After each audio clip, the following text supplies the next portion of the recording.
I hope everyone out there can hear me okay because I am not cleared to use any headphones, so I cannot hear whether or not I'm coming through okay, if I'm too loud or too soft or whatever. Um, Truthfully, I'm not even supposed to be streaming right now, but um, I'm hot. I'm sorry about. I'm hot. I'm steaming mad, and I gotta do this now. Otherwise, you know what? I'm gonna drive myself nuts, not being able to respond to these people out there who just do not get it through their heads what people like me and people like Neko-chan is perfectly fine for the moment, okay? There are, she is, and we're going to talk a little bit about this because right now I have so much stuff I was working on that I have enough for probably like 6 hours worth of content that we could go through, okay? Some of it's organized, some of it's not organized.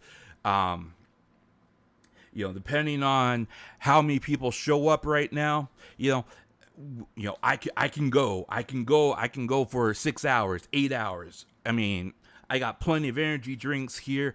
I can't listen to anything. I can't hear nothing like that. So all I'm hearing is myself. But I can't listen to music, or I can't make sure that things are sounding okay. But I mean, my doctor said I cannot use headphones for 2 days. She did not say that I can't stream or talk. And right now the Dramamine that I'm taking for my head spinning is working. So I'm doing this now because the haters out there, I'm tired of their shit. Pardon my French, okay? But we gotta get something out of the way here right now, guys, okay? We gotta get something out of the way here right now, okay? Look, I want people to see something here. I want people to see something. I want people to understand something.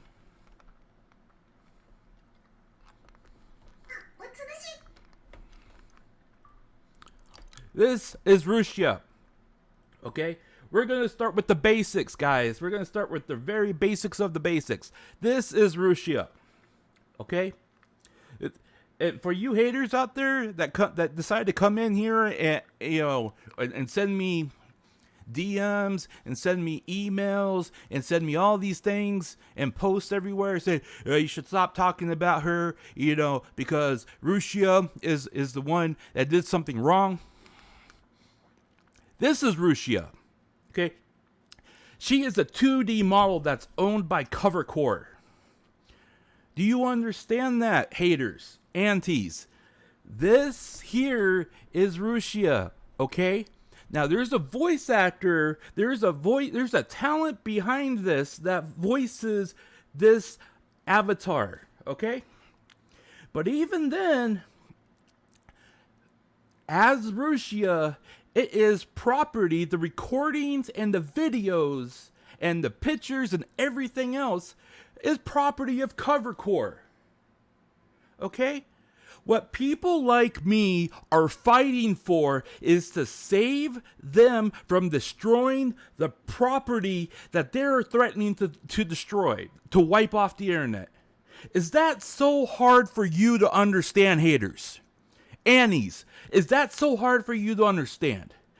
What we're trying to do, we're not sitting here and saying, oh, well, the person behind there is going to be erased. No.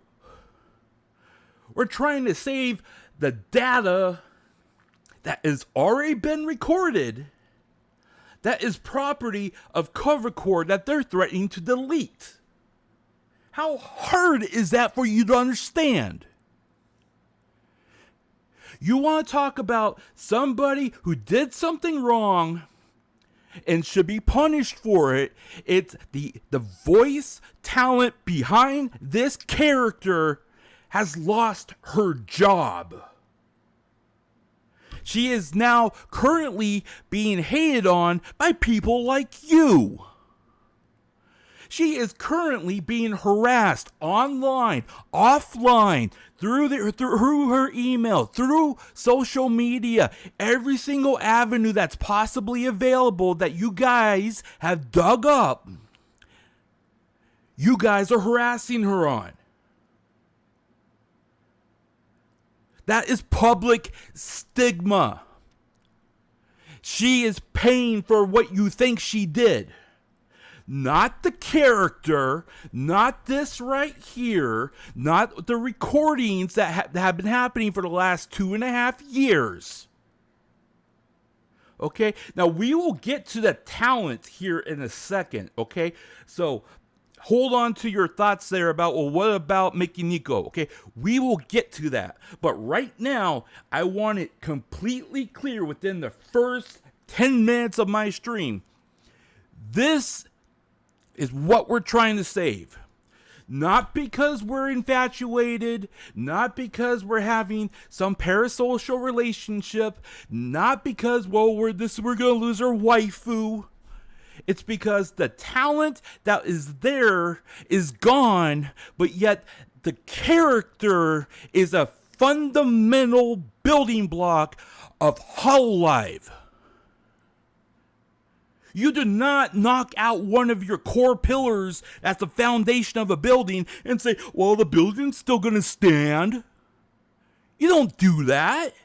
What's the matter with you? You guys are Japanese, for crying out loud. Think like one. We're smart. We're supposed to be smart, right? You guys do our architectural marvels over there in Japan just like we do in America.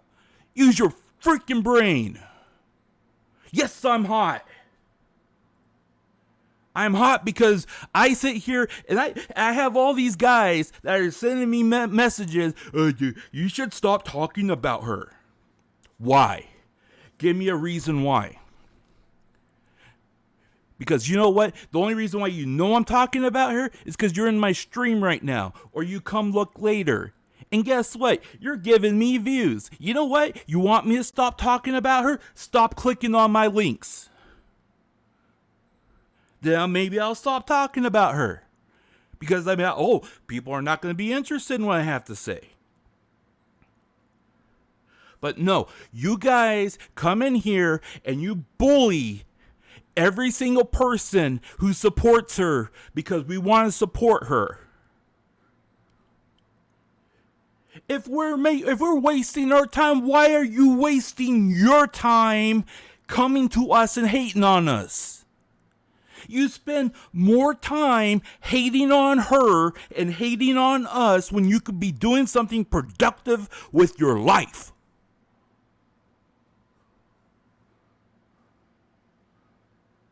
Hi, friend. How's it going?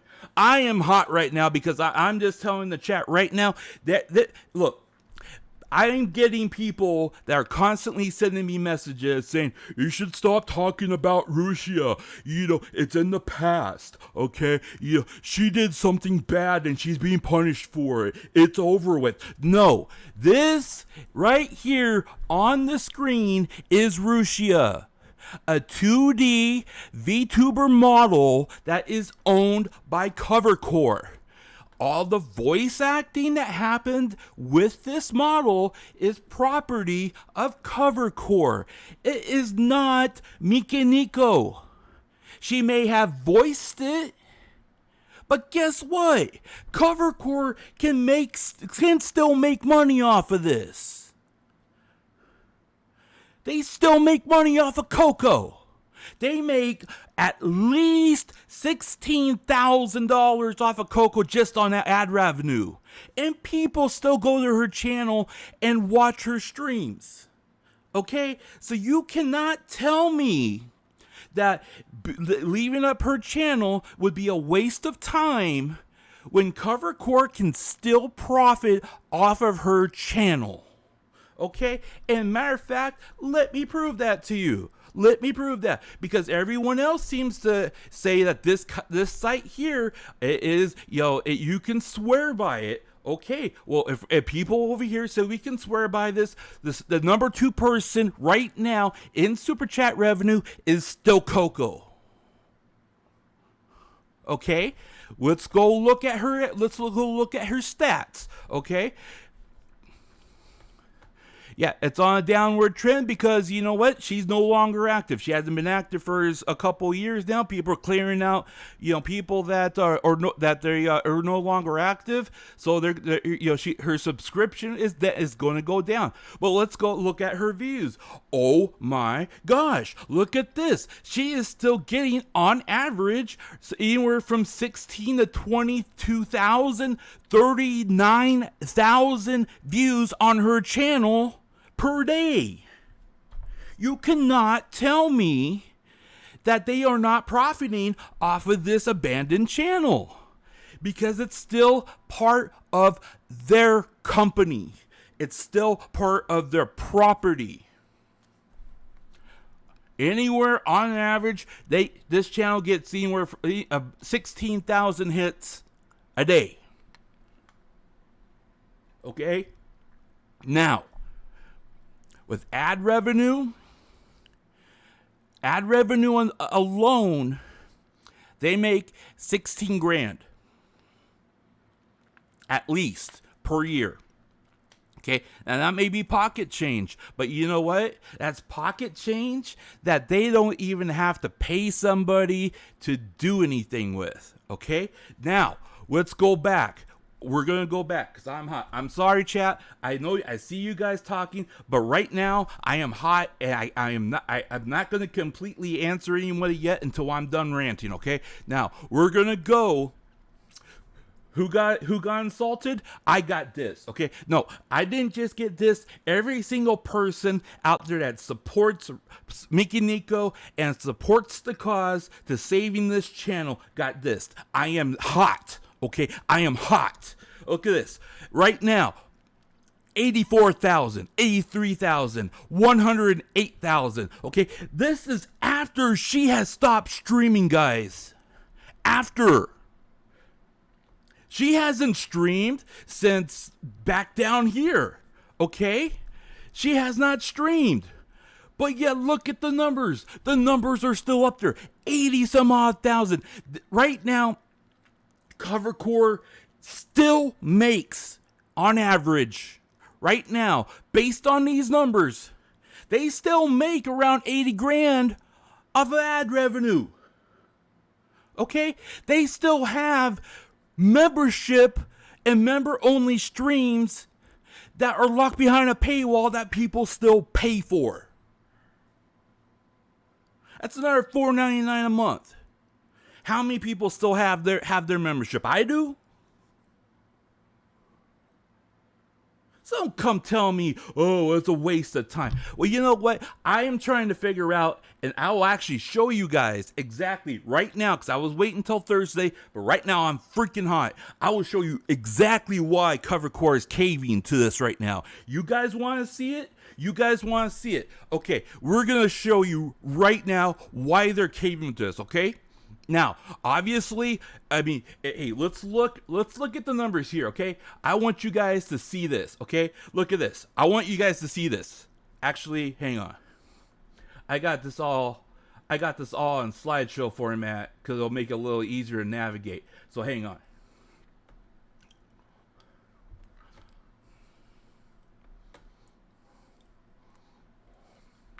All right, top 5. We got top. I'll put links. I'll put links in the description after I'm finished. Okay. I'm gonna put links in the description after I'm finished. Actually, I'll put the link up here right now so you guys can admire Roboco over here real quick, and then don't get too friendly because she's my waifu, and yeah, I have a parasocial relationship with her. No, I'm joking, guys. Okay. So let's see here. Hang on.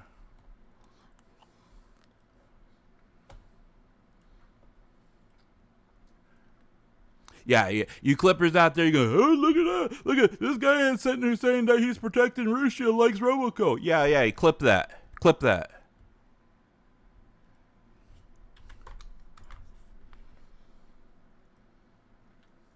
Okay, now this is the site that most people swear by. They say everything in here is 100% accurate. You know, they have the most in-depth information, yada, yada, yada. So fine. Okay. So we got top 5 here, right? We got top 5. All right. I'm calming down. I'm relaxing, okay? I'm relaxing, okay? They're trying to shut me up, bro. They're trying to shut me up. They're telling me to stop. I had one of them tell me to stop talking about her or I will regret it. Come at me, bro. Come at my doorstep.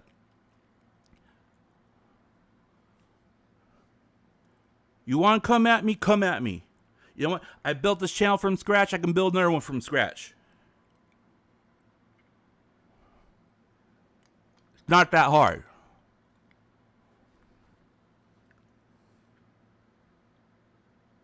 Yeah, they do. They make way too much money. But I want you guys to see this, okay? Top 5 most super chatted, okay? Russia, Coco, Picora, Marine, okay? And this one here is a Korean political group, okay? So top 5. So top 4, they're all VTubers, right? Okay, so Russia, gone. Coco, gone. Marine, having trouble with her voice, can't stream full time. Okay, so that just leaves Picora. Okay, all of a sudden, your top 5, your top 4 out of 5, they're not making this money because they're gone or they have to rest.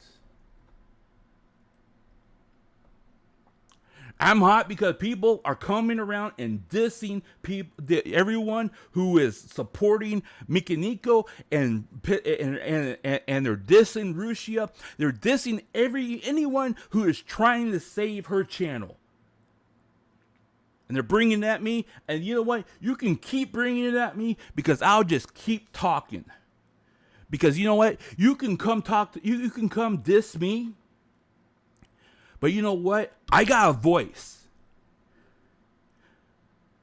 Okay?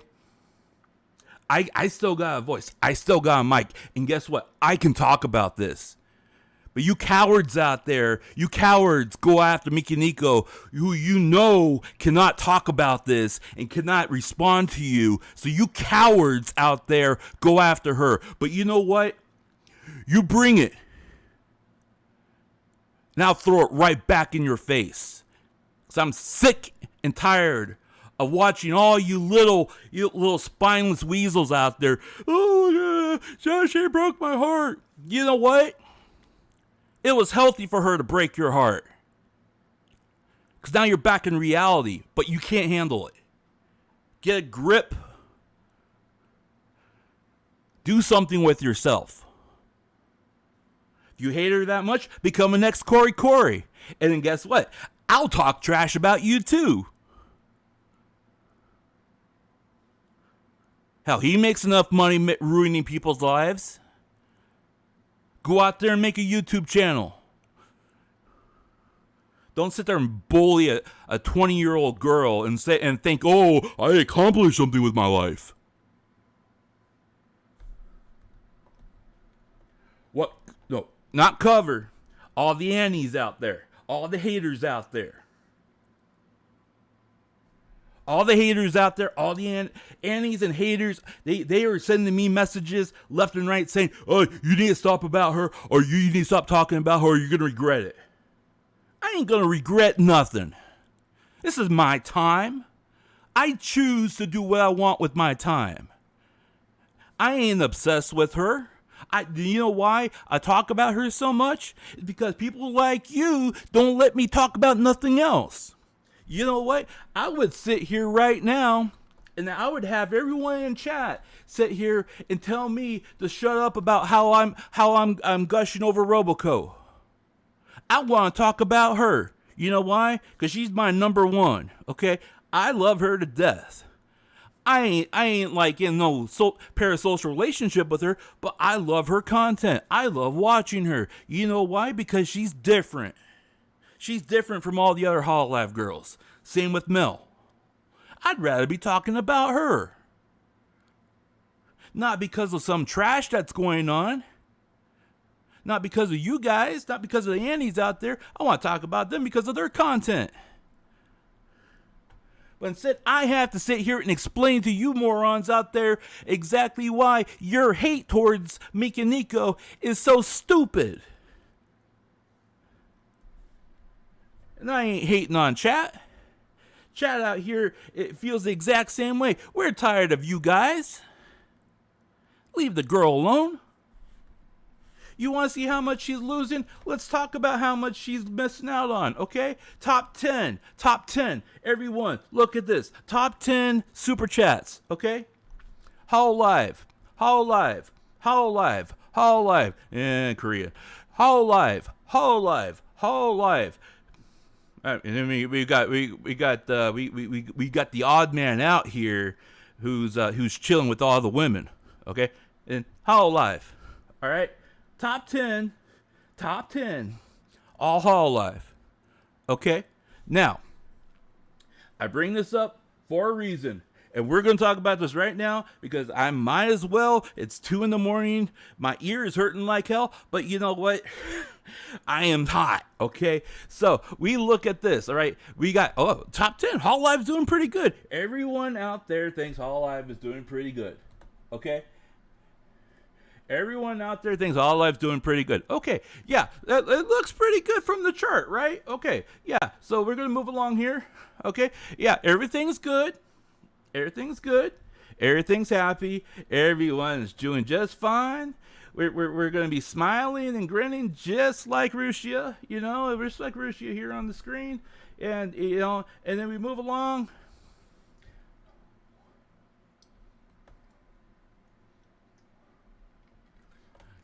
Yeah, Annies are back. Annies are back.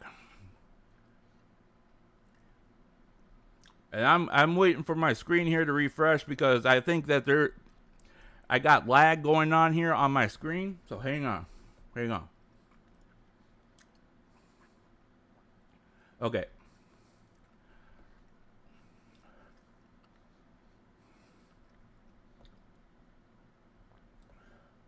Yeah, number 9 is Kazuha. Okay. Yeah, there we go. I had to make a setting adjustment here. Okay, so we're going back. You guys want to know why Hall Live is doing this, right? This is why. You look here at number 5. Look who's at number 5 on most concurrent viewers in one stream. It's our good boy Corey. Welcome. Those of you that are just coming in. I am hot right now because we got aunties, we got aunties and we got haters that are throwing out telling me to shut the hell up. I ain't shutting the hell up. Matter of fact, I'm just getting started. They're telling me to shut up about talking about Russia. They're telling me to stop saying her name, stop pushing the petition, stop petitioning Cover to take down her channel, that I should stop talking about her.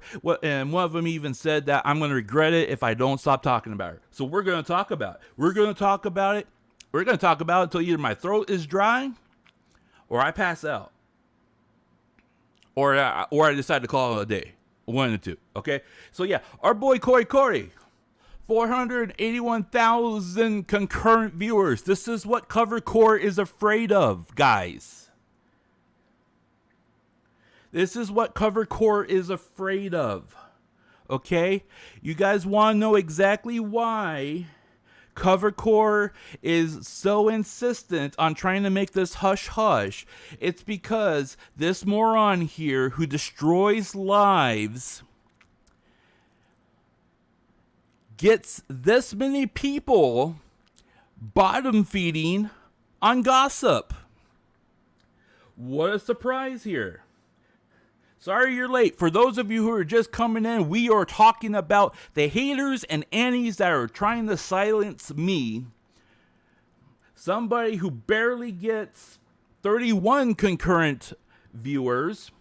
They're coming around trying to silence me about talking about Russia and Mikiniko, and they're telling me, I had one of them even threaten me and say that they're going to make me regret it if I keep talking about her. So I am either number one, onto something, or number two, for some reason, they're afraid of me. Why are you afraid of somebody who barely has 1,000 subs, huh?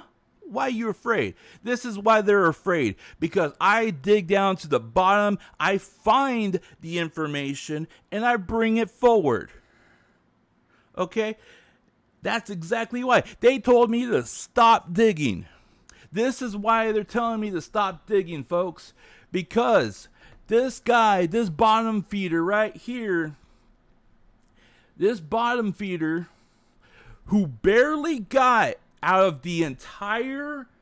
Guys, I want you to listen very carefully to this, okay? Because I want you to know, everyone in chat, I want you to know the exact context of what I'm about to say, okay? This bottom feeder here, Corey, who, and we'll get to exactly what this number means in a second, okay? But this bottom feeder here, who exposed, quote unquote, exposed everything about Russia and the entire duration of what happened to the time that Russia got fired from Covercore, he only amassed 30,000 new subscribers. I want you to take that into your mind and think about that for a second. A guy who already had 1.6 million subscribers only gained 30,000 subscribers off of ruining Russia's career.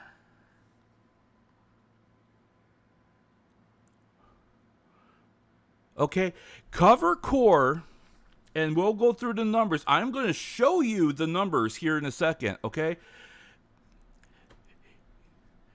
He has gained more off of the recent controversy that he helped expose than ruining Russia's career, okay?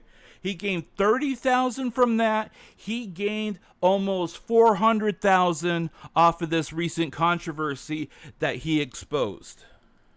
Okay? That's what he does. And people are stupid enough to talk to him about. And I'm sorry, Mikiniko, but you were stupid to talk to him about. You should not have talked to this bottom feeder, but you did for whatever reason. I don't know. Like I said, maybe you were coerced into it. Maybe he convinced you. Maybe he sweet talked you. Maybe he promised you something. But the fact that you talked to him about it is the reason why you got exposed. Okay, now. She does have fault at that. I am not exalting her of any fault. She does have fault in this. But he only gained 30,000, okay, out of ruining her career. Okay, concurrent views, 481,000. That's what he has on this controversy. You know what this controversy was? By the way, out of super chats, I'm going to tell you this right now. Look at this. Out of super chats, he ranks 111th, okay, out of super chats. He took out the number one. Let that sink in. And you know how he took out number one? Because he was able to get that many concurrent viewers, okay? And Mufasa here, he doesn't even rank in the top 200. Mufasa don't even rank in the top 200. This is how much he's made off of super chats on YouTube total since his channel's been in existence. Okay, I mean, he makes his money off of sponsorships. He don't make his money off of YouTube, so he ain't no threat, right? Okay, so you got a number 118, and he only gained 2 spots because of this bullshit. Pardon my French. And you got Mufasa here, who's not even in the 200s on super chats. So why is Covercore so scared of them? Why is Covercore so scared of him? Well, it could be because he exposed this recent one and got that many concurrent viewers, and they realized, hey, if we don't do something and let this go and completely push it out of the window, they're going to dig more, and we're not going to be able to get rid of this. That's exactly what they're thinking. So that's exactly why they jettisoned her, okay? Now, come on.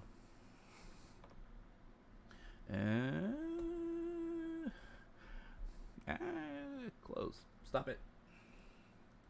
Now, we're going to move on here because I want you to see exactly what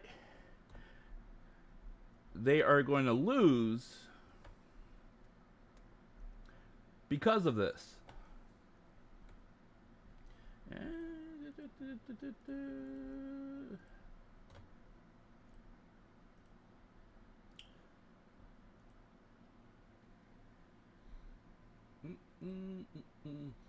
Here, you guys have Rusia look down at you for a second while I find the right file.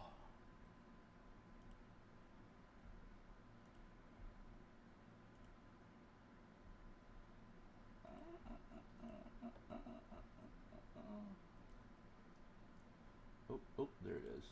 Okay. All right.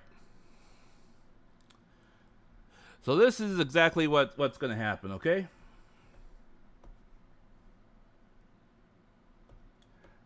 I'm sorry. I'm going to back read here real quick. We're going to look back at this chart here.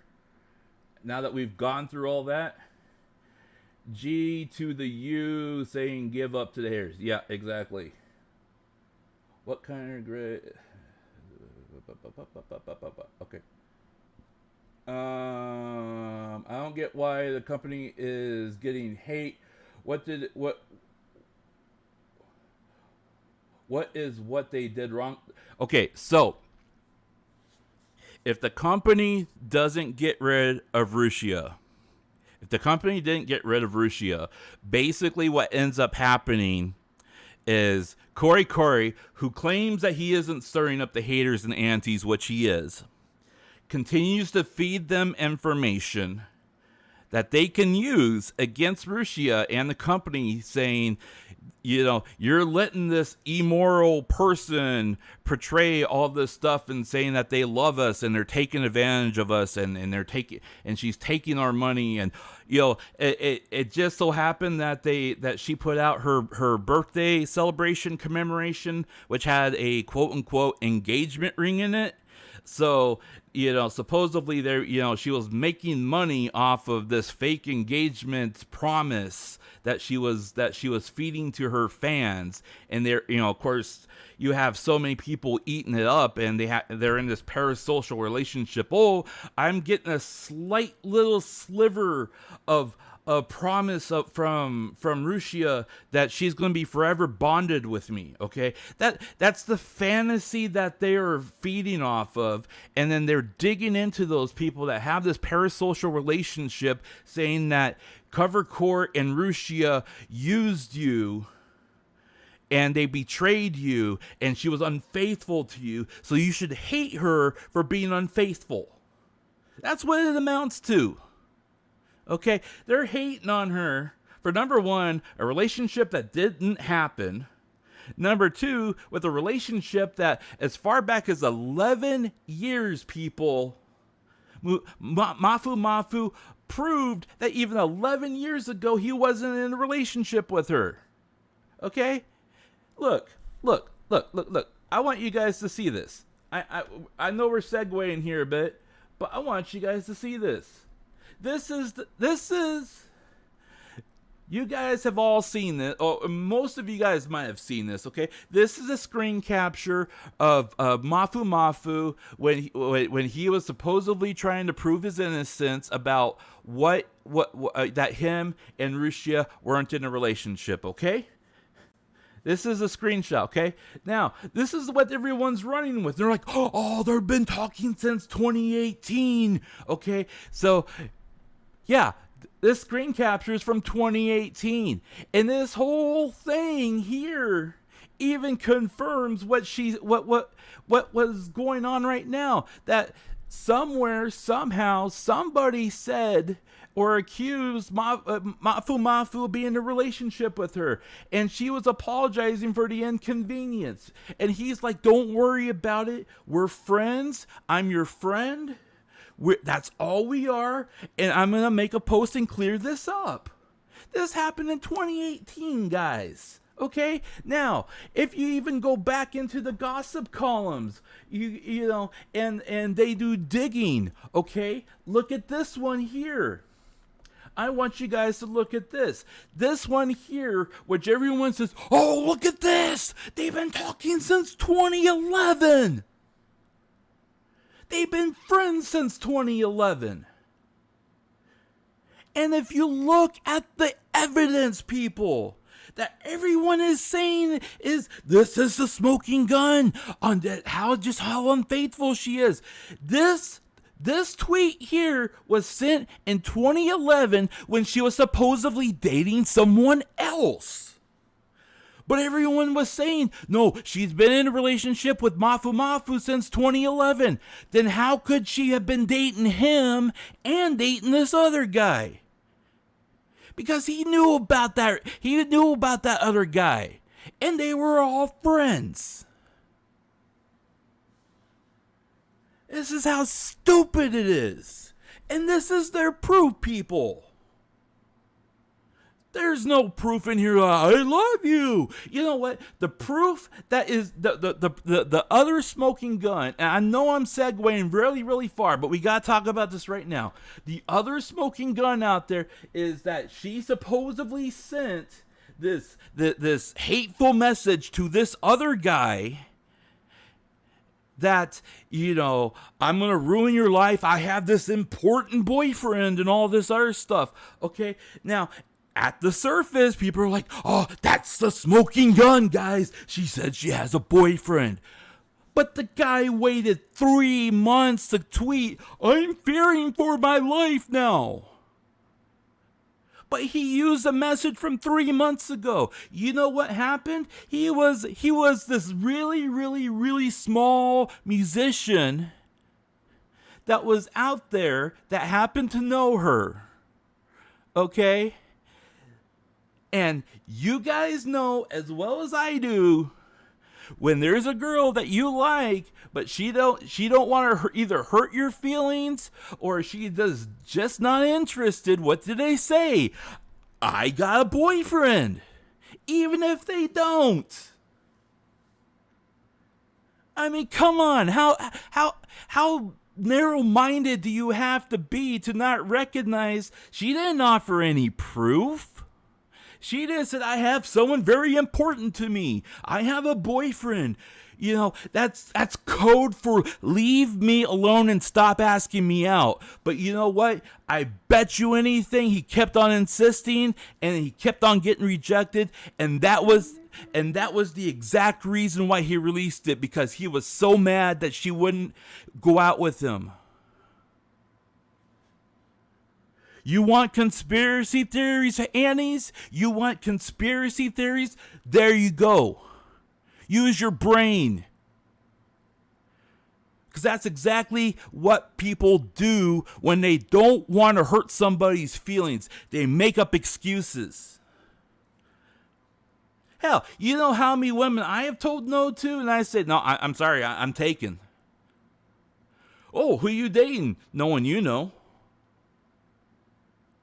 Oh, well, how long you been going out? A while. She really nice? Hell yeah, she treats me good. Oh, okay. Well, we can still be friends. Yeah, we can still be friends. But, you know, we got to leave this dating stuff to the side because, you know, I mean, we can't do that.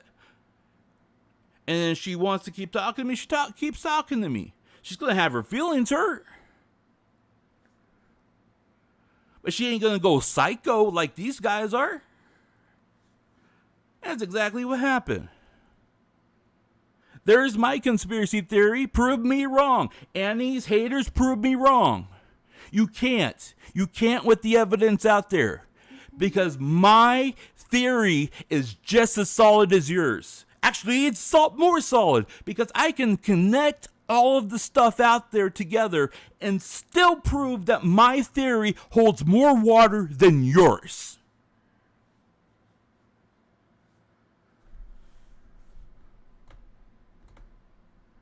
Exactly. Why should you care if she's in a relationship or not? Why should you care? Oh, it's because of the culture over there. Hey, you know what? You know what? Some things need to change. And I'm going to show exactly why things need to change right now. And why Covercore is failing these girls. Failing them.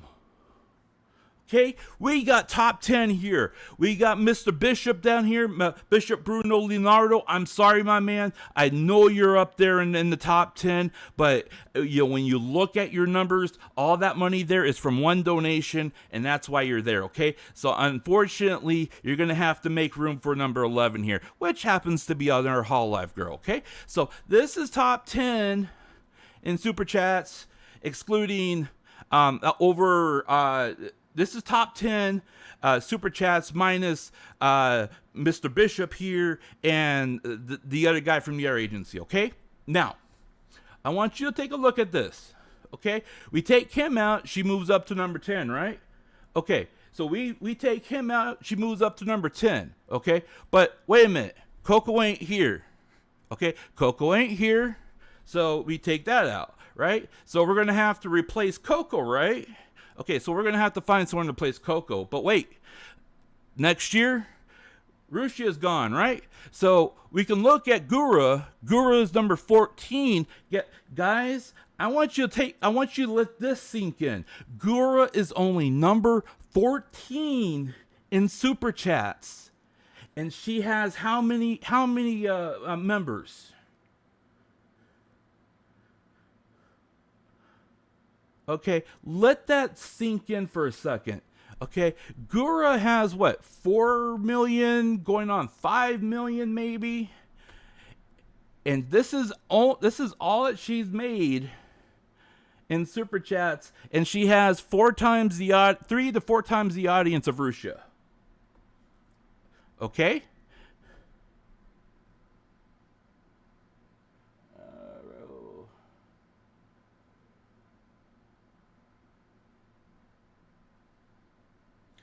Look, the fake audio was confirmed by Nikki Mori and later on by Corey as an imitator. It was not Rushia. So just to put that to rest there, Raul. Okay, so Gura. Okay, Gura can slide into she can slide into number 10 here. Everyone moves up one. Okay, we're sitting pretty here, but then we have to replace Rushia now, right? So we look at the next highest one. We have to look at that. Wait, you just hold on to that thought about who's blaming who. Okay. We'll talk about that, okay? We got Miko here. Miko is the next one in line, but she's at number 21, okay? She's not making near. She's been with Hall Live even longer. She did have a hiatus there because of health, but she has been with Hall Live even longer. But as you can see, she's not exactly making as much bank as the two that have left. Okay, so right there, we're starting to lose some money there in that top 10, right? Iris has been moving up. Iris is making about 22 grand a month now, in Super Chat. So that could be a possibility. So that we got that there. And of course Cleo here. Cleo Cleo's making bank, yo. She is making bank. I want you to look at these numbers here. I want you to look at these numbers. Fake audio.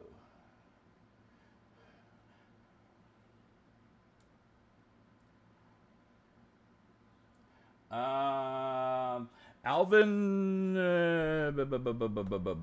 Russia already mentioned she cut ties with him and Mafu after the controversy. Yes, that is correct. She did cut ties. Okay. Miko did almost graduate before she because of her health, but she was able to recover. She's doing better. But I want you to look at this here, okay? So Cleo is making bank, guys, okay? In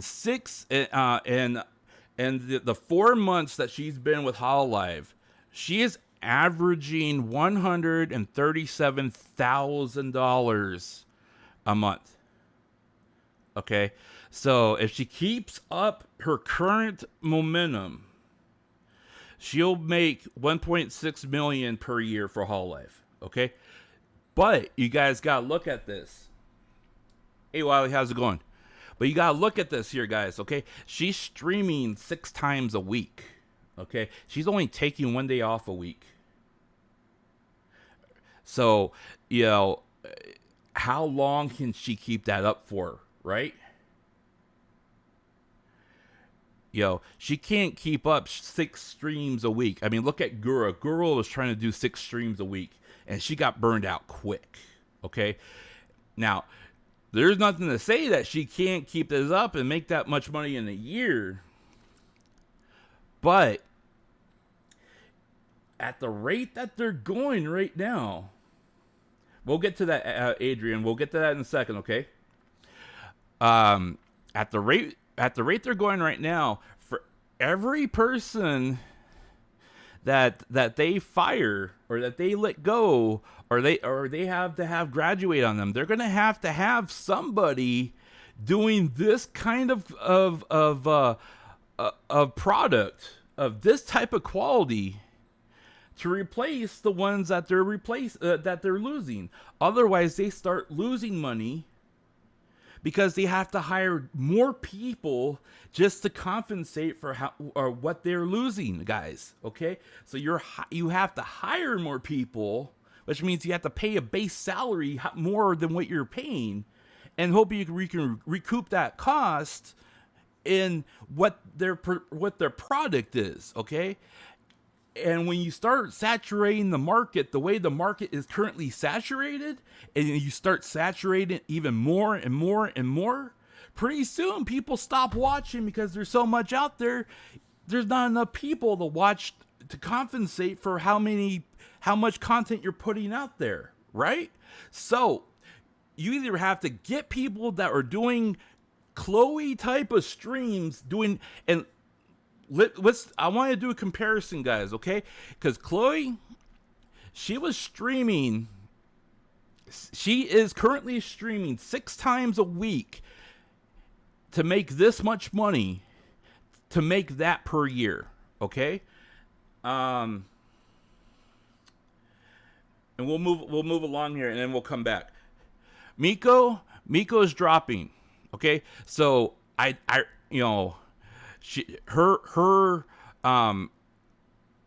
the amount of money she's bringing in is not sufficient enough to keep her at the rank that she was. Flair dropping, Corone dropping, Subaru dropping, Aqua dropping, and of course, look who's at number 30, guys. The only person that have 2 channels on here right now. You got Kason at number 30. And she's going to be pulling in pretty close to what she was making before she left Hololive. Okay? Noelle dropping.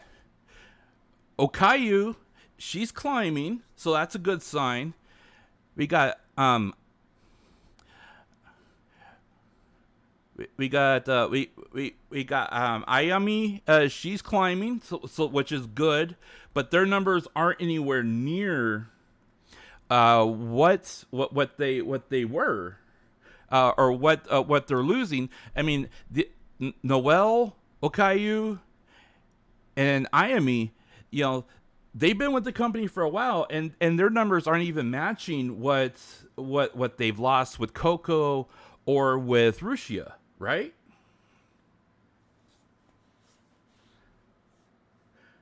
When is that? This is a cumulative data.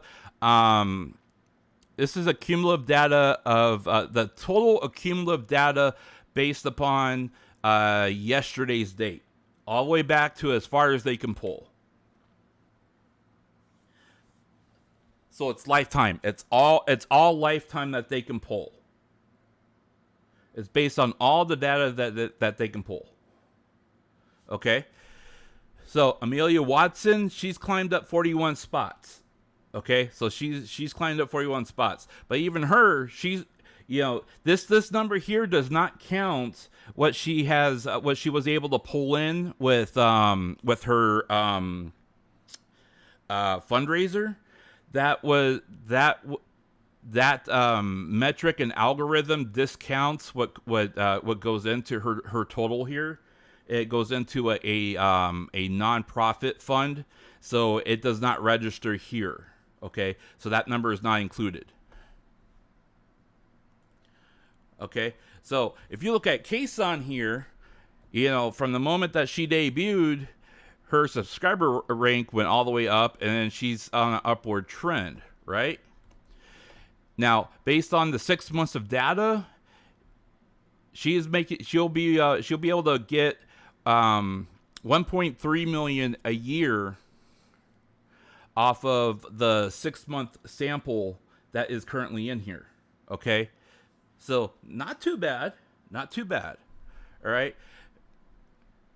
And this number here would still be in the top 10 if you were to look at it from an analytical point, where she would still be in the top 10 of pulling 1.3 million a year.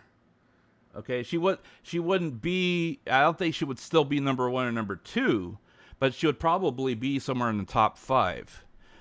But even then, I mean, she's pulling in enough money here to be able to get up there in those numbers. So Hololive is losing out on this, and they can't compensate.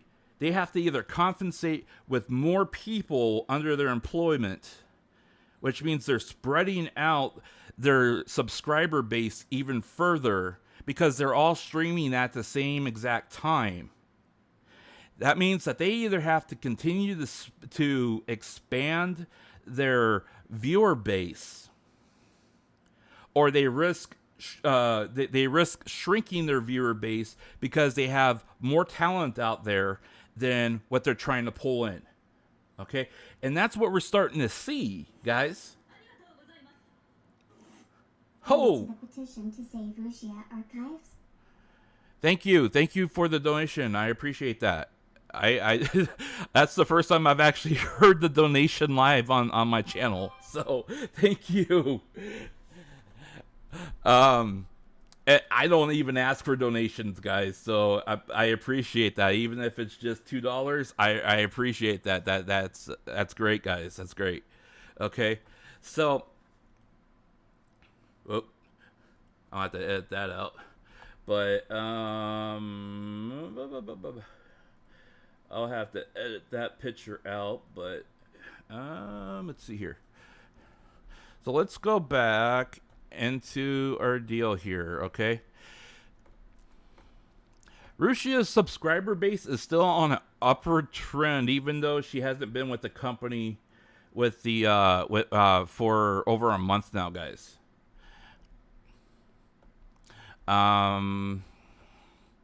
Even with nation or worldwide, she's still on an upward trend. All right. So regarding the petitions right now, the petitions I have submitted are second. I did the the live letter here earlier this week. I submitted our second letter to them in electronic form and email form to Cover Core here yesterday. I have not heard back from the first one. Our brothers over in Asia, they will be submitting their petition here. They told me probably sometime in either this week or next week, and I'm just kind of trying to keep them up to date on what's going on with mine right now. But considering that they have the bigger petition out there, and theirs is geared specifically towards saving the channel, we might be able to get a better reaction or response from them. We can donate. Thank you for the donation. I appreciate that. That's great. We will try as hard as we can here, guys, because I mean we got 2 weeks left to make our case. Like I said, I'm not gonna stop talking. I'm gonna keep trying to do everything I can as long as I can keep my health up. I mean, right now I'm going without a headset, so I hope you guys can hear everything fine. I have no idea about my audio quality right now. I know I'm hot. I have been hot. My blood pressure is up and all that stuff. But hey, we gotta keep talking. We gotta keep having the conversation. We cannot stop the conversation about trying to change the culture that we are currently living in. Okay, this culture cannot continue because let's go back. I want you guys. I want you guys to completely understand what I'm trying to get at here, okay? Let's go back here. This is okay. We're gonna look at our top 10 list, right? Okay, so we take those two out, and then we move her up, and then Rushia is gone, right? So we have to move someone up there, okay? Now this, and you look at these numbers. This is per year. Okay, this is per year. We got to replace. They didn't replace somebody who's making 1.4 million a year. Okay, they haven't replaced anyone with that yet. Okay, now Chloe could fit into that if she keeps it up. Okay, Rushia was only streaming 5 times a week, guys. Okay, she pulled in more super chat money off of less streams than Chloe. Okay, she only streamed 5 times a week, and Rushia took time off. I won't, Adrian. I promise I won't. I am keeping an eye on how I'm feeling. If I start feeling really sick, I'm gonna stop. Okay. Right now, I'm feeling good. Okay. Adrenaline's going. I'm feeling good. I got water here. I got plenty of stuff here. I got my Dramamine's kicking in pretty good. I actually want to kind of feel better for Friday, because if you guys didn't see, or Thursday rather, Friday. I'm sorry, Friday, because Friday I want to do a chill stream. We play This Is Not a Game. I got a bottle of mead here that and so if I'm still feeling sick, I can at least mix the mead with some hot tea, and we end up having some like honey flavored alcohol, kind of Long Island iced tea type thing. We can sit here, we can chill, we can argue with Steve, and try to figure out how to beat the game, or that's not a game. Okay, so we're good. Okay. Yeah, I'm still sick, guys. I'm much better than I was before, but I'm still sick. I'm still sick. I got over COVID. I tested negative for COVID, so I'm good with that. But at the same time, I'm also my throat's better. My throat's better. My lungs have cleared. But I am still fighting an inner ear infection that has not cleared up. But for now, I'm good. I'm on better. I'm on stronger antibiotics. They gave me drops for my ears. And I can't wear any earphones or earbuds for 48 hours, they told me. And I have to call them to tell them whether or not I'm feeling better or not in 48 hours. And then they'll say, okay, you can start wearing headphones again. But they wanted at least 48 hours for my ears to completely breathe and everything like that. So hopefully that starts clearing up. So yeah. Omicron, it was a pain in the ass. I'll tell you what, but I'm getting over it, guys. I'm getting over it. All right, thanks, Red Star. I appreciate that. Okay, so getting back to what I was talking about, though. Okay, so Chloe could probably fill in what Coco was doing. Okay, but Coco was doing 5 to 6 streams a week. She worked her ass off. She was hard worker. Rushia was sick, right? She was out with mental illness, not feeling well, depression, everything else. Okay, you start looking at this list, though. Okay, Rushia gone, Coco gone, Lami. I'm gonna tell you a little story about this, and some of it's conjecture, but some of it's grounded in fact. Lami was actually not in a good place in the last year. I don't know how many of you guys knew that, but she was heavily drinking. Okay, you know how they joked about her being a very big alcoholic, right? But I mean, she was taking it to the extreme that she did not even know what she was doing in her streams. Okay, and she disappeared for a little bit, and then when she came back, and she sounded refreshed. She sounded like she was more in control of things. She sounded much happier. I think the stress was really getting to her. And if you listen to her now, I don't know how much you guys pay attention to how people talk or how they act or whatever, but if you listen to her now compared to how she was a year ago, she's completely different.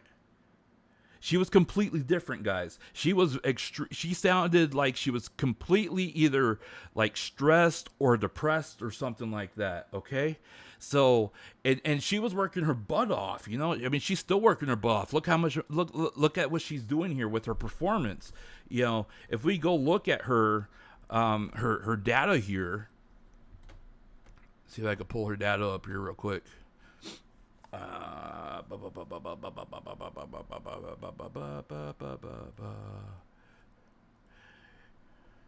If you pull up her data here, she's back to 5 times a week, which is good. It's really good. But if you look at her super chat revenue, has only been averaging $7 a super chat, right? So compared to what the other girls are pulling in, I mean, you look at like Mona here for a second. Mona's pulling in $8. Which is a little bit better. She's pulling in 7. You look at Ollie. Ollie's pulling in $11. I mean, and part of the reason why Lami's chat numbers, super chat numbers are down is because number one, she had a spell there where she just was not performing very well, or if you notice, she was always late for her streams. She was always running late by 10, 15, 30 minutes, an hour. There was one time she was over an hour late to her member stream. And some of the girls, they oversleep and they joke about that kind of thing. But for Lami, she was late because she was drunk, guys. Okay, and she's doing a lot better. I think she's doing a lot better from what I've seen with her streams, and I've listened to her and I've watched her. Because I mean, I was a really big fan of hers, but then she was showing up drunk all the time, and I kind of fell out of favor with her. And I went back and I started watching some of her content again, and she sounds a lot better. But that's the big thing, and that's where I believe Hololive is failing these girls. Okay, and it's not that that they need to control their lives. It's that they're not providing them with the support, and they're not monitoring the warning signs of what these girls are going through. Okay, and I'll go back. We're gonna go back to this list here. Okay, let's go back to the charts here. I want you guys to understand what I'm talking about. Okay, now I'm not a psychologist. Okay, I'm gonna and I'm and this is and to some people this is gonna sound like I am being an armchair psychologist. Okay, but I can tell you that in my past life, and I don't have a problem talking about this. In my past life, I worked 8 years in the mental health field. I worked with people that were bipolar, schizophrenic, that had they had multiple personality disorders. They had obsessive compulsive behavior. They were and they a lot. Some of them had an explosive manic disorder that made them violent. I dealt with traumatic brain injury. Okay, I worked with that for almost 8 years. Okay, so I've seen and I understand some of the a lot of the behavioralisms and the symptoms that people experience. Okay, so I want you guys to understand the context of what I'm about to say, and I know that I'm speculating on some of these things, and I'm going to openly say right now, okay, some of the things I will say are speculation. However, what I'm saying this with is based upon behavioralisms and things that these girls have actually said in their streams. Okay, I'm going to say that again. Some of this is speculation. However, I am basing my opinion on what these girls have said and how they have behaved in their streams. Okay, what has come out of their mouth and what they have openly told us. Okay, either in membership chat or otherwise. That's what I'm going to get into. Okay, now if we look at Rusia, Miki Nico, what did she say yesterday? During actually it was 2 days ago now. During White Day, what did she say before the stream? She said that she was that she had taken a nap. And that because she was worried about her manic depression, but the overseas people have energized her and she's going to stream. Okay? Now, manic depression has been classified as a bipolar disorder. I don't know if you guys completely understand what bipolar disorder is, okay? But for those of you who may or may not completely understand that or have heard the term, I want you to really pay attention to what I'm about to say, okay? Because there are some misconceptions about bipolarism. Bipolarism basically consists of a series of highs and lows in a person's mental behavior, where sometimes they are completely energetic. It's like they can't stop. They've been turned on. Someone switched them on to 11, and they just can't stop. Okay, it's kind of like when you see someone that has hyperactivity. Okay. But then all of a sudden, they completely bottom out and they can't move. They can't think. They feel like life isn't worth living. They start feeling those types of things. Okay, those are the highs and lows of bipolarism. Okay, and they manifest themselves anywhere in people from the ages of when they're a teenager all the way up into their 30s. That's usually when it manifests themselves. And then as they get older, it gets more intense. So depending on the level of their psychosis, it could be bad or it could be mild. Okay? Now bipolarism, they have mood swings. What does Rusia have? she has mood swings. As we've seen, she's had some very significant mood swings. We've seen that with her behavior as Rushia on Hololive. We've seen that with her since she's been terminated. And if you believe the dirt sheets that are out there, she has displayed bipolarism for the last 10 years. Okay? So the fact of the matter is that she might have had, if manic depression, also known as bipolar disorder, is something that she has been clinically diagnosed with, that is something that she has been dealing with for quite a while. It is not something to be ashamed of, guys. It's not something that people should, shy away from and shun her for.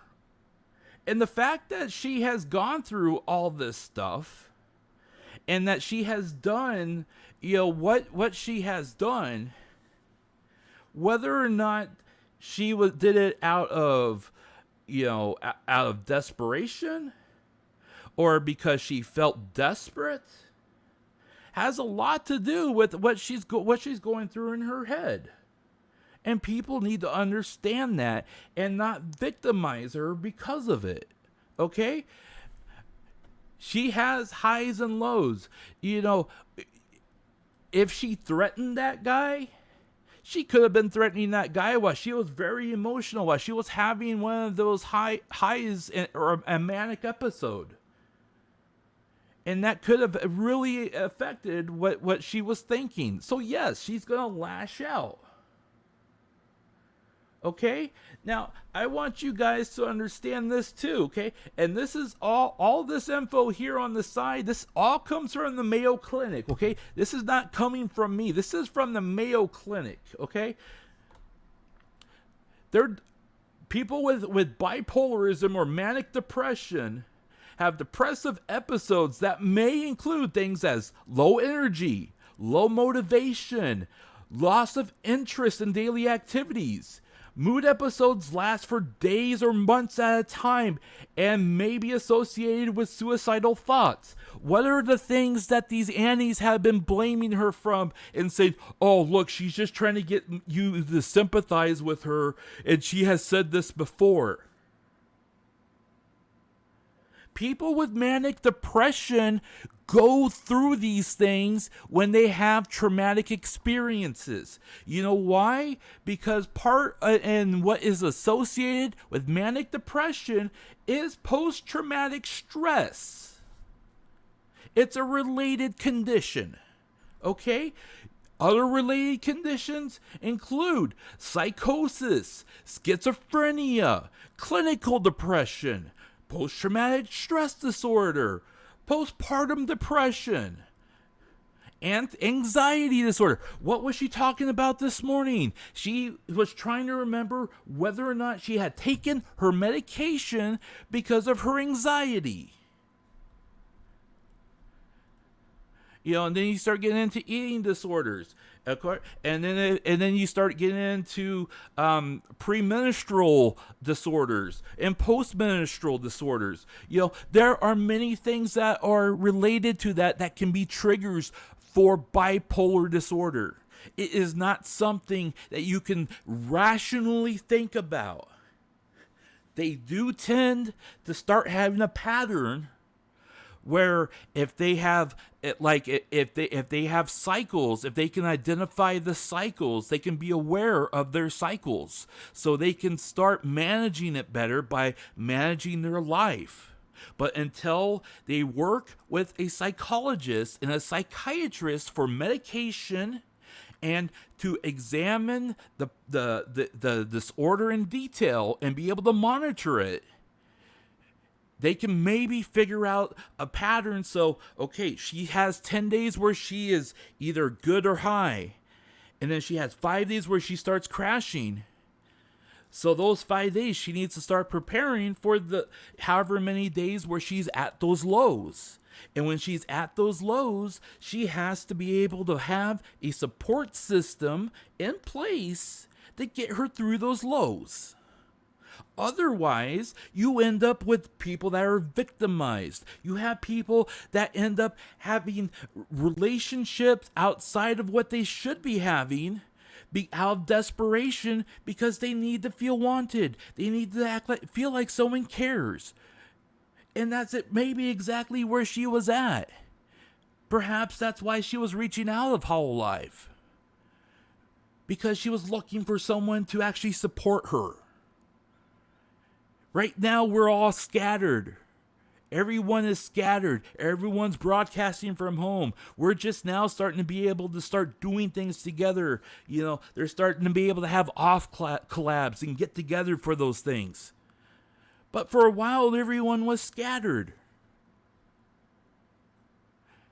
And that's the other thing that's really starting to, show in Hololive. They have senpais. Where are these senpais? These senpais should really, especially the ones that have their acts together and have been able to handle the stress of being popular, having fame, and broadcasting every day. They should be mentoring these girls, the ones that are struggling. They should be forming support systems. Not just when they're having a generation get-together for a celebration.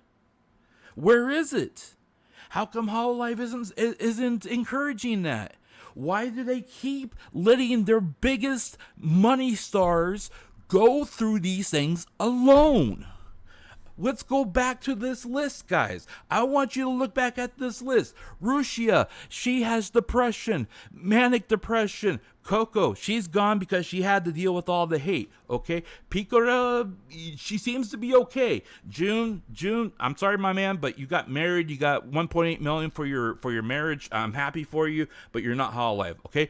Marine has had multiple times within the last 2 years where she's had to take time off due to deep, almost the exact same thing, guys.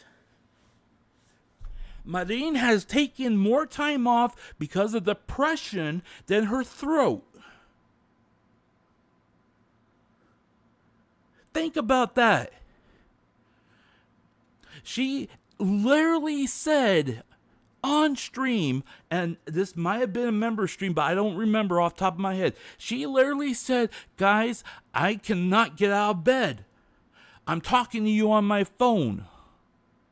I can't get out of my bed. I don't want to broadcast. I don't want to be talking right now. I don't want to be a Hololive. I don't want to be a streamer.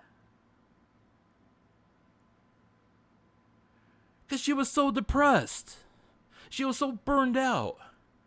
And then she had all the controversy included for her with the whole hentai thing because of the aunties again.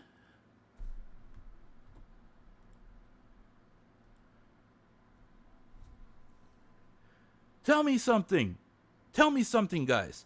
When 3 of your 4 top streamers are dealing with depression or hate, and they're not even there to bring in you money,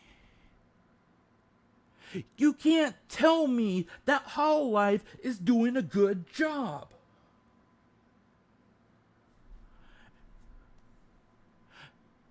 Now, before this gets out of hands and people say, oh, you're just hating on Hololive, that's not the point, guys. I do not hate Hololive. I support the 55 girls here in this list, okay? I support the 55 girls who work their asses off so we can have content every day. I support the talent that are behind the faces. What I do not understand and what I cannot comprehend is the fact that Hololive seems to not value their talent or the work that they are doing. They have no problem deleting years of work that these girls pour into their company. Why? Because you're scared of some dirtbag? Because he has big money backers? Is that why? You're gonna sacrifice your principles for some dirtbag? How can Yago be best girl when he's bending over for Corey?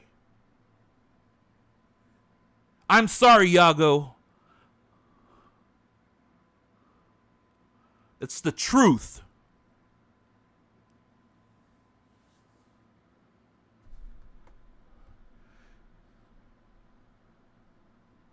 Don't bend over for him. Stand up for your talent, man. There's a reason why these art companies are starting to take you over. Because they care for their talent. They actually do something for them. They innovate for them. They give them more things to work with.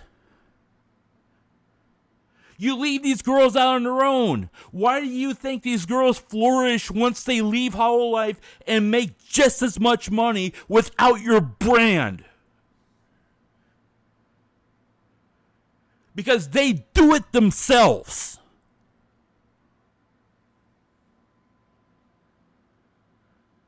And yes, they do it themselves. You want to talk about that? Let's talk about that. You know all that nice merch that you guys that they push on you guys?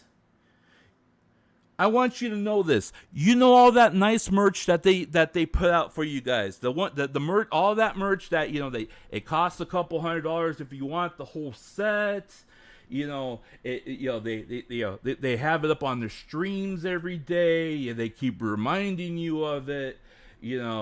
Please think about buying my merch. Please think about buying it. This is a really nice thing for you to buy. You guys know about all that, right? You guys know about all this nice merch, especially this Rusia merch that a lot of people are getting refunded. Let's talk about this merch, okay? Do you know that Hololive doesn't pay a dime to get this stuff made? They don't pay a cent. All the merch that you guys buy from the talent, they have to pay out of their own pocket 100% of the cost before it's even shipped. And then try to get their money back through the sale to you.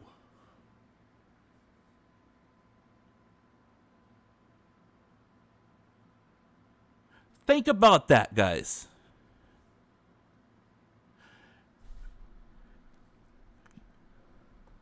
You got merch here, and what we're depending on conversion rate, we got, it's 12,000 yen here. Let's say it costs $100 US for her to get her set made, okay? Or she's charging $100 for this set, okay? Now, because it has the Hololive name on it, has their logo on it,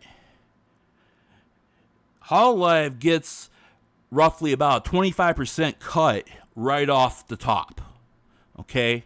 And they claim it's because they push it, and now they have their own Hololive store, so they charge for the storefront and all that stuff, okay? So they take a cut off of whatever profit they get off of it, okay?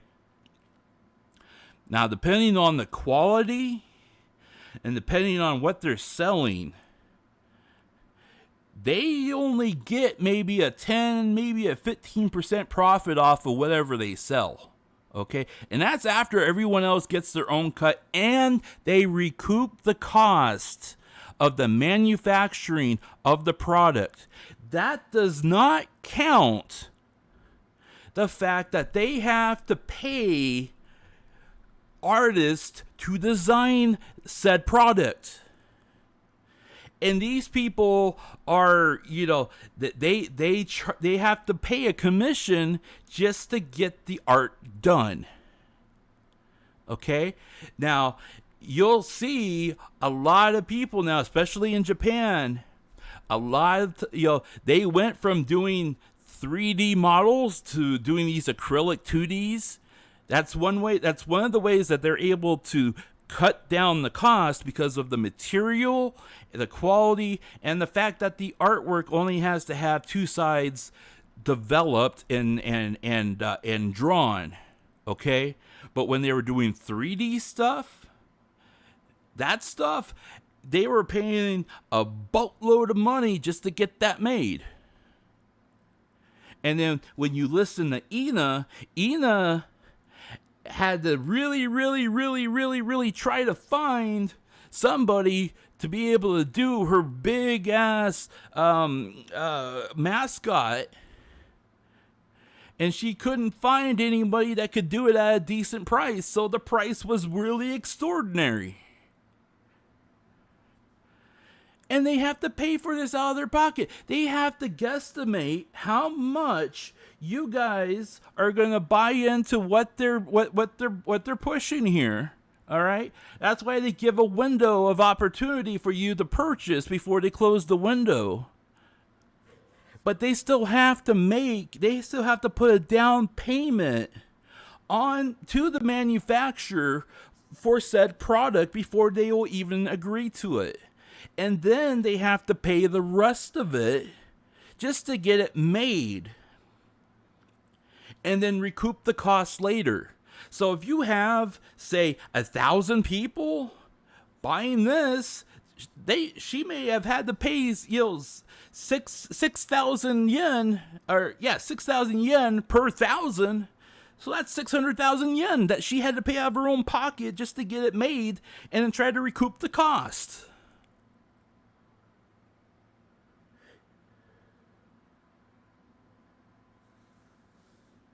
And you know how I know this for certain is because Lami actually spilled the beans live on one of her streams.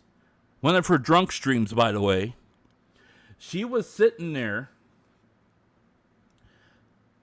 Lami sat there and she was worried about money because there were 10 days left in the month. And she was broke.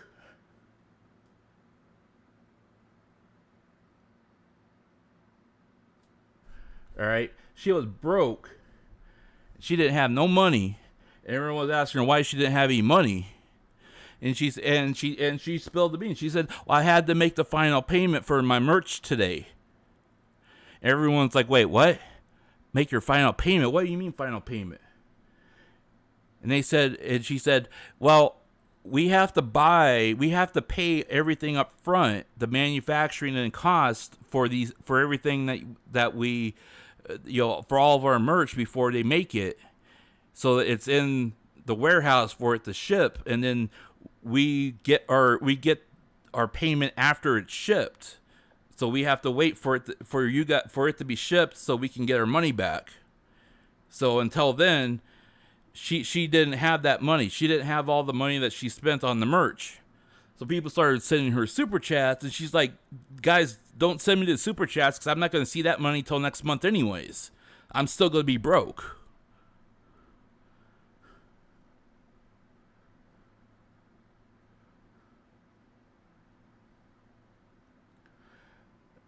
All right, I'm just scrolling back a little bit.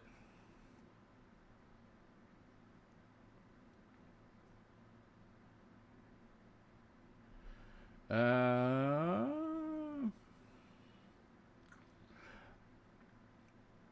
want to know the source of the girls saying that they making their merch with their own money. You want to know the source? Okay, go back and there's clips of Lami talking about that. Ina talked about it during her birthday stream that she had to find she had to do all of the legwork herself, finding the manufacturer. She had to get the designer for her merch.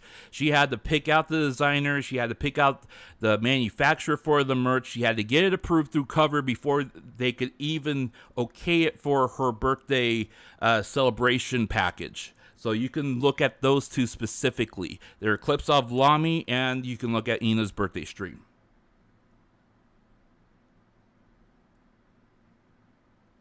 And if you cannot speak Japanese, there should be a translation of the conversation out there somewhere. I think I remember seeing it somewhere, but she did say it in one of her streams.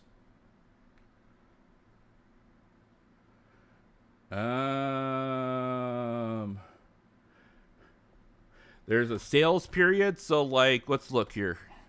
Who currently has merch? Corey has merch.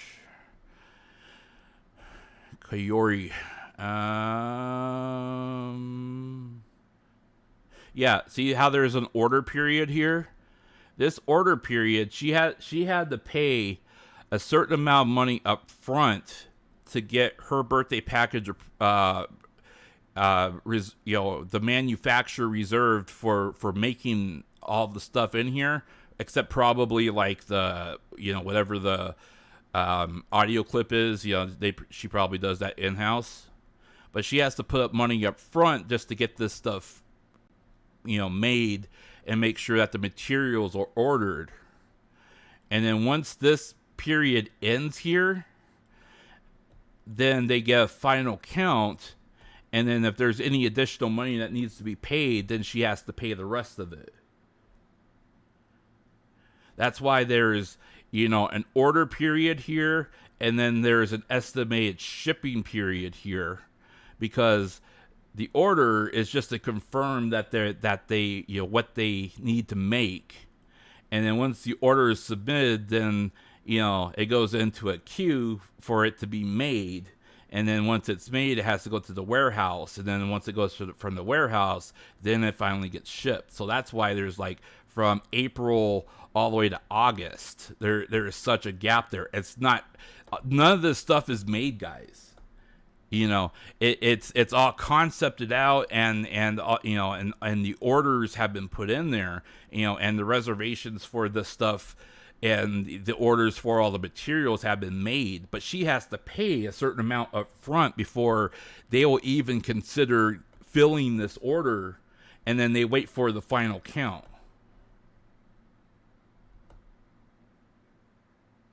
No, no, she just passed away in the car. What? Who are you talking about? I heard the actress had a heart issue. I don't know about Toy. Oh, yeah, okay. I see what you're talking about.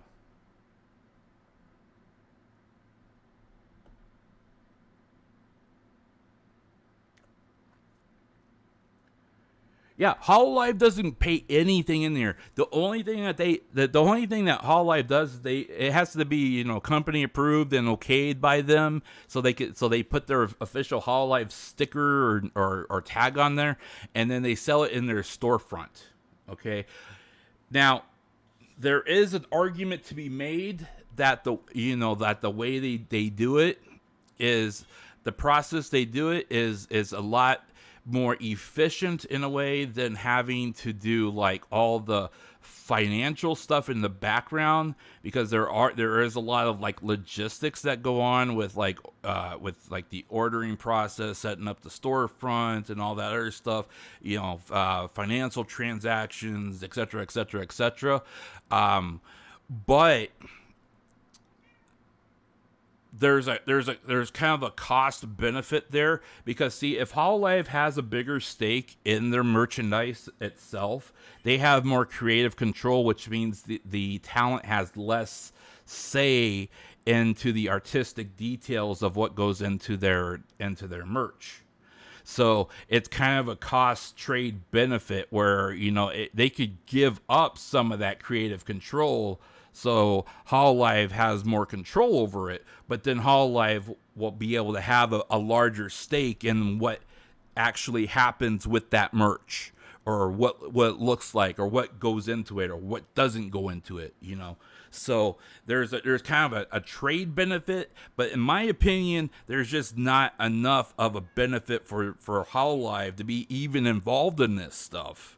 I mean, that's why you have, like, if you look like at wrestling, you have a lot of wrestlers that work for specific organizations, but all their merch they handle themselves, because otherwise, if they have the branding of like IWGP or New Japan or any of that stuff on there, they automatically get a cut, even though they don't have any say in what actually merch looks like.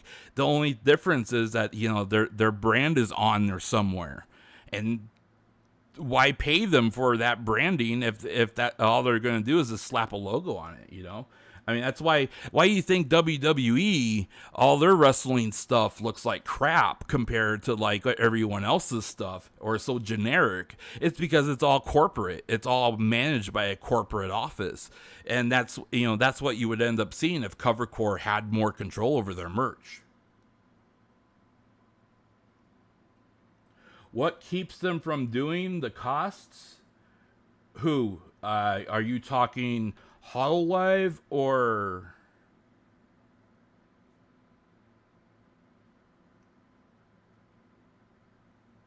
Yeah, pretty much. They get a cut.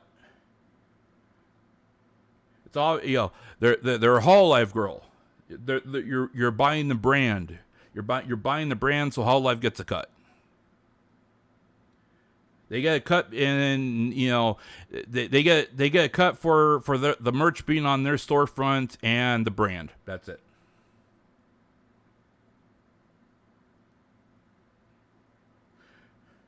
I still don't get what you're trying to say, Ojo. What keeps them from doing what? What? Nani?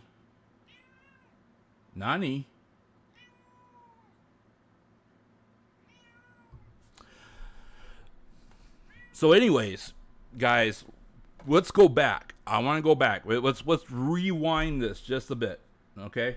I want to rewind this just a bit, okay? Because we were talking about we were talking about all these girls having these issues, right? So, yes, sweetheart. By the way, my Mickey Nico is meowing here in the background. So if you hear him meowing, that's my Mickey Nico. That's my calico cat. So, Aqua, I haven't heard any problems. Aqua having any problems, so that's a good thing. Kanata, she finally took a break, but I mean, I know she was going straight at it for a long time. I mean, she's only streamed once in the last week, but I think she took a long break or something like that, which was good. But if you notice, her subscription is taking a little bit of a dip, but I mean, it's not terrible. yeah, she wants attention. Well, she sees me up at 3 a.m., and I'm on a roll, and she sees me all excited, and she's trying to calm me down because she thinks I'm upset about something, when I'm just fired up. But Lami, we've talked about Lami. And then of course we look at Maury here, and Maury can't seem to keep out of getting into fights with aunties online, and the haters. But I don't think she hasn't had any major repercussions on it yet, that I can see. I mean, her upward trend is she's still going high on her subscription base, and as you can see, she's still up here in top 10 as far as Hololive goes. Karoni,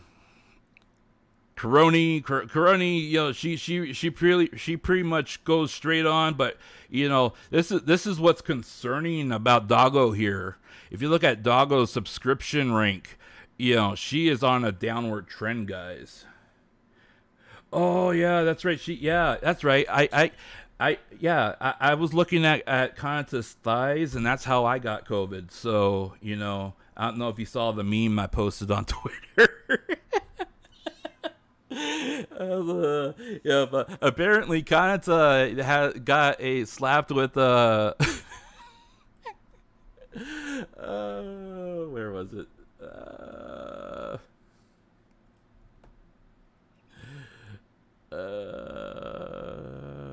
Where are you?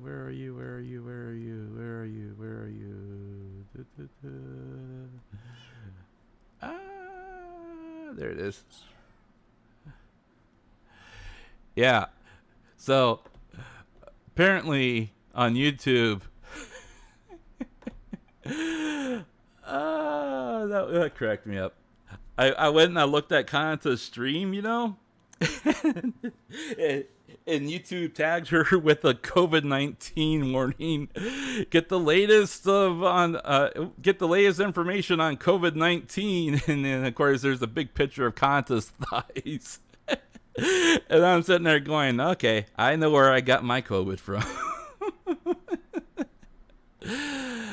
Oh, I'm terrible. Okay. Anyways, moving on. Yeah, so I mean, Crony's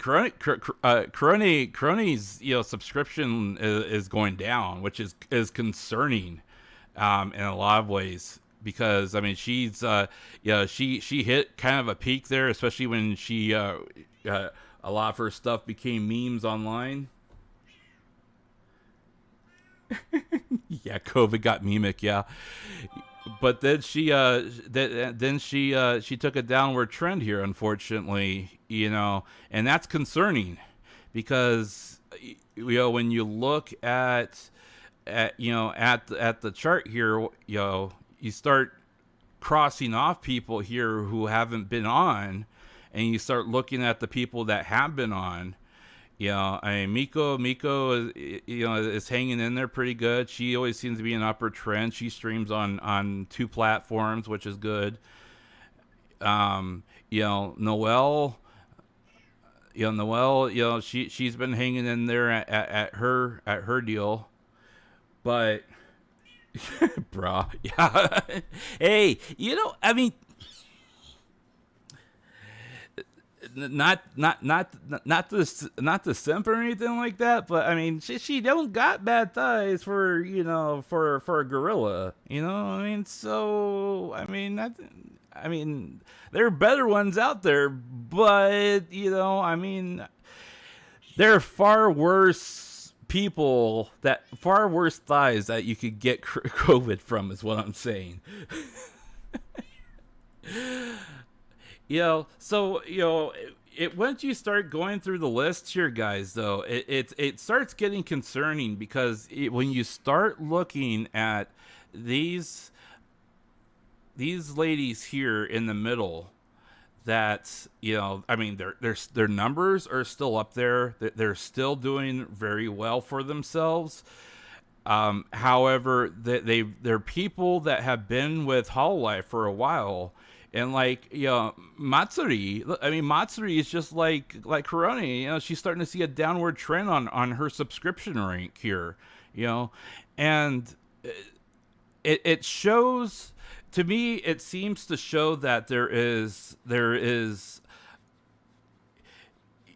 when you start losing your top stars, when you start losing 1 top star a year, you have to either replace them with somebody who's performing, either, bringing in that same paycheck at that same level for the company, or you have to have other people rise up in the ranks to be able to fill that spot, right?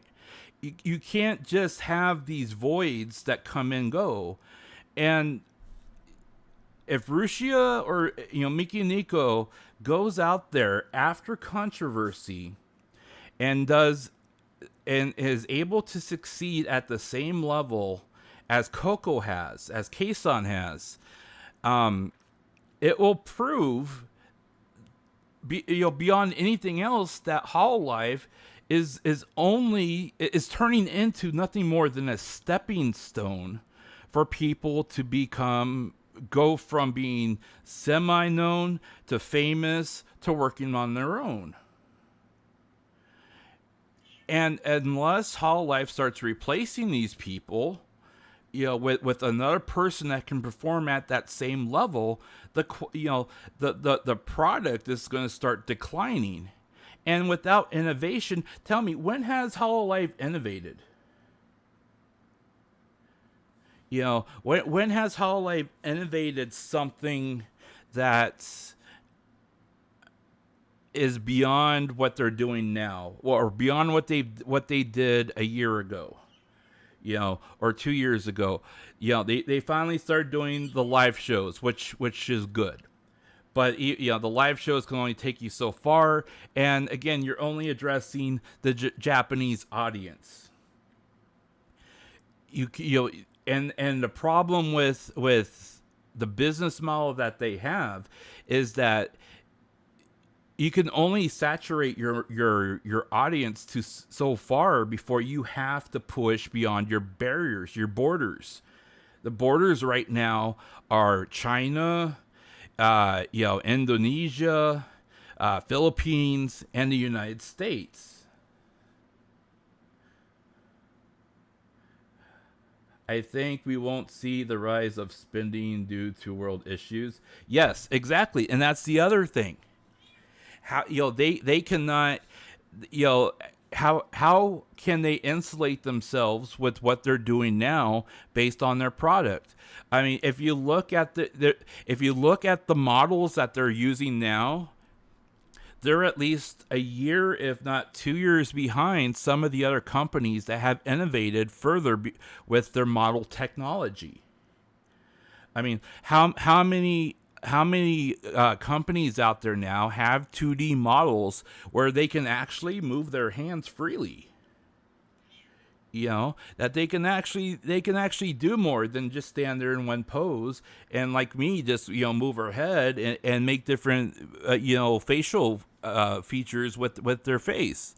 I mean, yeah, the models are slowly starting to get more impressive. If you look at like HoloX, for example, HoloX seemed to have a more a giant leap beyond what the console had, and certainly that the console was a leap from like HoloMyth, but they've still been about a year, if not 2 years behind, a year and a half behind, what other companies are doing, like Vihojo, Vihojo, I think that's what Vihojo, yeah, and some of those other ones where their technology, they've improved not just the model and rigging technology, but they've also been able to adapt the 2D avatar and the way that they're made into something that's more dynamic. And they haven't really been able to do that, much less allow the girls, have the capability to be able to use, 3D outside of when they're doing more of their performance type stuff. So hello, how's it going? Thank you for coming in. See, and that's the thing. I don't know how far Hollow Stars EN will move the needle. I mean, it may move the needle, but I mean, the fact is that I mean, having male VTubers, is, at first it was a niche, and then it was kind of something that was taken off. But I mean, what? Yeah, v shoujo, v. I'm gonna call him Vihojo. Vijojo. No, me and my pronunciation. I struggled with Mafu for God knows how long. He's just Mufasa to me. Nanners, okay. I'm just gonna call it Nanner's harem, or harem. That's her harem, as far as I'm concerned. Well, it's Iron Mouse's too, but. May I ask the company which is developed? May I ask the company whom is? In my opinion, and I haven't. I've watched a lot of this of smaller companies that seem to use relatively the same technology, and then Nanner's harem seems to be the most dynamic out of all of them right now. At least this is my opinion. But I think the bigger companies just haven't spent the money or the time to like fully implement anything with Live 2D because like Hololive is insistent on trying to like eventually get everyone with a 3D avatar so they can all perform on stage. But at the rate that they're rolling that out, by the time that everyone gets their their 3D model, half of them aren't going to be there anymore, and it's going to be kind of passe, you know?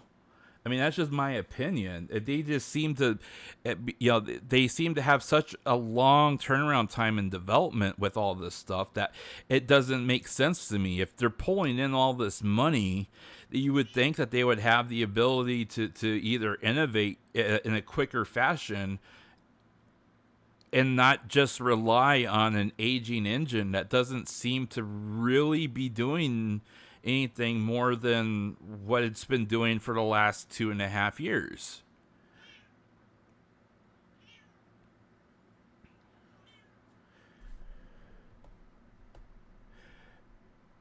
I'm glad you brought that up, Ojo, because that's the other thing. I am so glad you brought that up, Ojo, because they do have good lore. They do have great lore, but they do nothing with it. What do they do with the lore that they make up for every single one of these characters? What have they done? We had the entire console. Literally, they were gonna, the console was created to right the wrongs that were happening in this world. Things were not the way they were supposed to be, so the power that be has called upon them to take form in avatars to come bring order to chaos, or chaos to order, and all that stuff, and control nature and time and everything else. But what have they done with that lore? We had Hollow X show up out of nowhere saying, we are here now. We are Hollow X and we're taking over.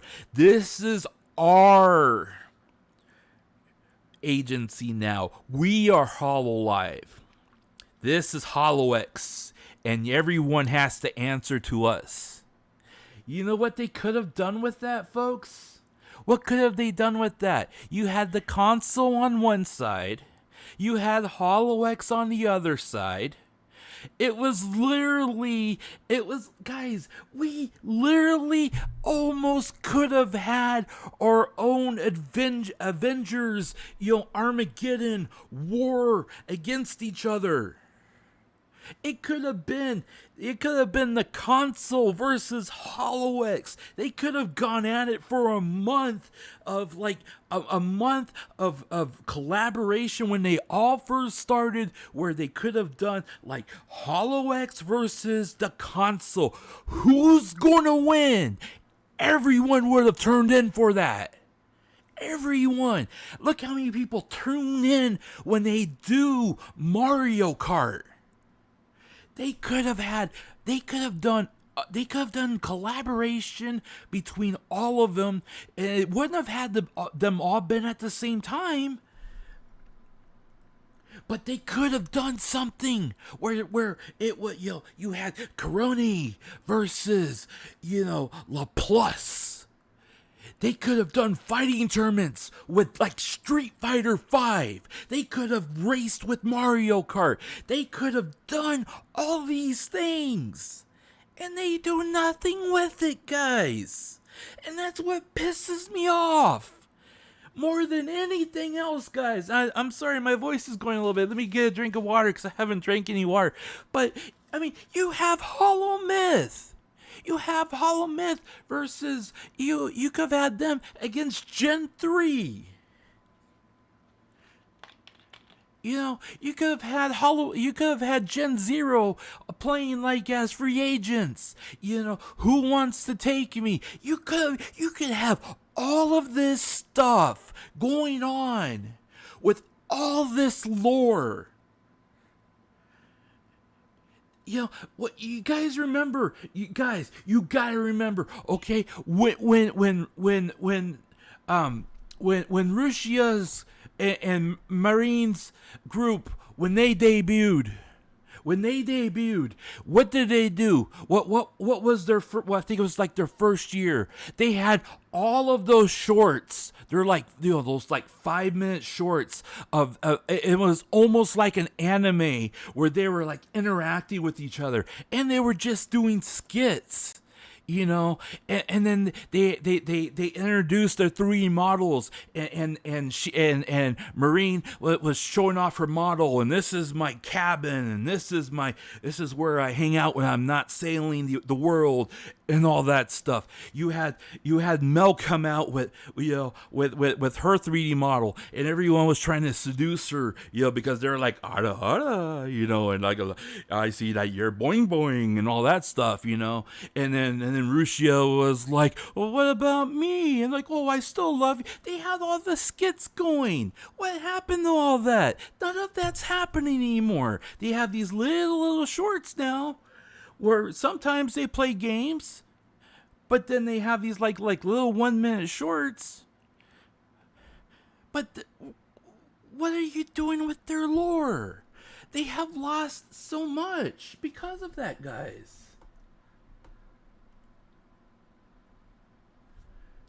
Depressed, Usagi actually talked about. I'm sorry, I'm reading your deleted comment because I want to see what it says.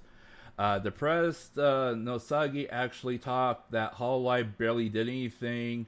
It's sad when the fans thought up lore. Yes, exactly. Bang, you nailed it, bro. Thank you.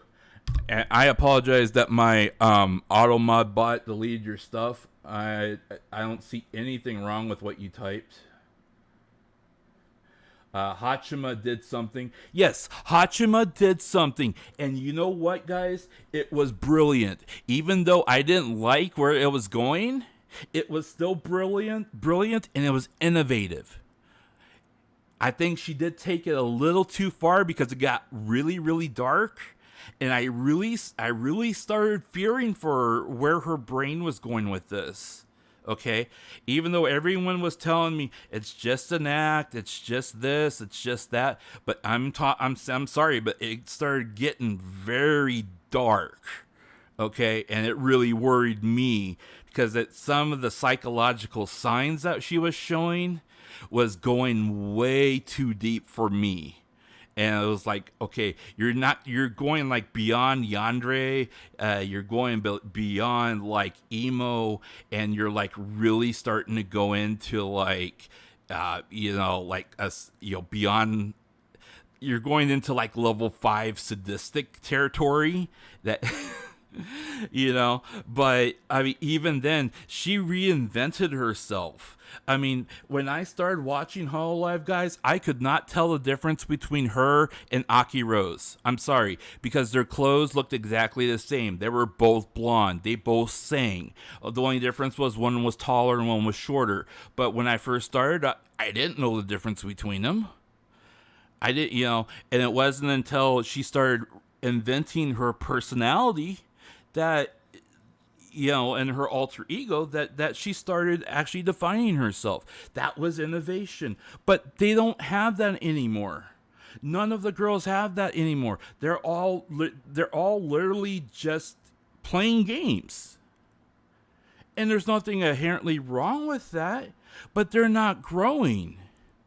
You know, all we're doing is, you know, we sit here and we watch them play games and we cheer them on. That's fun. That's great. Yeah. But they're not growing as people. And let me tell you, I want to tell you guys something. Hang on.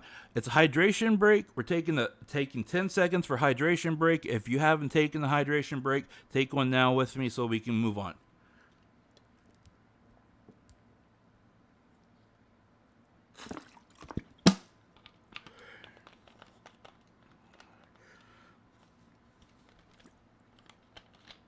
Okay, that was great.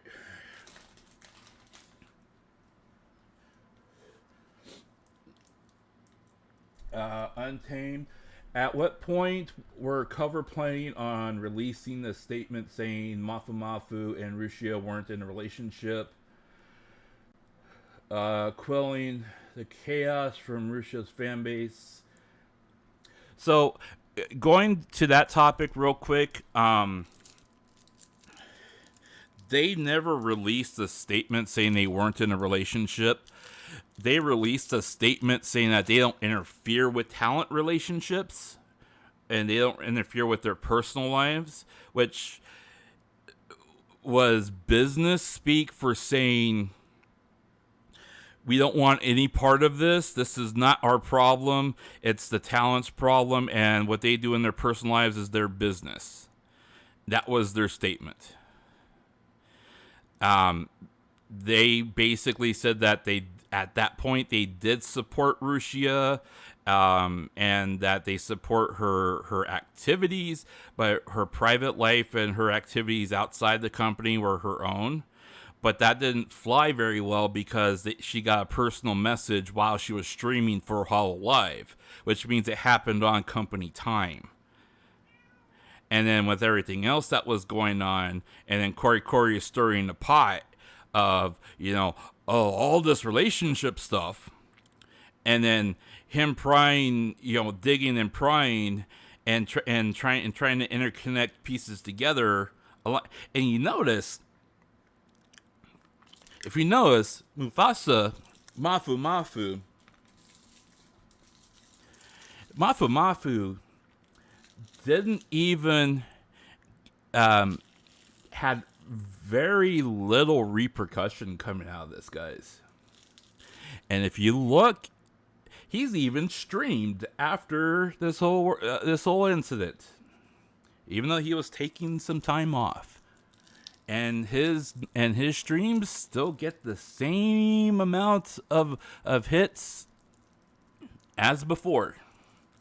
He has come out completely unscathed on this, guys. You know who came out on top of this? Nobody. Except for maybe Corey that got hits off of it. But if we look at this moron for a second, and I'll go back to that now since I'm thinking about it. Views. Worldwide. Most live views. Oh, where's my concurrent? Oh, total. Okay.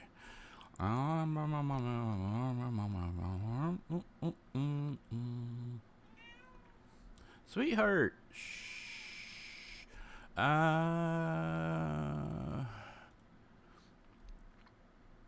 It looks like everything refreshed from, let's go back a day. Total.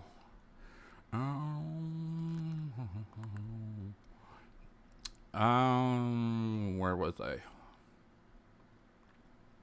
Was I weekly? Monthly? Where'd he go? Everything refreshed. Okay. Let's go up here. Let's go. Yeah, Corey.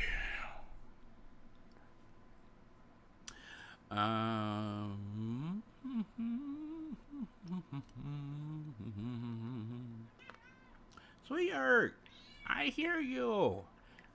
Everyone online hears you too. Actually, let's just do this better.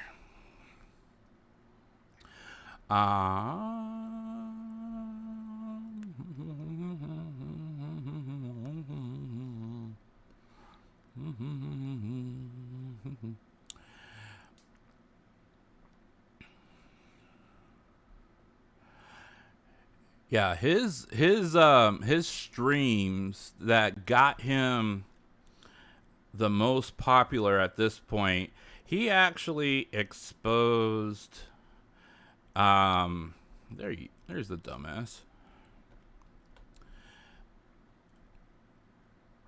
These last 2-3 streams here, he actually exposed a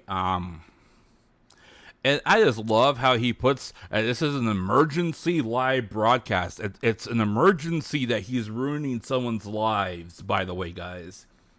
That's his emergency. Not that his life is in danger or that there's a natural disaster. The emergency is that he's about to ruin someone else's life. Okay, that's his emergency. Now, these two that got him big here was that he exposed that Nanamori, he's a male actor for a group, had an affair a couple of years ago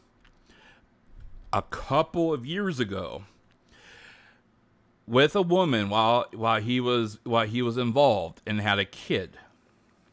Okay, the woman that he had a kid with decided, I'm going to talk to Corey because I might be able to get something out of this. All right. Now that he's popular and that he's famous and everything, she decided, I'm going to go spill the beans to Corey about the fact that I am his common law wife on the side. And that's how she refers to herself, as his common law wife, because she had a kid by him, even though he's married to another woman. Okay?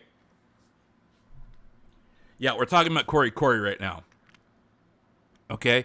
So she spilled the beans on that, and so now Nanamori is taking an indefinite hiatus because basically the company he's working for is forcing him to stop performing because of this controversy, right? Now, he's part of a group, by the way. Okay? He's part of a group. So who knows what's going to happen now with that. But as you can see, he got 3.4 million hits or views off of that.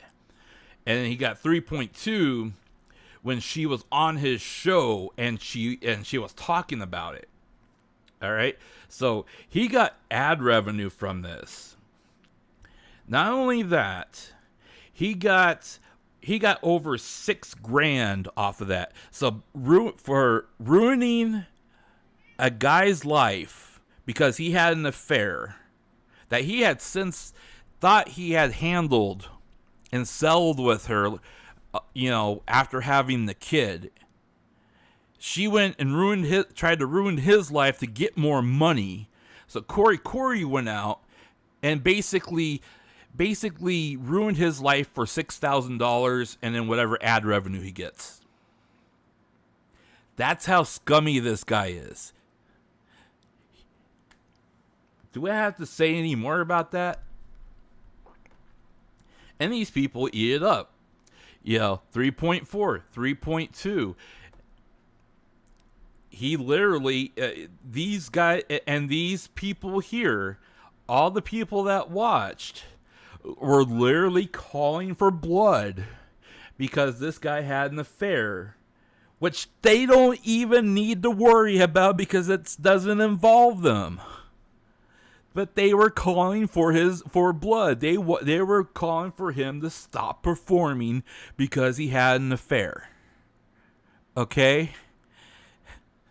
So, literally, you cannot tell me that this guy doesn't feed the antes, all right? You just can't. You can't make that up. He's literally feeding the antes here. Yeah, he aided in extortion. And then he comes along on the 13th and he released this video here where he's basically bragging. He's basically bragging about all the singers, all the idols' lives that he has ruined. That's what this video is. Okay? And the fact of the matter is, some of this stuff, it may be true. Okay? I don't know this group. I'm not going to spend the time to look into it. But what I do know is that he ruined his life, this guy's life, and then he severely hampered the career of everyone else who was not even involved in this relationship. He damaged the company, he damaged the group, he damaged everyone that supports that group, and now that whole group is trying to figure out what they're going to do with their future.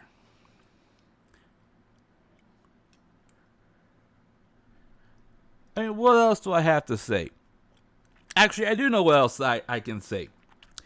If you live in Japan and you are famous or even remotely popular and you understand English, listen to my voice and listen to my advice. Do not talk to this asshole. And I called him an asshole. Do not talk to him. Nothing good will come out of it for you if you talk to him.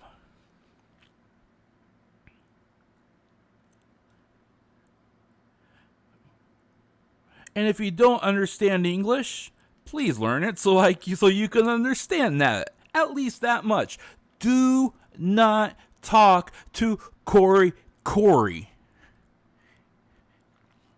If you cannot understand anything else I say, but you can understand that, please understand that. Do not talk to him.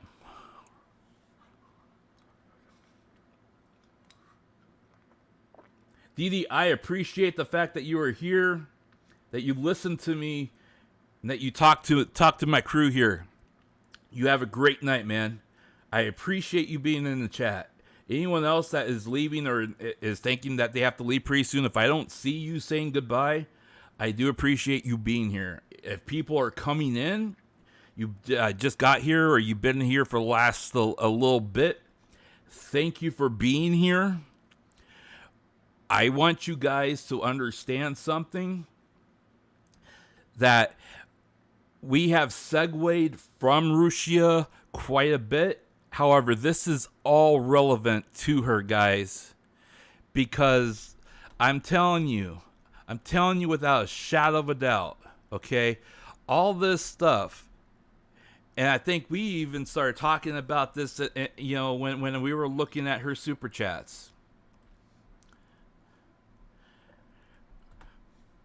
I did the calculations here.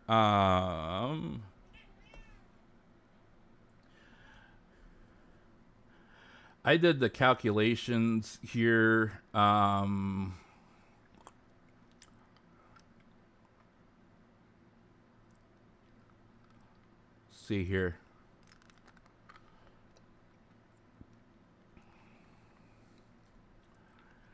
I looked at her last. Let's see, where was it? I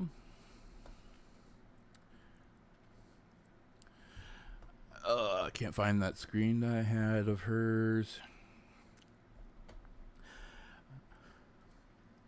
I went through the calculations of how much she made versus where she could be. I don't know where have I saved it.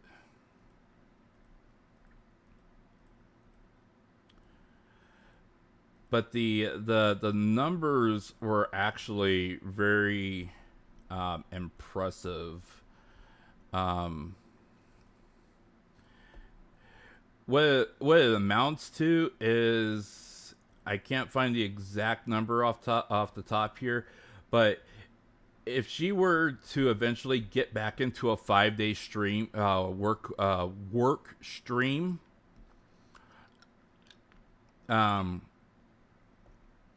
she could potentially make, okay, that's the number is here. So,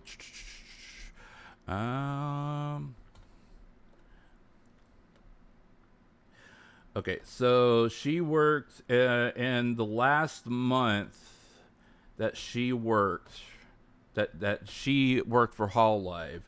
She did 20 days in a month. Okay, so that came out to roughly to 5 days a week. All right, and this is going off the numbers on her chart here. Okay, so her last full month, she pulled in 20 days. She pulled in $73,470. Okay, now bear in mind she did not make that much. That's how much she pulled in before everyone takes their chunk out of it. Okay, so that was her monthly sum on this last on the last month. So you figure that's how much she was able to pull in for Hall Live in a month. For 12 months, that comes out to $884.80. Okay, so she did not work a full schedule for that, and that's significantly less than what she was pulling in. But this was for her January, minus, I believe, minus her birthday stream, because I did not include that into the total. But you gotta figure for the month of January, YouTube takes out their chunk of it, then Hall Life takes their chunk out of it, and so she maybe have gotten between like 18 to 25% of this. But now that Hall Life isn't in there, she gets that included into what she gets to pocket. Now this was for a 4-week period where she streamed 5 days a week.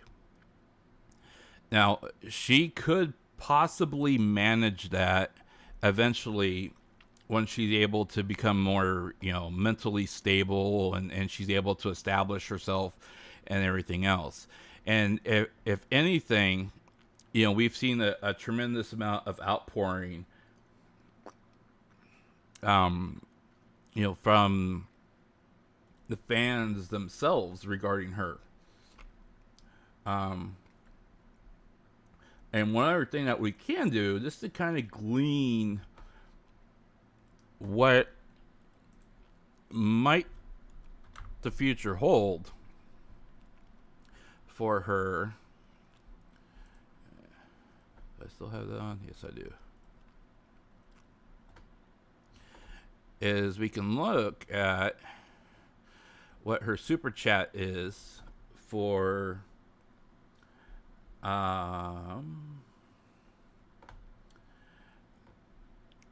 what her last counts were for her super chats.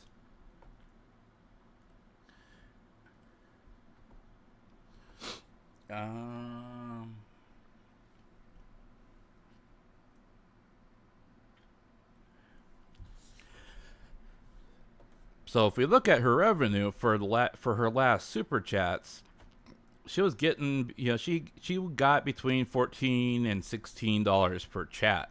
All right. Now for her total number of chats, she got this many chats for this count here, and for White Day here, she got about a little over 1,000 for that. If we compare that 1,000 to, oops, that's not her channel. If we compare that 1,000 to what her normal super chat numbers are, which we'll go to videos here. Actually, can we go to super chats? No, we can't. Okay, so we'll go to videos, where she is pulling in,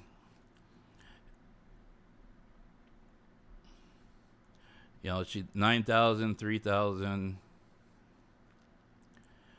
It varies, but she's getting anywhere from,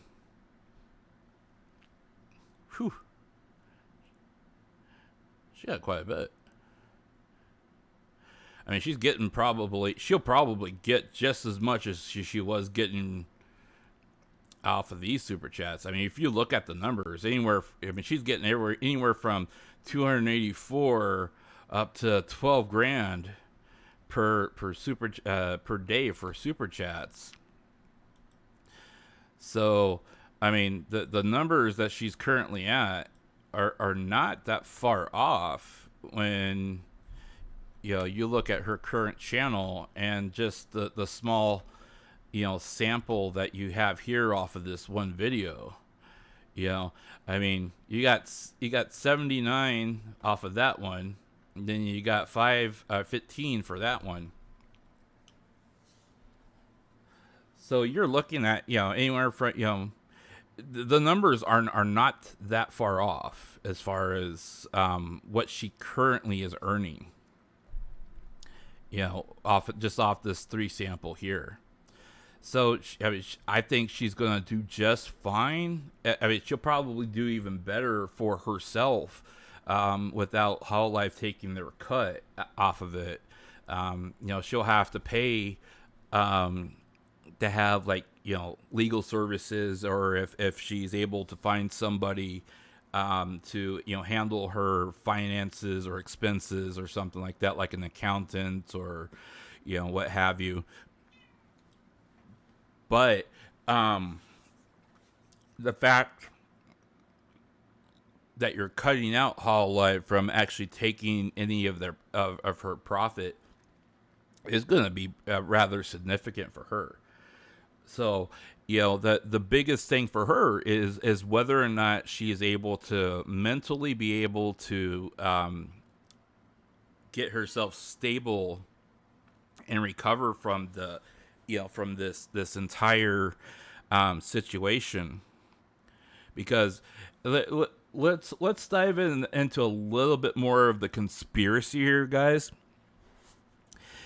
Let's assume for a second that the aunties that are out there that are saying, oh, this is all her act, this is what she does, she does all these dramatics, that's etc etc etc, that's just the way she is. Let's look at that for a second. Let's say that this is all an act. Okay, this is all her, a ploy that, this is how she manipulates her audience and et cetera, et cetera, et cetera.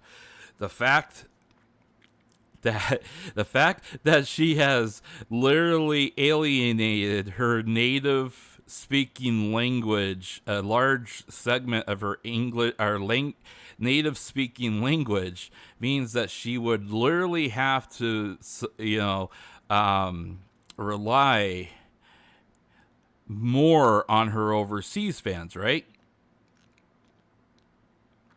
But she can't speak English. She has a hard time speaking English, as you guys have seen. So there is no way for her to grow an audience with her native speaking skills with a foreign audience, and with the vitriol that she supposedly has with people in Japan. That means that demographic is supposedly significantly smaller than it was before. So the fact that she has been able to maintain the income that she has proves that the aunties have only been able to scare away people that were not overly interested in her to begin with. So you're not you're not winning anything by trying to scare off the people that are currently there, and by harassing the people that are currently there, because they have gone from being fans of Russia to being Miki Nico, and they're not going to leave. They have already made their choice, And it's just like how you have these, like when you have presidential elections, and when you have political elections, these people are literally yelling so loud that they are trying to control or have influence over maybe a 10, maybe a 15% of the actual audience that they can influence. You always have that maybe 10% of the audience who just can't make up their mind, so they listen to whoever yells the loudest, okay? But when you look at the actual numbers, especially when it comes to support, financially, they're not going to damage her as long as she stays strong with this. Fan base wise, you're not going to change many minds by yelling like this. The people that that did switch over were the people that were going to always switch on her as soon as something bad happens. That's the way they are. As soon as something bad happens, they automatically flip from they love them to they hate them. And that's how shallow their, quote unquote love was to begin with. It was so superficial that they can't look any deeper than what their fantasy was. Is Twitcasting like Super Chat with YouTube? It is very similar. It's more they get, I'm not sure what the percentage is, but yes. Basically you buy points in yen. It's a yen conversion. So you actually get more points for your dollar. And then that in turns buys stickers that you can send to her. And it's basically like 100 points equals like $1, 10,000 or 1,000 points equals $10, etc., etc. That's basically what it converts to. And then the stickers remain on the screen and that little bar there. And you can write a very, very short message. It's the message that you can write in there is so much shorter than what a super chat is that it's kind of sad, to be honest. But yeah, you can basically send a short message and the sticker, and then that sticker remains on the screen. And there is some kind of system there where it's like I'm not sure if it's bandwidth based or if it's encouraging the streamer to stream longer type thing. But they have this like one system there where it's like, the more points you donate in, the more time the stream is supposed to be expanded type thing. And I'm not sure if that is intended to encourage the streamer to stream longer, or whether or not it like gives them more bandwidth to be able to stream for a longer period of time. I'm not sure how that mechanic works.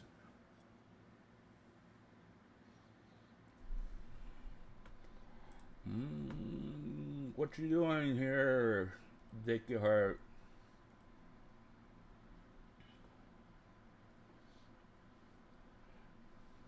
You use a lot of dots, that's why. Okay, you're good.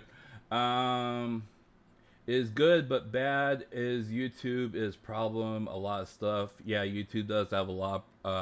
YouTube. There's a lot of hate over on Twitch too, which is why I discouraged her from going over to Twitch, especially with all the hate trains that are going on around there. That stuff's still happening. It's just a lot more covert and a lot more organized now. First time, don't forget, cancel culture has been a thing in Japan. Yes, it is. Cancel culture is still a huge thing in Japan, and it does not change. And this is something that someone sent me, guys. They sent me a message saying that if I was a true fan of Rusia or Mikeniko, that I should bow my head, say thank you for your hard work, and move on. That's what an auntie from Japan told me. He said, you are not a true fan because you cannot accept the fact that she got what she deserved. So bow your head, say thank you for your hard work, and move on. And I'm not sure if you guys saw my response to that, but I told him in not so many words that,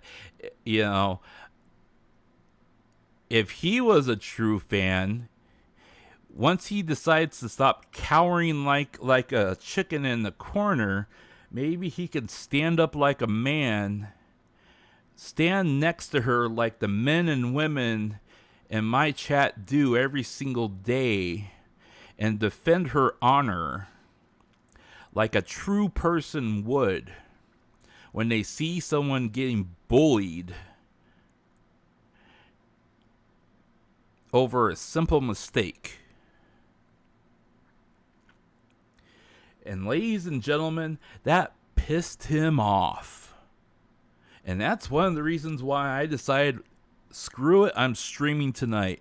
Because little peons like that, who sit there and say, you do not understand, I pity you. You do not fathom or understand the fight that you are trying to get yourself involved in. Little man, let me explain something to you that I started talking about at the very beginning of my stream. And for those of you who may not have seen that rant, it was legendary. But I am going to do it again. But I'm going to do it a little bit calmer because, my my fire is now just burning at a normal pace. It's not like burning like white hot like it was when I first started. But for all my Japanese people in the audience that do not understand why I've been streaming here for over 2.5 hours defending this girl, let's break it down one more time. Let's bring it back to the beginning. And for those of you who were not here at the beginning, this is what you missed. To all the aunties and haters out there, this is Russia. This is Russia. She is a product of Hololive and Covercore. She is a 2D model that is owned by the company. The associated voice that voiced this character remains property of Covercore. Are you following me? Good. Okay. So you have property that is owned by somebody. Okay? That means that the recordings of Miki Nico when she was Russia are rights and property of Covercore. She does not own that. Okay? Property, person. Am I going too fast? Because if I'm going too fast, I can slow it down even more. Okay? Now, the person had a contract. That contract was terminated. They fired her. Okay? So, when you fire somebody, money go bye-bye. Fame go bye-bye because of baka. Baka. Cordy baka. Okay? Do you understand? Okay, let's move on. So, when you get fired, you lose money. she don't get this money anymore. That is repercussion. That is result of firing. Okay? Dumbasses like you and everyone that hates on her, that spams her and harasses her on social media, and possibly in life, because you morons have nothing better to do with your life than to dox and try to stalk her, are repercussions. She is paying for your supposed infraction. What that repercussion is has nothing to do with the 2D model or associated owned voice acting of covercore. Does that blow your mind yet? Tell me that does not blow your mind.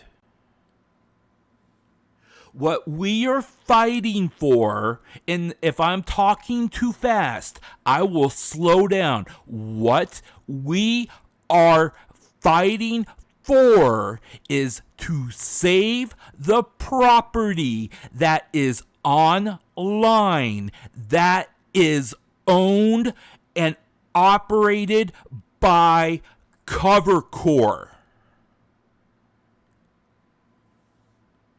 It does not get any simpler than that. And if your brain cannot comprehend that, then put down the technology you're using, because obviously it's too good for you.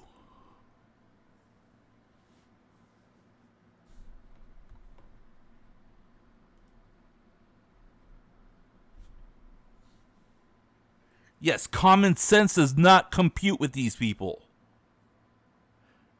Guess what? Common sense is worldwide. It does not just exist in America or Europe or South America or Australia or anywhere else. It exists in Japan too.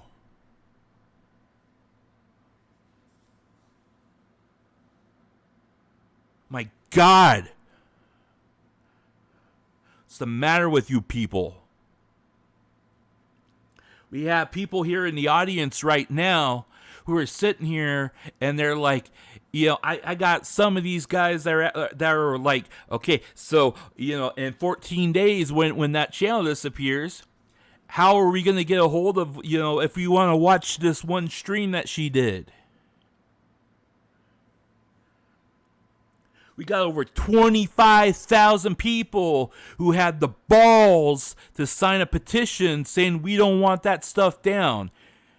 And you guys come along and, oh, that's only 25,000 and she had 1.6 million subscribers. Well, you know what? It's because the other people are sitting there and they're like, what's the point? Because, you know, unless we invoke change, change is not going to happen. And this bullshit is going to keep happening over and over and over again. Who's going to be doxxed and kicked out of Hololive next year? Who's going to have to leave next year? Who's going to have to leave the year after that? And who's going to have to pick up the mantle that was dropped because somebody either got sick of the bull and decided to leave, or morons like Corey somehow get a hold of evidence or rumored or half-truths and spin it so they have to leave. How many times? How many people? We can't sit here and just say over and over and over, well, that's just the way it is. We can't keep doing that. I mean, come on. I'm sorry, but how do revolutions happen? How does change happen? How does change get invoked? Who was the first black woman to sit in a seat that wasn't that she was told she couldn't sit in? And that was the spark. That was one of the first things that invoked change for people of color in America.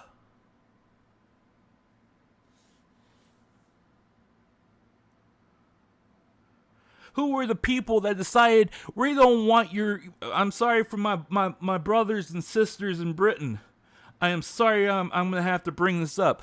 But during the Revolutionary War back in 1776, before that, who were the people that decided we don't want that British tea? We're going to throw it in the harbor because we're not going to pay your taxes. There were just like 20 or 30 people that did that. But that was one of the catalysts for an entire war. Because they wanted change. I'm not saying that we have to go to blows. But I don't need haters coming along and sending me messages telling me that they're going to make me regret talking just because I choose to stand up for somebody.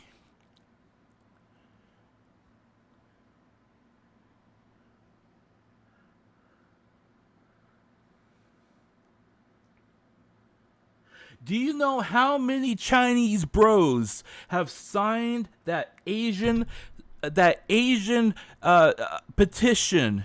That one that's going around in Asia right now. Do you know how many Chinese bros we have? We've had thousands of Chinese bros that are sitting there right now saying, we don't want to lose Russia either. We lost Hololive CN.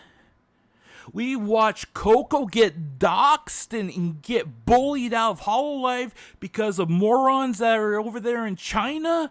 They had an entire country, and literally, like, they didn't want an international incident. And so Coco walked, but they kept her channel. Tell me something, Cover. How could you avoid the wrath of an entire communist country, keep her channel up,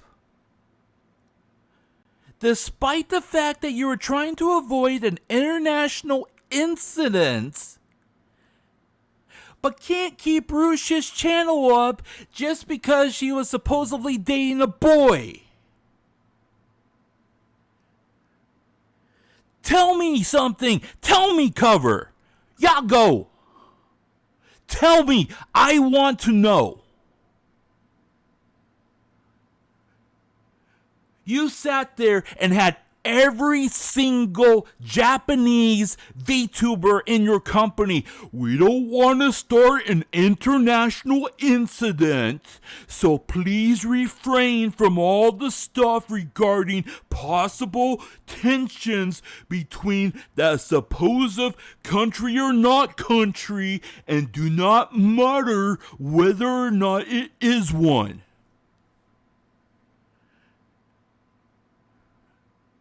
But her channel is still up. What, did the Chinese government walk? Please tell me how you managed to tell China to back off now that Coco is not with the company, but yet you could keep her channel up.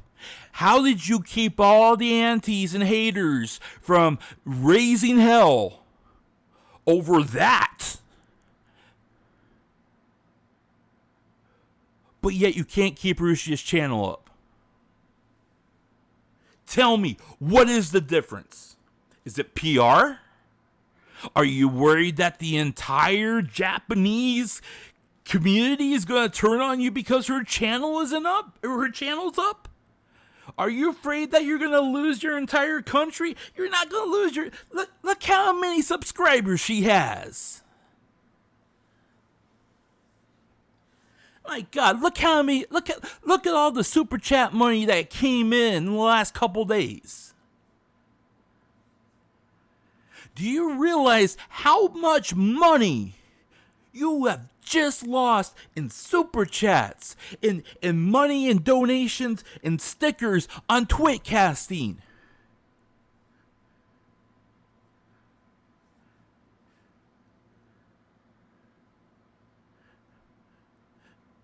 Where is the logic? Tell me, how can you let your number one walk?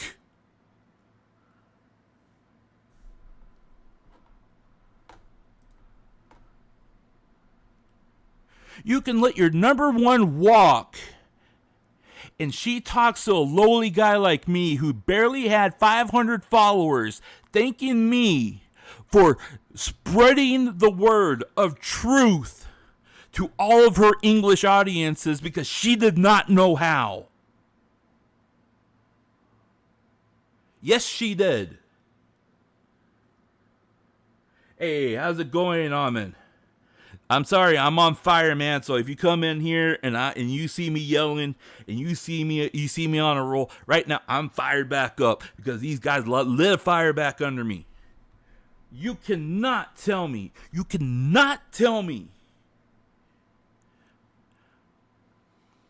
There has to be something else.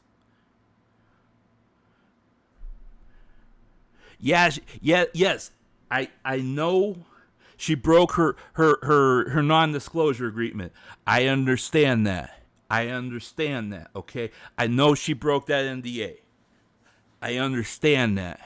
But let me ask you something. Truthfully, okay? The fact that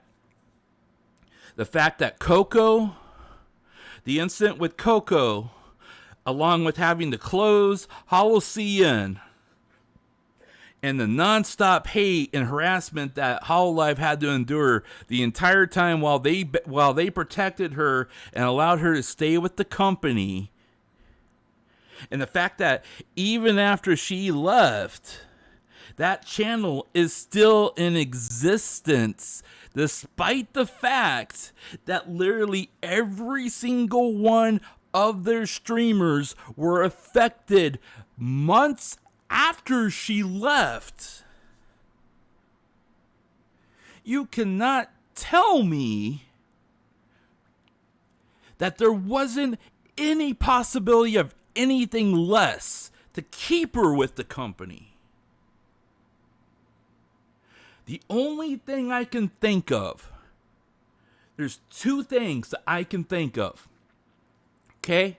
Number one, they feared Corey because that the fact that he was able to dig dirt that deep and there were enough people that were willing to give him said dirt, combined with the fact that Mafu is in fact part owner of another talent agency, that they did not want to have a controversy between their talent agency and another talent agency, and having a gossip rag columnist like him who has money connections and an entire hate group. They feared him so much that they feared him more than all the hate and controversy they were getting from China. But does that really make sense? Was there really something in that discussion that said, you know what? We'll stop talking about this and we will not pursue this any further if you fire her and you wipe her from the existence of the internet? Is that really what is that what happened here? Because I'm starting to think that might have been what happened. Okay? Or they figure that with the amount of stuff that they finally found out about her past, that they didn't do their due diligence when they hired her, and they didn't realize that she was dealing with a lot of mental and emotional things, And because of the culture over in Japan is still at least 20 years behind a lot of the mental and psychological care in the West, they said, we don't want to deal with this mess. And so they let her go.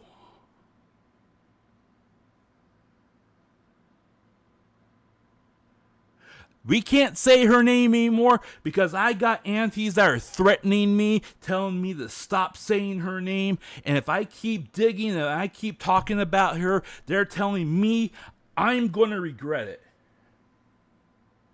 I am saying her name, Russia. Come at me.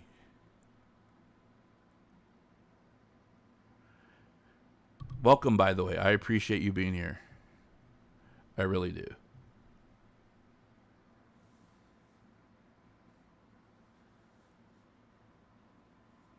She does. She pours her heart and soul into her overseas fans now more than ever. You know why? Because she realizes that the overseas audience, despite the fact that there is a congregation of overseas audience fans that absolutely revile her because they believe and they didn't dig any deeper than what the gossip was. She realizes that her overseas audience cares more about her and stands by her more than all the Japanese people that turned on her. And that's sad, yo. Because the Japanese people, of all people, number one, that's her native country. She can actually talk and you guys can understand without having to have an in-between. They're not people like me that have to sit there and transcript what she says and then go back and verify that what I'm reading and what I'm transcripting is correct and ask another person, can you verify my work? I want to make sure I'm saying the right thing. Do you know how much I wish that I could have a conversation with her to tell her how much I want to help her? I don't want to be her savior like that dumbass over. Did you guys see? And I want. Hang on, my thing held your comments for review. I'm sorry, Nico. I'm sorry, Nico. Does anyone know what happened to Mano? I don't know. I haven't seen, and I'm gonna. My auto mod deleted your comment, Nico, so I'm gonna copy it and repaste it here for you, okay? Because maybe someone has an answer for that. Nico is asking, does anyone know what happened to Mano?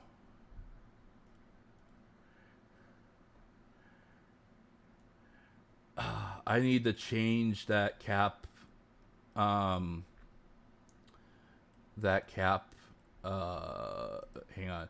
Let me just turn that off because you guys are really good at making sure that you guys, like 99% of you guys that type in caps, you're not doing it maliciously. So I'm just going to let me turn my cap mod off here. So you guys, okay, that's off. Yes, we support her here. You know why? Because just like I covered earlier, guys, everything I see, and everything. Yes, I just turned off my cap blocker, so just give it like a few seconds here to refresh, guys. So hopefully it doesn't block you guys in the future. Just don't abuse it, okay? But just like I was saying earlier, guys, everything that she is showing, and she has said this multiple times, okay? And for those of you who came in late and maybe not seen this, okay? Marco, can't Russia just go full English so Japanese can't? I have actually offered to teach her English. I have taught two different Japanese VTubers English. Not to the point where they're like completely 100% fluent, but I have taught them enough to be able to start interacting with their English audience, and start having conversation with them, like like Rushia, she does a lot of twit casting streams where it's a lot like, she's just doing her daily routine, or she's just, it's downtime and she just wants to chat and talk about different things that are on her mind. And I've taught two different Japanese VTubers how to have simple conversation like that. Today I ate bacon and eggs for breakfast. After that I went and took a walk. I went down to the park. Things like that. Talk about their day. Talk about basic things that they've done in their day, so they can actually communicate and have some kind of rapport with their English audience. And and I offered that to her, and unfortunately, with everything that's going on, it's not something that is. I don't think it's something that she's willing to consider at this point, and that's why she's using a lot of her like auto translate on her phone. But if you notice, she's trying to talk a lot more to her English audience now, and she's trying to do a lot on her own. And I think it's just part of her stubbornness, and then also her mindset that she has a hard time relying on other people, guys. Okay. But she's starting to realize that, with the situation she's in, she cannot do all this on her own. And in order to make sure that her message gets out, and and that people understand what's happening, she has to have people on the English side of things spreading that message of what she is actually doing and what's happening with her, and explain to our side of the audience, this is what's happening to the girl. Okay. You have the aunties out there right now, and if you read the dirt rags that they are using as gospel against what she has done in the past, or they claim she has done in the past, it all fits, guys. And she even admits it, that she has been diagnosed with manic depression. Okay? She has said it four different times since she left Hololive, that she is suffering from severe manic depression, which is bipolar. It's a bipolar disorder. It's a manic depression. And you guys have seen it. She has mood swings, and a lot of them, they were in character, but they were also her. There were a lot of mood swings. Why do you think she's had to take so much time off, or she had to take significant windows of time off? It's because she had these highs and lows called, they're called manic, and then they're called hypomania, and then they have the lows, which is depression. Okay? And when you hit these lows, you literally cannot drag yourself out of bed. I have seen patients, guys, okay, that they go in cycles. They do like 10 to 14 days of extreme highs, which is called hypomania, where they literally do not sleep. Their brain is firing so much that they cannot sleep, even with medication or sedation. Okay, and then they hit these lows where they get up, they use the restroom, they eat, and then they go back to bed, because that's all they can do. okay? And they sleep for 24 hours a day, 23 hours a day for, for weeks, because that's the disorder that they're going through, okay? And I want people in the audience that are watching right now to understand, okay? If this is in fact true and she is suffering from this, which I believe she is, I believe, based on everything I've seen and everything she has said, I believe that, what she is telling us is very true. There is no cause, okay? It could be genetic, it could be environmental, it could be altered brain structure, it could be, again, like I said, there is a direct related condition to post-traumatic stress disorder, anxiety disorder.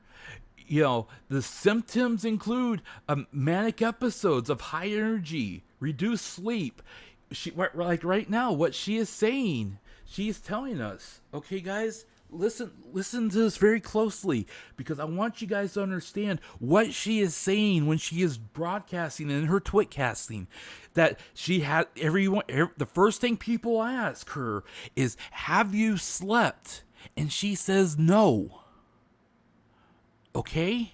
I want you guys to grab onto that for a second. Grab onto that thought.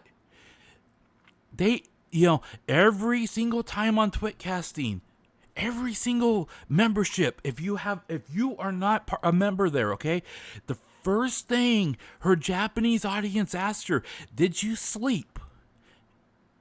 And it's 6 a.m, guys, when she broadcasts, and she says, no, I have not slept.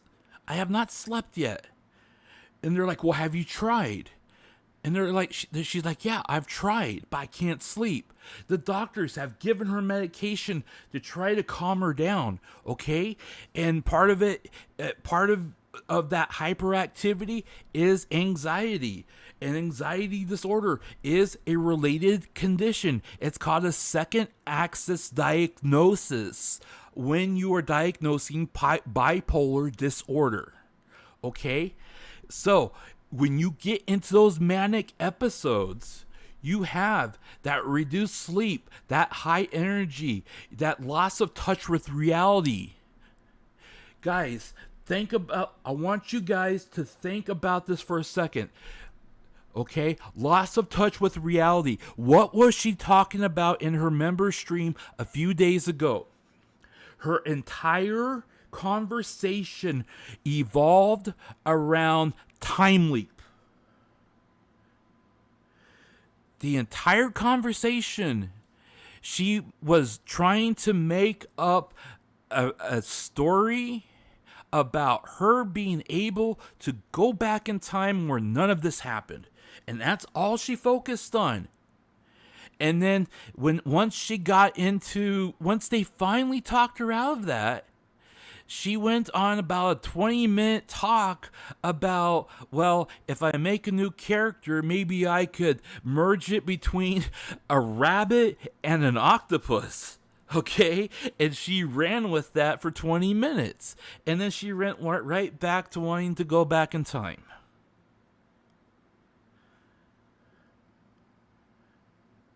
Okay?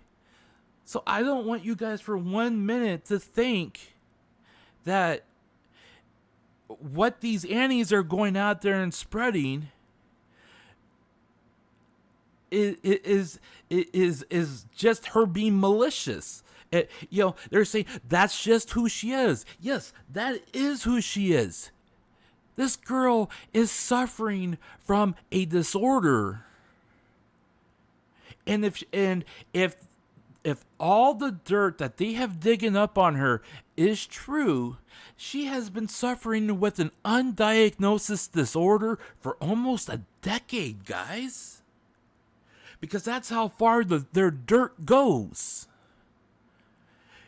You literally have people with this disorder that cannot they go through multiple relationships, okay? They go through multiple relationships because they're trying to find something that they can hold on to, that somebody that won't leave them as soon as they go into a cycle.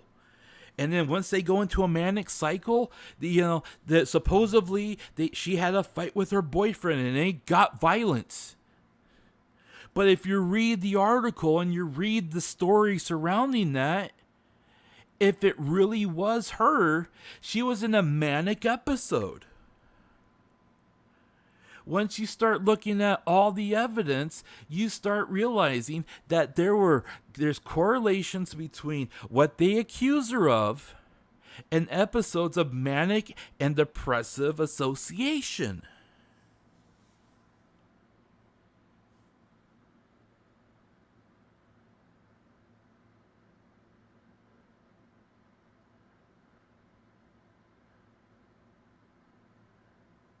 I did see that, yeah.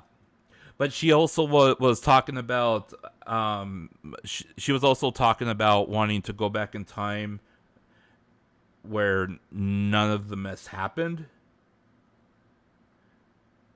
It kind of like, it started off with, she wanted to do Valentine's because she couldn't do Valentine's. And then it kind of like, I wish I could go back in time where none of this happened.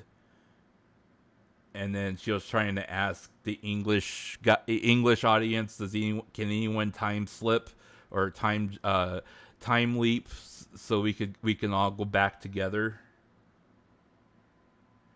But yeah, I mean, she did dwell on time leap quite a bit.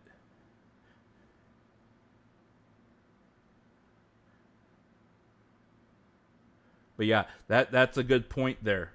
That's a very good point, that she really regretted not being able to do Valentine's with us. And that's sad, guys. It's so sad. Because, I mean, Valentine's to a girl is very important. Even if it's just, friendship or obligation or whatever, I mean, it's still important. Especially for her when she tries to show love to her audience. Is Rushia still there? I haven't visited it because I'm scared to know. Rushia's channel is still there for another, we'll call it 2 weeks, because I don't know if they're going to delete it on the 31st, which would technically be the 1st in Japan, or if they're going to delete it like on the 1st, and give the rest of the world that one extra day. So you got 2 weeks.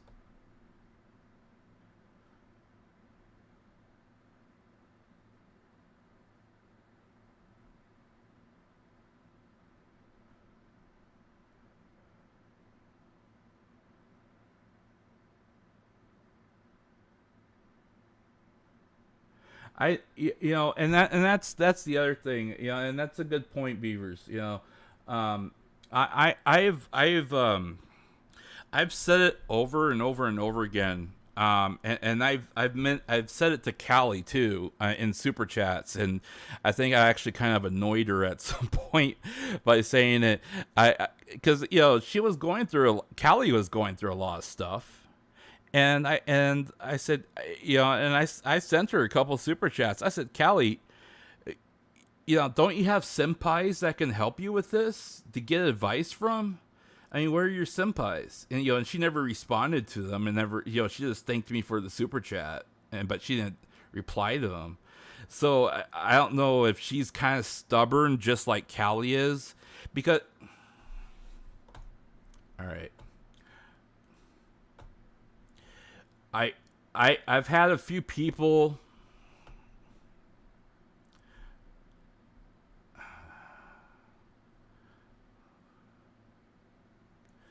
Okay.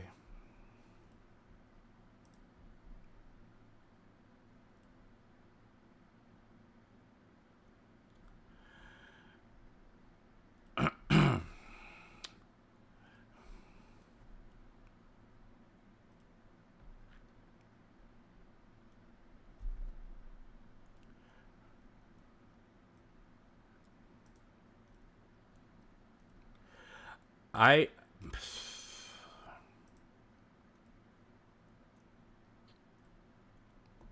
fuck it. I've had a few people tell me not to do this, but I'm gonna do it anyways. All right. Don't hate me for it, but I'm going to do it anyways. Okay? Because you guys got to know this. Okay?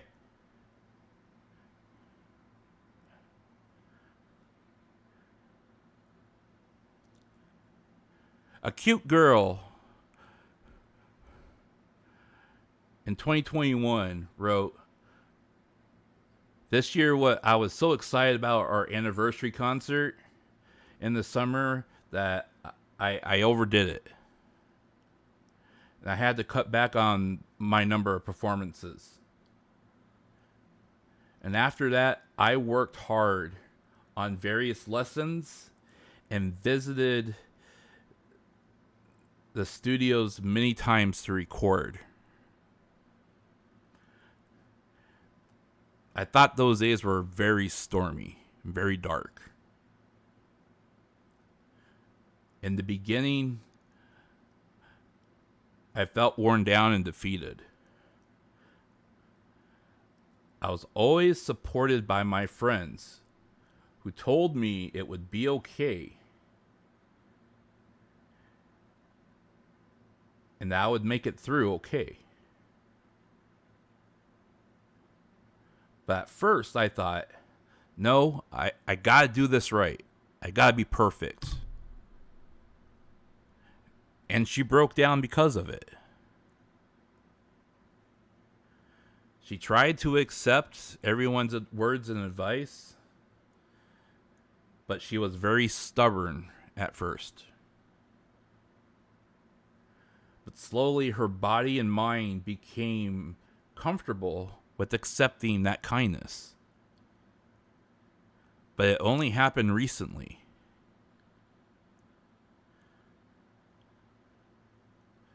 She wrote, "I am never good at relying on others.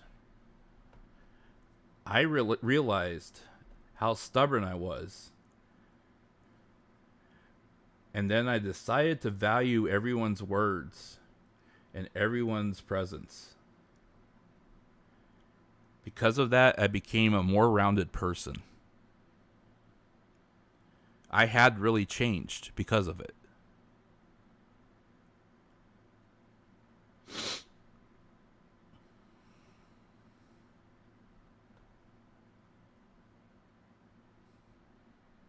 God damn it.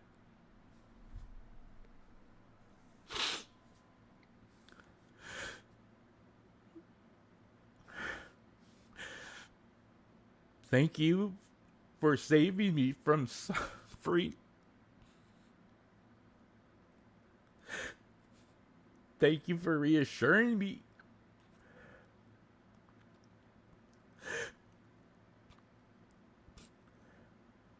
Thank you for believing in me and being there for me. God damn it!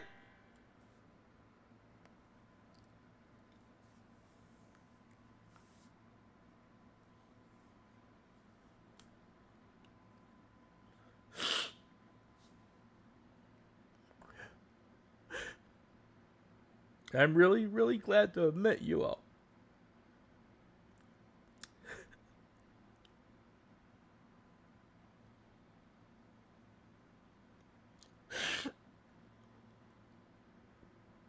I really, really love you guys. I love you guys so much.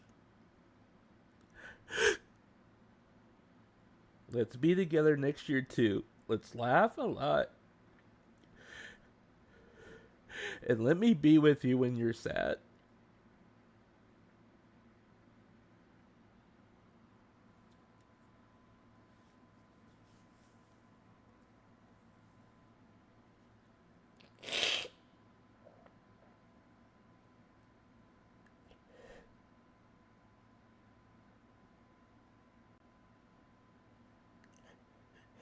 You cannot tell me that she made this crap up. You cannot tell me that this wasn't from her heart, guys. Nobody writes like this if they don't mean it.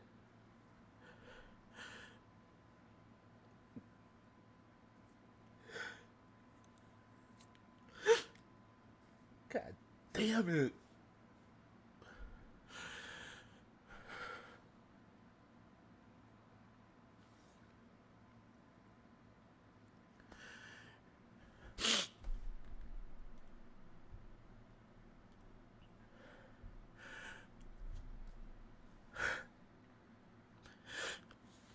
You Annies and you haters out there, you want to know the reason why I stand up and say her name.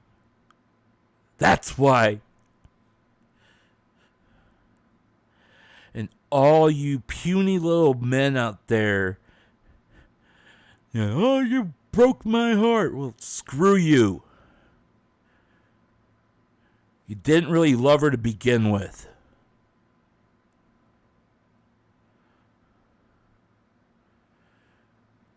If you fell for this trap that turned you against her this easily, you never loved her to begin with. Let me break it down to you like a man. Love is patient, kind, gentle. It doesn't hold a list of wrongdoings. When someone you love messes up, you forgive them. You listen to them. You do not automatically turn on them and stab them in the back. If you really loved her, you would have stood by her side and demanded that you hear her side of the story. You would be standing here right now, listening and agreeing with what I'm saying. Why does it have to take somebody who doesn't even have her as his number one in Hololive, yet still has admiration and love for the girl because he cares about every single one of them as a person? Why does it take someone like me to point that out to you?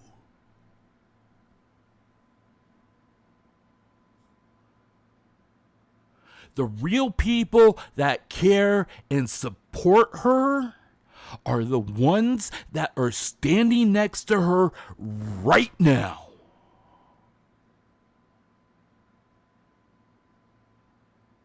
And Covercore, Yago,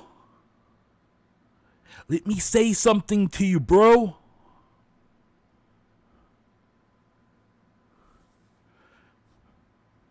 If you value your talent, if you value the people and the product that you push on every single one of us, start fucking respecting them and take care of them.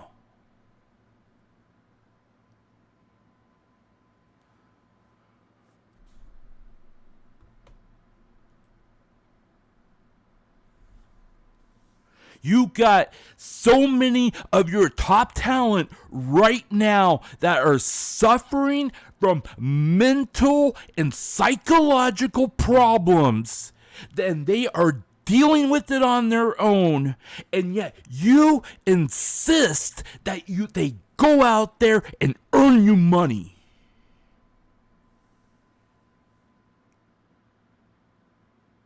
Oh, take some time off. Take some time off of streaming. Okay. Then how come every single one of them are sitting here rushing back and going right back to streaming 6 days a week? Why is every one of them who has a problem breaking down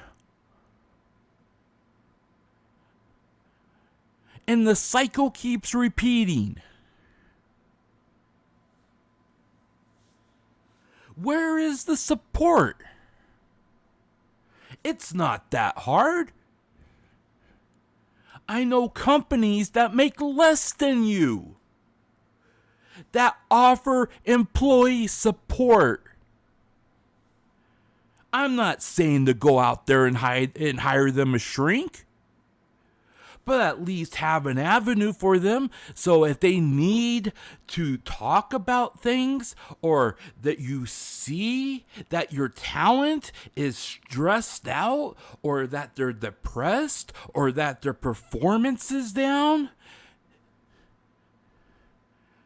hand them a number. This might be a good place to, that caters to talent, that can be discreet.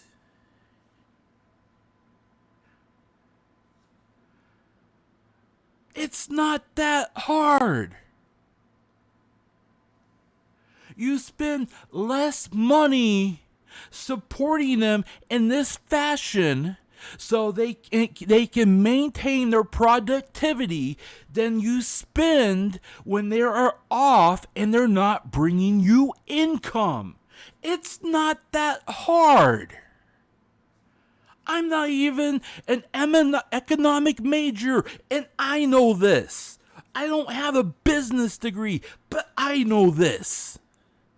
The longer you keep an employee on the job where they are mentally and physically healthy, the more money you make.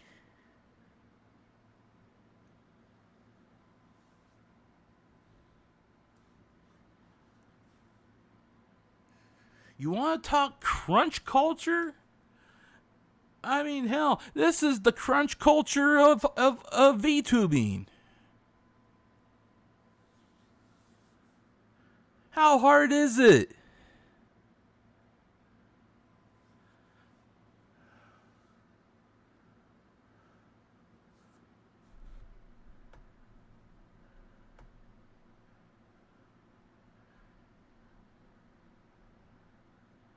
I respected you, Yago. I still want to talk to you, man. I want to talk to you about this content. But come on, man. I have a hard time believing, as much as these girls love you, or supposedly love you, I have a hard time believing that you care so little about their well-being that you're willing to turn a blind eye to this.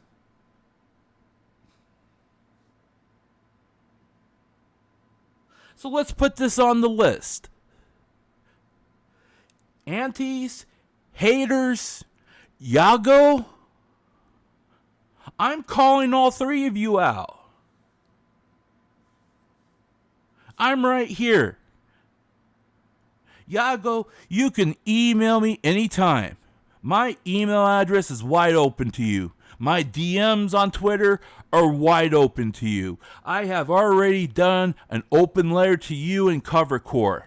I have already sent an electronic version, a text version of my same petition to you that I spelled out in my live letter to you. Omega Alpha, I don't care if you only handle EN. I'm sure you talk to Yago. I'm sure you talk to Covercore in Japan. Omega Alpha, if Yago can't talk to me because of the language barrier, I'm right here. I'm sure you can talk to him. I'm sure you can address the concerns of your English audience. You don't seem to be doing anything else. You made a dramatic entrance. Where are you now?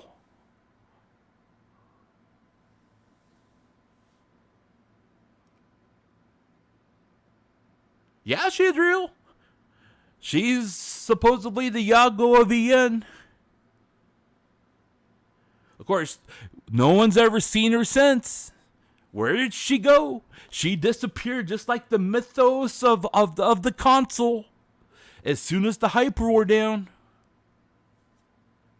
Are you real? Are you real, Omega Alpha? Again, my DMs are open. My email's wide open to you. I'm sure you can arrange something to talk to Yago. I'm sure you have a direct line to him.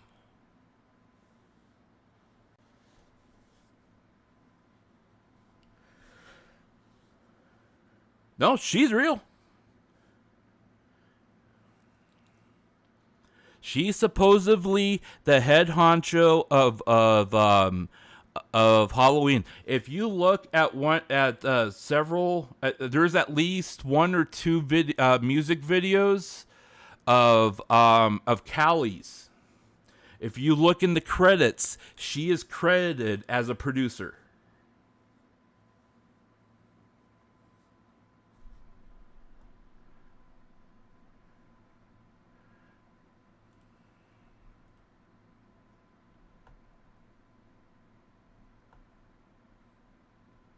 I'm serious, man. I mean,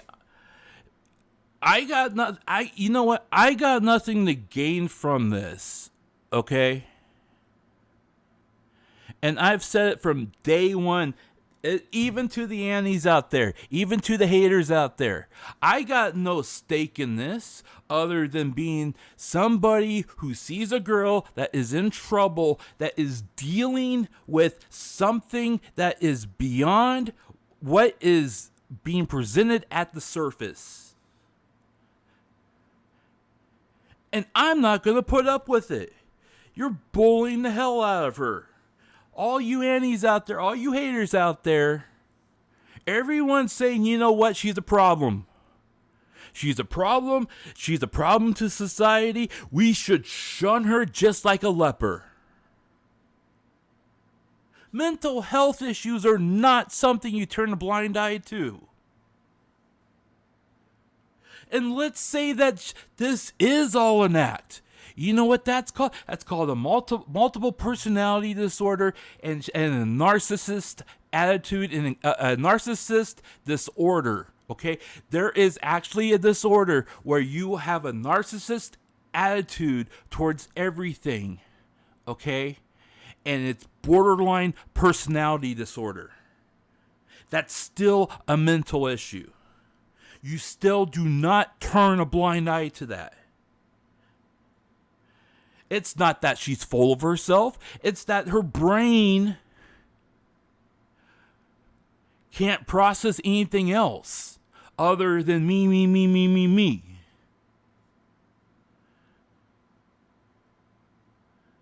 Some people sit there and go, well, that's just me calling a bitch. No, it's not. Being a bitch is having an attitude towards something in particular, and every time someone brings it up, you automatically snap into that attitude because of the topic. Not because it's in your personality, not because it's a chemical imbalance in your head. It's because you're making a conscious decision to hate something. That is a bitch, okay?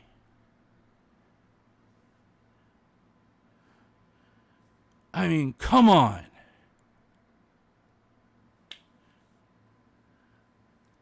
Seriously, guys.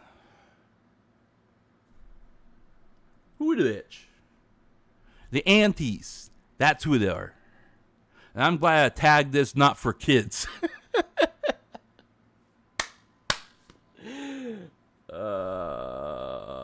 Come on. No, shut her life seal. Yeah, exactly. That's exactly what they're doing. They're trying to seal her away like she's a demon or like she's an Oni. And she's not, guys.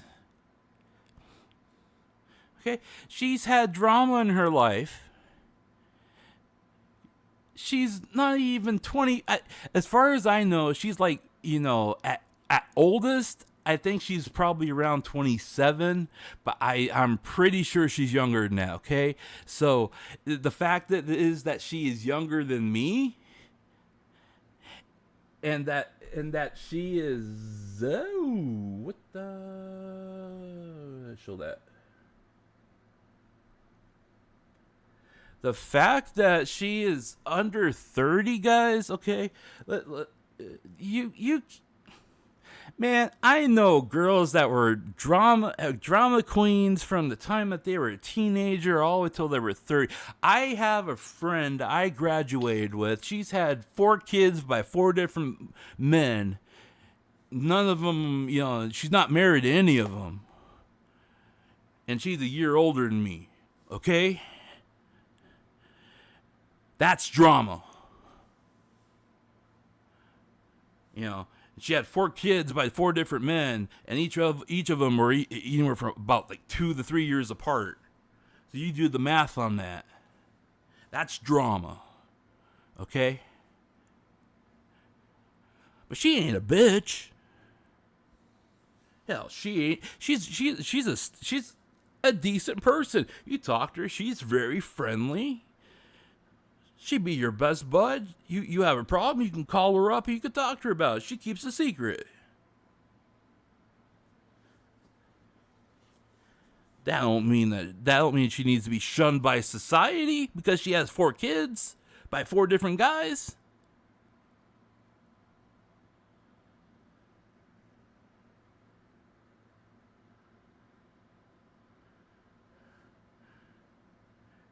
I'm an Oni. You know what? I've been called an Oni-chan once or twice.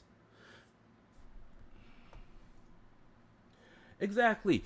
Again, aunties, pay attention. This is Rusia. She's 2D. She is a character owned by Covercore. This is not Mike Nico. Mike Nico's a person. If you want to hate the person that voiced this, the only reason why you hate her is because you had your little fantasy broke on you. And you had nothing better to do with your life. Why am I doing this? I'm doing this because, you know what? I got nothing better to do with my life. Actually, I do this for fun. You're actually giving me an opportunity to learn streaming and learning how to do Adobe Premiere. So you Annies are actually giving me a purpose for doing this. I always wanted to learn how to do this stuff. So you know what? Here I am. Good job on you guys. But you know what? My purpose right now is to give her a voice because she can't have one. She has to she literally has to act like nothing's wrong because of her NDA.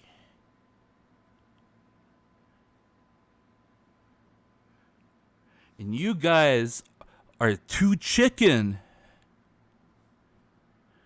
And they're attacking her knowing full well that she can't talk about this stuff.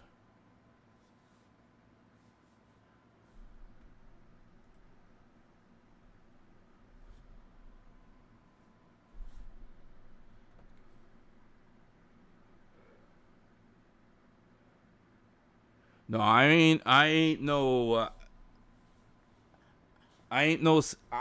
samurai. Well, I'm not going to get too far into my family history. But let's just put it this way: my family lineage, I actually was able to trace back into the era where they had imperial outposts on back in the day, and I did have family that worked on behalf of one of those imperial outposts that was samurai. So I do have samurai lineage in my bloodline, but I ain't no knight in shining armor. I ain't rescuing no damsel in distress. I am standing up for what's right because I'll be honest with you guys. It was an imperial outpost, and my lineage, my great, it was like great. My ancestor was worked as a samurai under, oh gosh,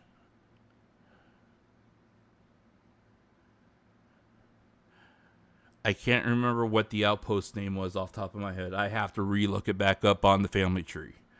But he worked under a lord as a samurai for an outpost. But yeah, I decided to become Ronin. I'm more of a Ronin samurai as a lone wolf. But hey, I found my pack here, so that's all good. Yeah, it wasn't a shogun, no. I mean, the Imperial outpost, of course, reported to the shogun, but it's, it was an individual lord that he worked for.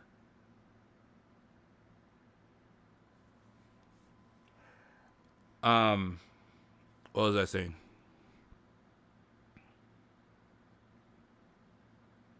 But yeah, I'm not.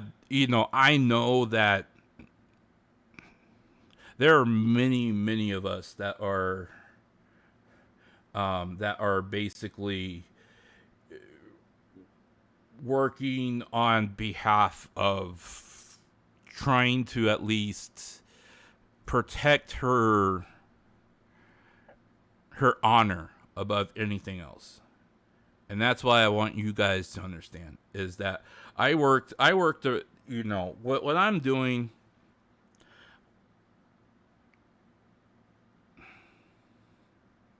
All right. So, long story short, when I was young, I lived in several places that were extremely racist. Okay, they were very racist towards. They were racist towards anyone that was Asian, and we didn't live there by choice. Okay, as a result, as a kid, from the time I could remember, from like 5-6 years old, all the way through high school, I was bullied. I was beaten up. I was I couldn't even go to the bathroom without having people in there waiting for me, and they would beat me up. They would hit me in places where my clothes would cover it so the bruises wouldn't show. And they threatened me and told me if I told on them that they would make it even worse for me. Okay? That happened from the time I was like 5 or 6 all the way up through high school. And it wasn't until I hit high school, hit puberty, and was able to start weightlifting and gain muscle and strength and everything else and learn how to defend myself, that I had a chance in hell of protecting myself from those bullies. Okay? And even then, I still got bullied. But at least I was able to fight back. And by the time I was probably a junior in high school, I was big enough to where they looked at me and they said, no, we're not going to screw with him. Because they knew at least one of them was not going to walk away in a good mood if they fought me. Okay? So I know what it's like to get bullied nonstop every day. From the time I got on the bus to the time I went to go take a piss, I had to sit by myself through most of school because I had no friends, because they told them you do not sit with that kid because he's Japanese. That was the reason. Okay? So to see somebody getting bullied because she is having either a mental or psychological problem, who can't speak on her behalf, who can't defend herself, who is outnumbered by all the antis and all the haters online.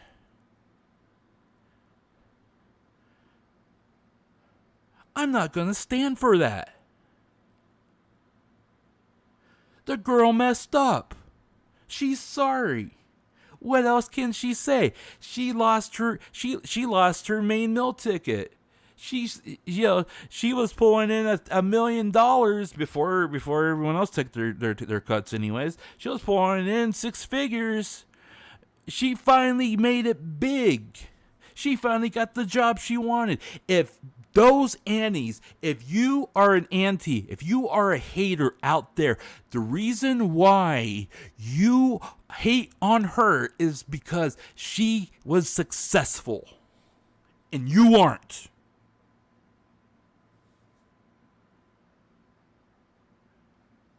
I don't care who you are. Okay, you can be somebody that I just met.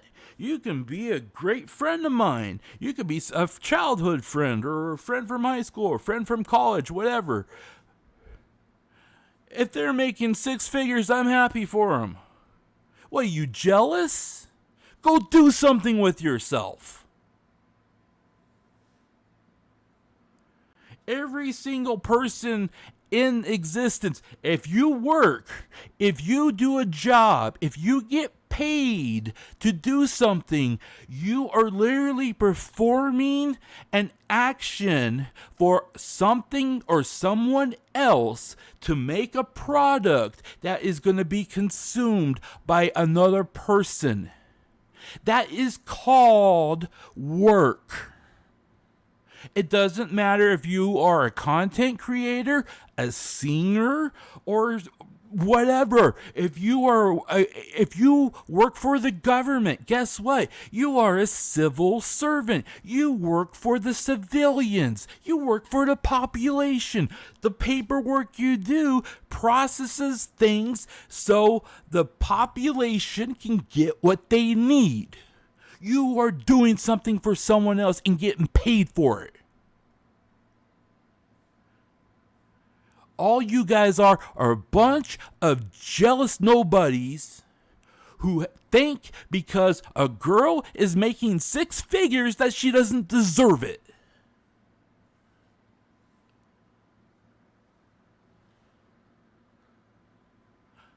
I don't make 6 figures, but I ain't jealous of her.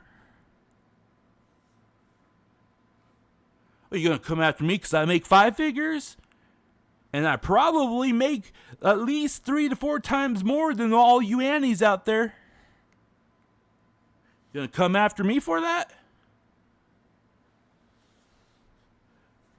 And guess what? I don't have to work 3 or 4 jobs for doing that and then go home and then be mad at myself and then take it out on the girl.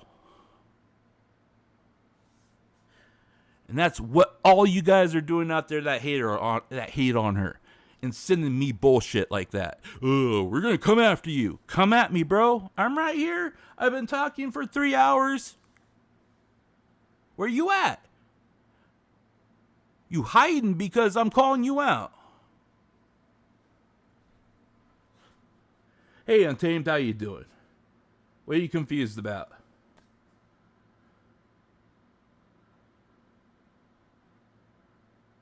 If Miki Nicholas says she doesn't want to be called Rushia, who do I listen to, you or her?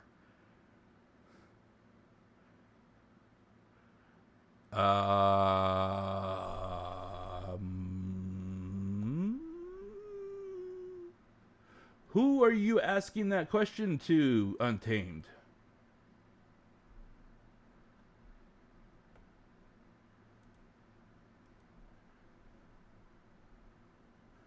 I'm glad you don't hate her. I am glad you don't hate her.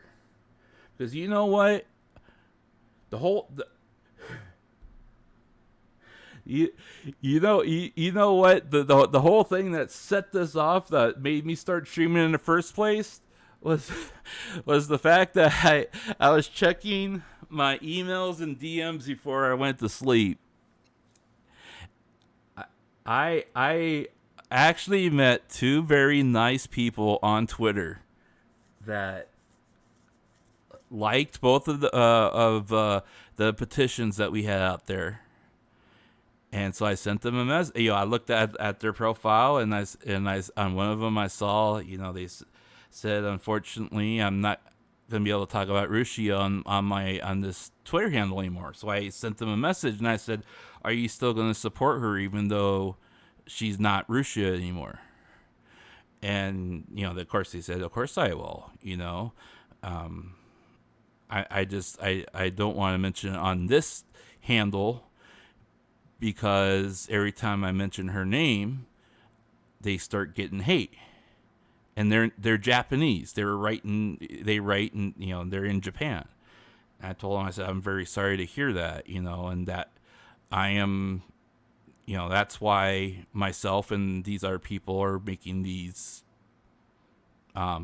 petitions. We're at least trying to save her channel or her content, And I said, I hope you support her, in whatever she does next. And he said, of course I will. Thank you for fighting for her.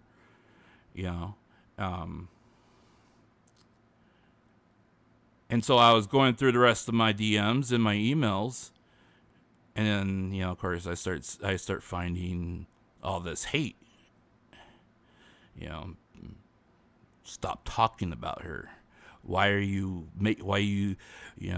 You're stirring the pot. You're digging too deep. Stop digging.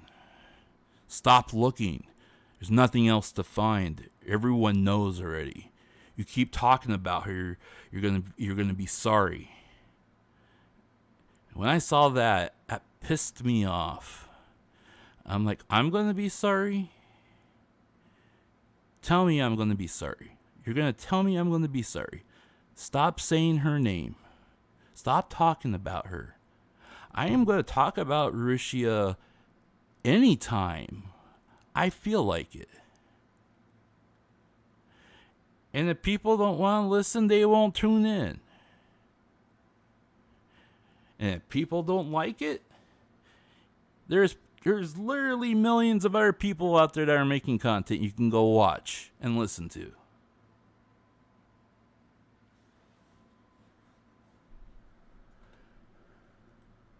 You're asking me. Okay, so you're asking me if Miki Nico says she doesn't want to be called Rushia, who do I listen to? Okay, so here, let me make sure I understand this correctly. And I hope I uncensored what you said, okay? But if I didn't, I'll copy and paste it for you. Here's the distinction here, okay? And this is what I want you guys to understand, okay? And this is what the antis are having a trouble with, okay? I'm going to talk about Rushia, the character Rushia, the channel and the content that is Rushia, whenever I want. Okay? Mike Nico is no longer Rushia. She is no longer under contract by Hololive. So when you talk to her and address her, she's not Rushia. Okay? The girl herself is not Rushia. Any content she makes or has made since her termination from Hololive is not Rushia. So the entities are now separate, okay? It's like this. Gosh. I don't know how much I'm going to be exposing myself here. So I don't know if any of you guys out there have ever seen the anime or read the manga of Vampire to Rosario. I don't know if any of you guys have seen that or heard that or read it or anything like that, okay? But basically, it's a guy guy, this guy, can't get into a good high school in Japan, and then he's been applying everywhere, and then he like finds this application out of nowhere. He signs up for it. He gets into this high school, and it turns out that when he signed the contract, the contract that the high school application that he signed up for is in another dimension, and everyone there are monsters. Okay, everyone there are yokai of some kind. They're vampires, they're werewolves, they're witches, or whatever. And he's scared out of his mind, and he meets this very beautiful girl in the same class as him called Mocha-san. Okay, and he finds out she's a vampire. Okay. But her vampire power is so overwhelming that it's locked with a Rosario, and she can't take it off herself. And there's only her father and people that possess a certain type of power can release the Rosario and release her vampire power. So, long story short, in the very first episode, Skune, the guy, he ends up being able to pull the Rosario off to unleash her power. But when he does that, what he discovers is that the girl, Mocha-san, actually is two different people. Okay? There's the sweet, pink-haired version of Mocha-san that he met. And then when she turns into her vampire form, she's silver haired. She's extremely powerful, and she's very confident, and she has this overwhelming presence, right? And he's intrigued by that second one, but then he's also kind of scared about her. So he goes into this conflict of, well, I like the sweet, innocent, naive Mocha-san, but she also has this other Mocha-san inside of her, right? So, yeah, Vampire Rosario. Yeah. It turns into this big fan service thing that they did for the anime, and the manga is not fan service to that extent. They went overboard in it. Okay, the manga is a lot better. But at the end of the second season, and it kind of closed a certain arc within the manga itself before it goes on to a different arc. He discovers that while there's two different presence there, there's the sweet Mocha-san, and then there's the vampire Mocha-san. They're one and the same, but yet they are also a part of each other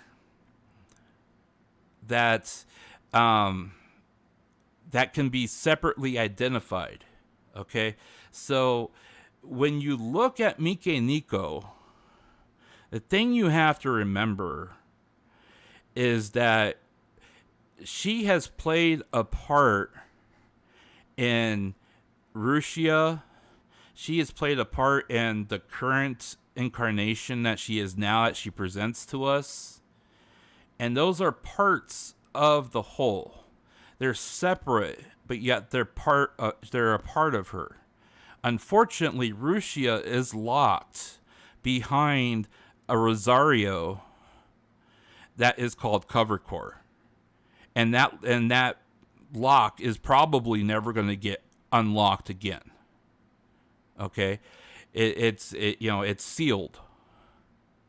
But that does not mean that her work is any less important. And why we should continue to talk about Rusia. And we should not forget her name, much less forget who she was. It's a part of her past, yes. It's in the past, yes. But you don't forget the past. If you forget the past, everything that happened to her is going to happen again. That's what I'm fighting for. So it doesn't happen again to other talent. And so that Rushia, Mike, Nico have something that they have worked on. And they can look back on it and say, I did that. But they're taking that away. They wanted to erase that off the existence of the earth. Everything she poured her heart and soul into, guys. The letter.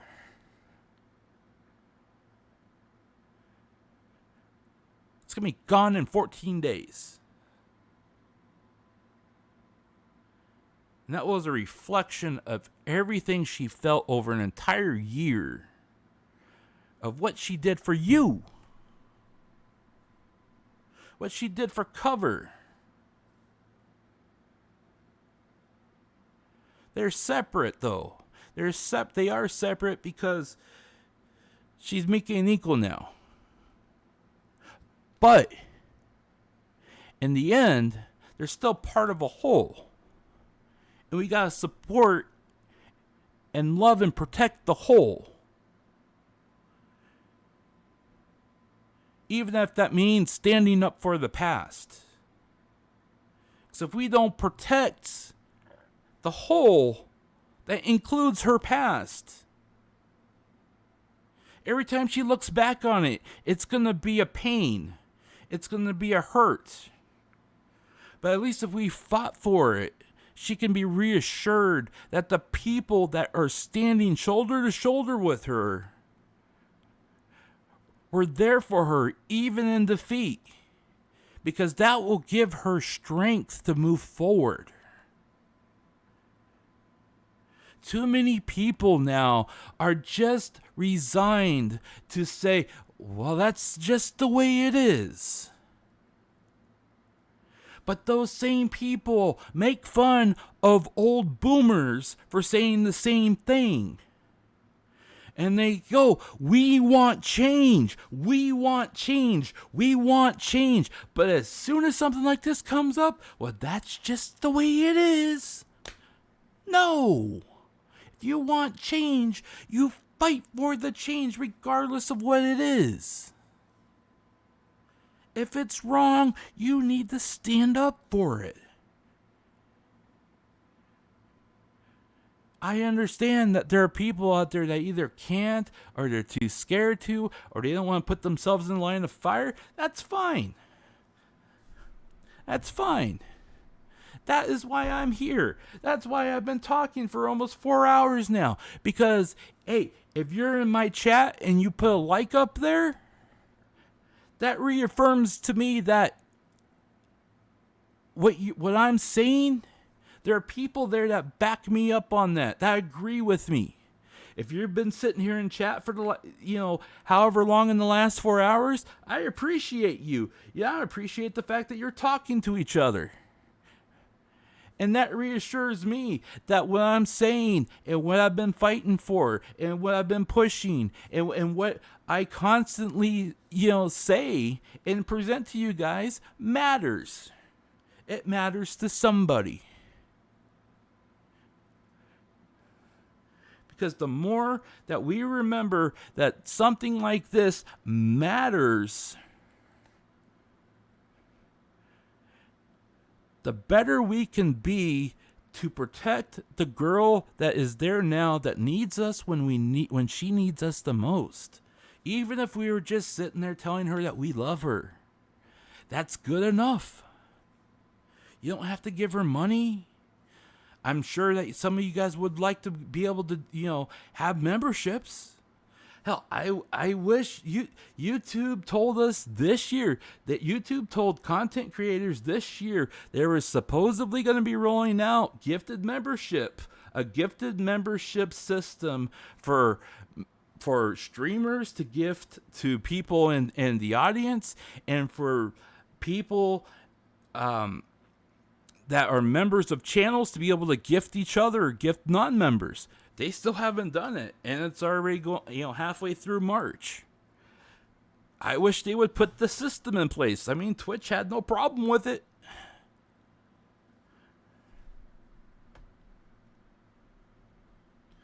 I appreciate every one of you that are here and that have listened. I really do.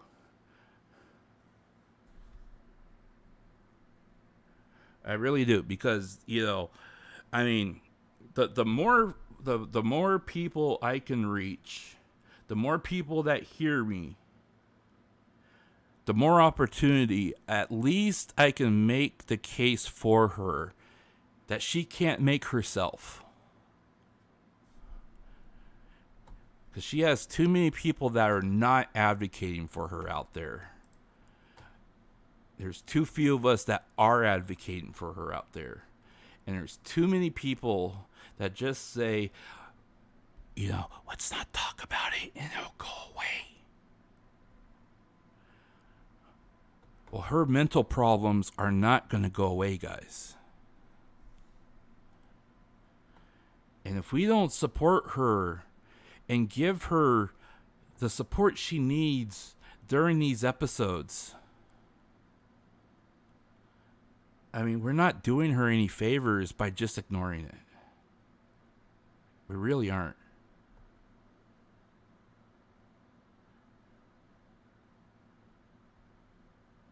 I'm glad all of you guys are here. I really appreciate it, because you know what?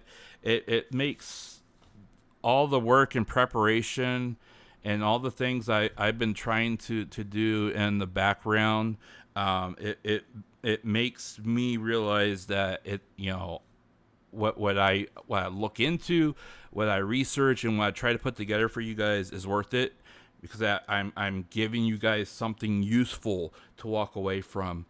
I did a lot of research into manic depression, just so I can make sure I give you guys a good idea of what she might be going through with what she's been telling us, or what she's been trying to communicate with us. And it's extremely important that if the behavioral and psychological diagnosis she's telling us it is correct, that we have to understand exactly what we're watching and listening to. Otherwise, people are just assume, well, she's just having one of her rages, or just having one of her fits, or she's just extremely down today. Well, she's likely going through more than that, and for her, many of these days feel like they're the end of the world for her. So we have to be understanding of that. And if we can at least understand that, we may not be able to communicate back exactly, but we can at least know that when we hear her talking in a certain fashion, if you see people throwing out lots of hearts at her, or they're typing lots of hearts in the chats, or you see other people that are trying to give you translations on the fly, that she's talking about being sad and stuff like that, you can at least reassure her that hey, just tell her, we love you from overseas. That makes her day, guys. That seems to really make her day when she sees that there's a lot of people, that her overseas fans are still there. Because she wants to know whether or not, she wants to know whether or not we're there. We're there. And I think she's realized even more now than ever that she has a lot of overseas fans that just that care, and that we tend to be more understanding about what she's going through. So, guys, I am going to step away for 5 so I can refill my water bottle here, and I gotta feed my cats. So I'm going to step away for a few minutes, and then I'll be right back. All right. So you guys, if you guys haven't taken a break, a stretch break, a hydration break, any kind of break like that you guys need, I will be back here in a few minutes.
All right, thanks, guys. I appreciate you guys waiting here. I'm just kind of back reading just a little bit.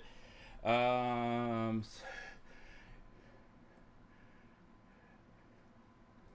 Convince me. I don't know how the petition will impact the cover, but you signed it. Blacks, thank you for signing the petition. I appreciate that. Uh, at least she's free from restrictions. She said she had private streams that she can finally do whatever she wants without restrictions. Clark, you are exactly right on that. She does have restrictions as far as like what she can and can't talk about with her past life. However, like you said, restrictions involving her actual content is she's been lifted from that, which is I think extremely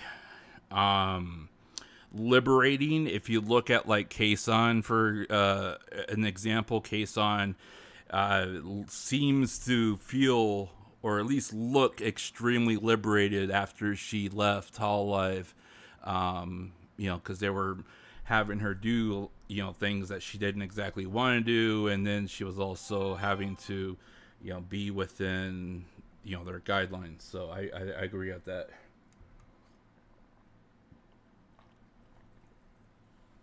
Her work should stay.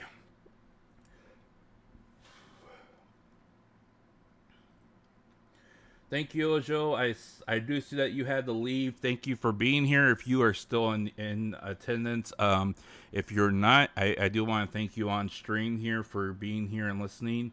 I know you've been doing a lot of conversating with the other people in chat. I appreciate that. Let's see here. Rishi didn't disappear. She just reverted back to Miki and Nico. Exactly, Calvin. What and it's not so much that she reverted back. It's that you got to remember that Miki and Nico was more or less kind of a presence that was there before, and then she did have another a VTuber job in the middle there, and then she went from that to I think it was like Hollow TV or something like that to Hollow Live. So yeah, that was definitely a personality that she had prior.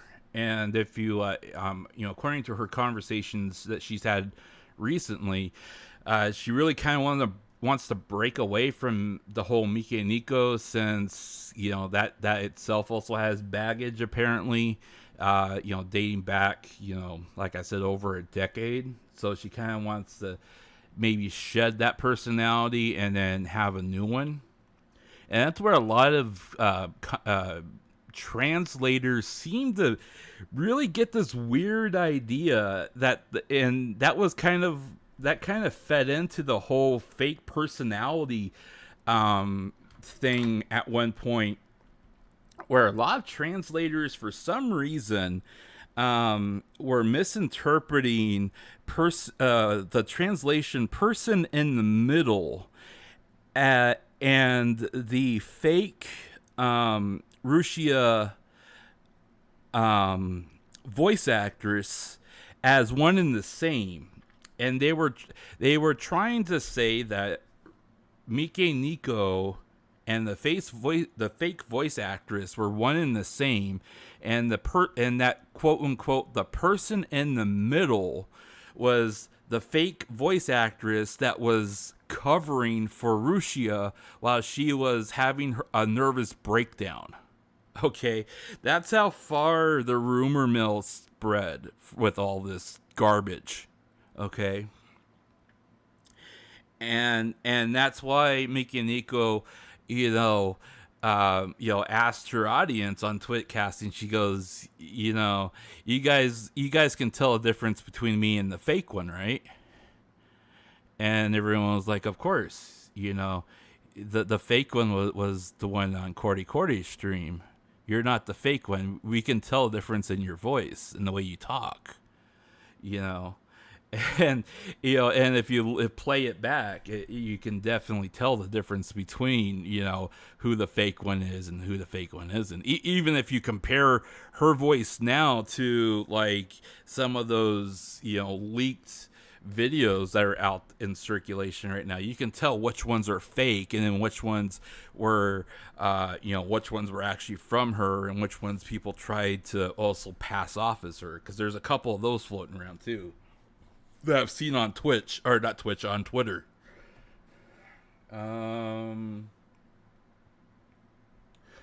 Do you, Marko, how I will consider the decision of deleting? Right now, I am not very confident in that because they've been awfully silent in responses to me, and then also responses to, I believe my counterparts across the pond have tried to reach out every so often, but I haven't seen anything. I haven't seen any correspondence from them saying that they've heard anything back. So right now, it looks like a long shot, but like I said, I'm gonna keep fighting for this until the very last day, and the day that it disappears is the day that I'll call it quits, but not before that. So let's see. By the way, I am almost done with trying to get our Discord server organized. So once I finish getting that organized and I get everything in place, there is going to be an AI bot that's going to be helping moderate the channels when people that don't have approval for that level of access are on, to try to make sure that things are kept clean. But if you I have it set right now, so any actions it does, it'll log it for me. So if I see that it's misbehaving or I need to tweak the settings, I'll see it. But once I open up the Discord channel or the server, if it starts misbehaving, you can also send me you can also ping me or send me a DM. That's fine too. I'll definitely try to get to it as soon as I can. Untamed, do you think you have all the vehicle? Do you have her membership streams archived as well, or just her regular content? Untamed. I'm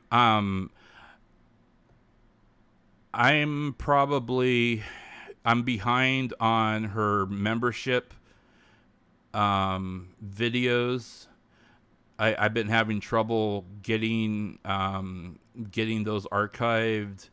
I haven't been able to archive them in 1080, so I've been archiving them in 720, and it seems to be going a lot better that way. But all of her regular streams, I've got them in 1080.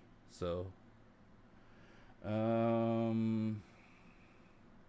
Clark, you appreciate it. Thank you for the appreciation, Clark. I appreciate you.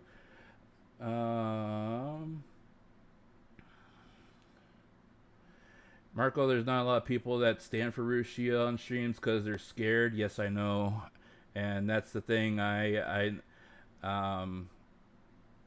not afraid to stand up for her. They prefer not to have the conflict. But at what point do you start asking the question? Okay, at what point do you do you stand up for what you believe in? You only live once. You might as well stand up for what you believe in all the time. Otherwise, why bother, right? But that's just me. Some people can't. Some people, have a problem doing that, and I'm at a point where it's like, I got nothing to lose by standing up for people. Even if I don't win, hey, I still stood up for someone. That counts for something. Oh, Joe, thank you again. If you were, I know you had the Jets So kitties, yeah, I gotta take care of my kitties. My cats are they always get hungry right around 5-6 o'clock. So your birthday is tomorrow. Hey, happy early birthday. Can you get a happy birthday? I'm gonna do for you what I did for my good friend Usagi Sensei. Hang on.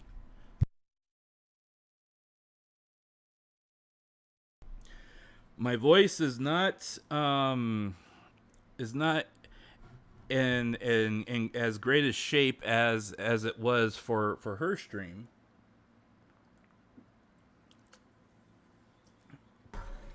But I'll do it for you now because I don't know if I'll be able to do it for you tomorrow.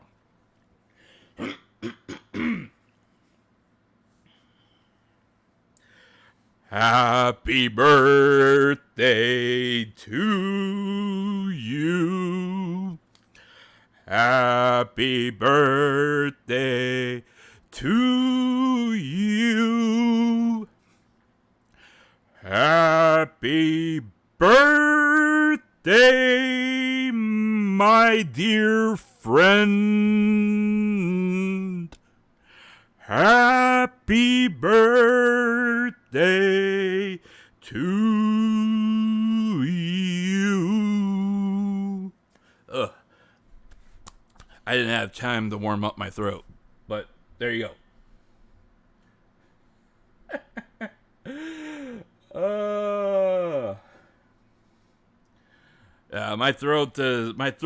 My vocal cords are not warmed up, and they're still not completely 100% in good shape. So I was a little out of tune. But hey, there you go. Check your Twitter DMs. Okay, thank you, Untamed. I will check that in a minute here. Thank you for the claps. Thank you. I am not a singer. I do try to mess with it every once in a while, but my once my throat is completely healed. Awesome, thank you, Untamed. I appreciate that that link. I will check that out in a bit. And by the way, I'm just gonna drop you a follow here to make sure I don't lose you on my list. Just so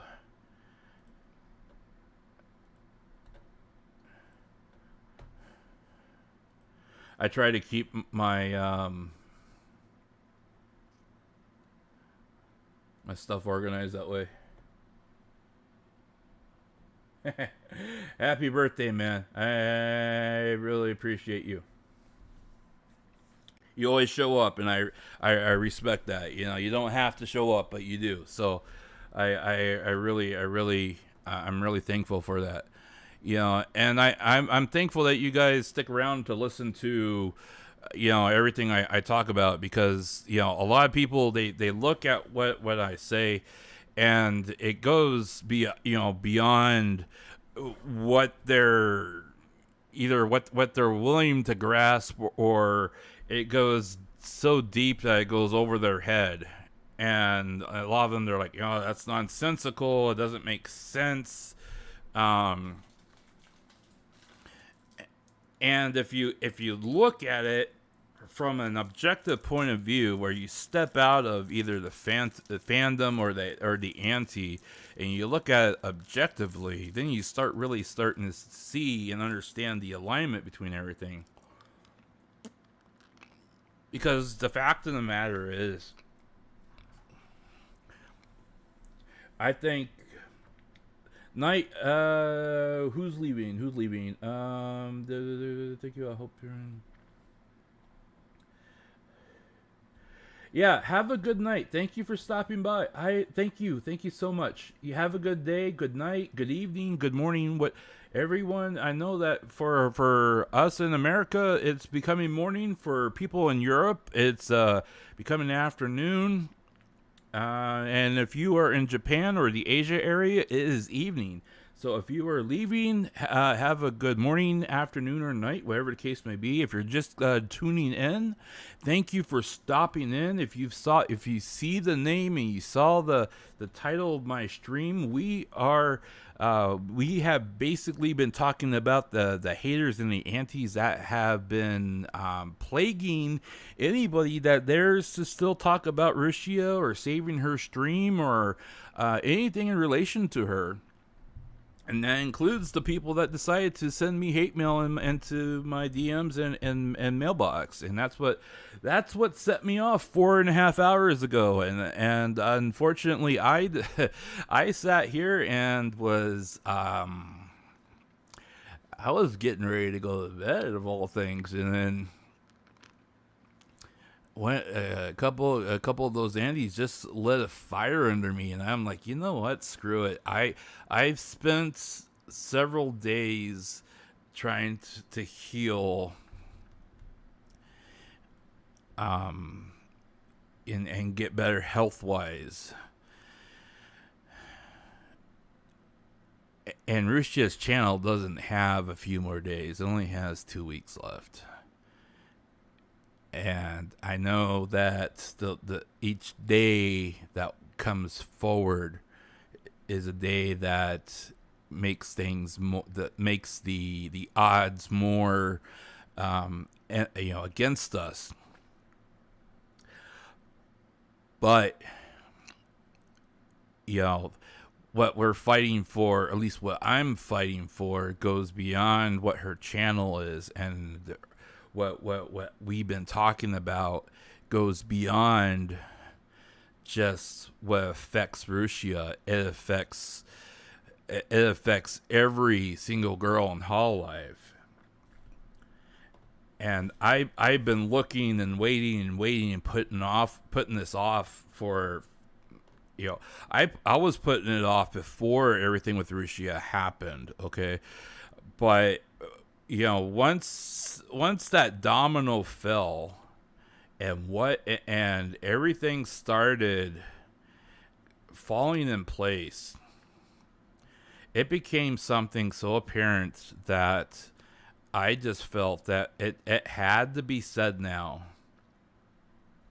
With all the talent that we have here, and all the talent that are just now coming online. Hey, there's my channel. Okay, sorry about that. All the talent that's coming online now, guys. Everyone that is streaming, everyone that's coming online.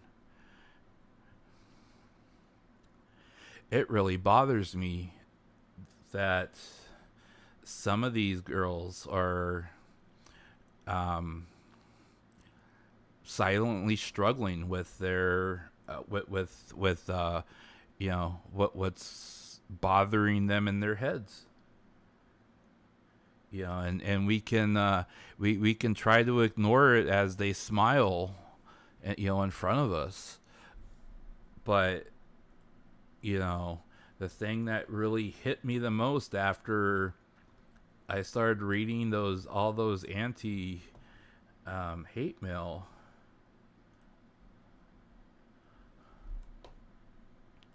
was this picture.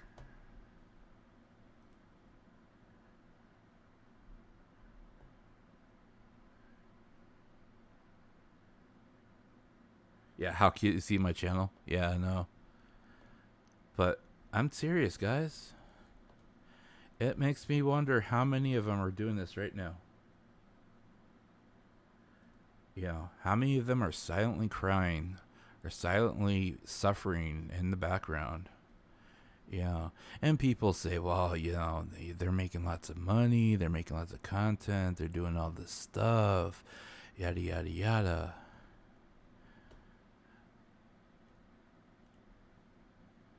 But One of the quote unquote most successful streamers. One of the most successful streamers, guys. She has 3.8 million subscribers. She's only averaging streaming 3 times a week now. And remember when she first started? She was streaming like almost every single day.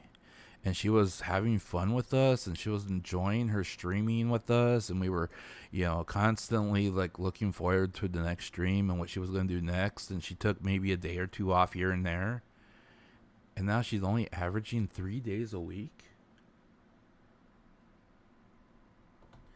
I mean, you just go and you look at her videos, guys. I mean, the 11th, the 8th, she took 3 days off there. The 5th, she took another 3 days off there. The 2nd, she took 3 days off there. She took 2 days off there. She took 2 days off there.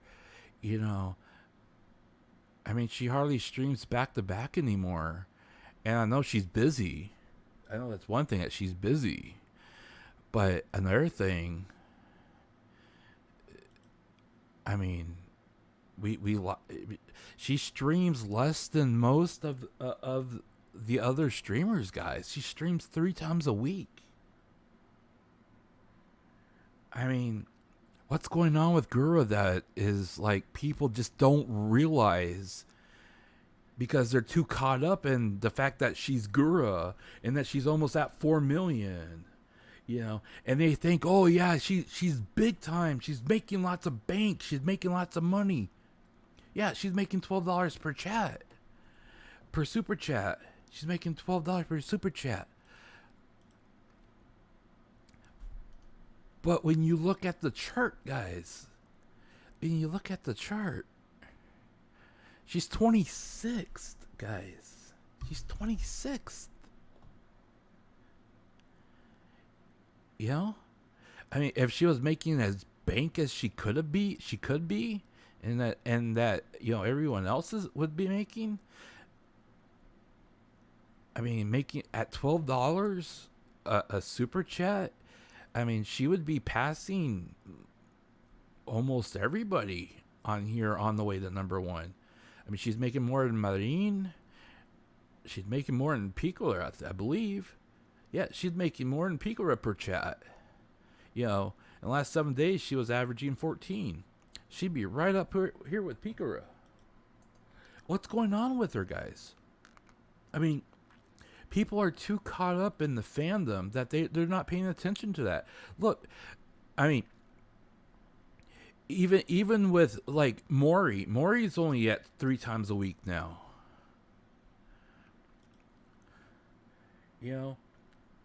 And Maury ended up having to take a lot of time off. Took time off recently because of her controversy.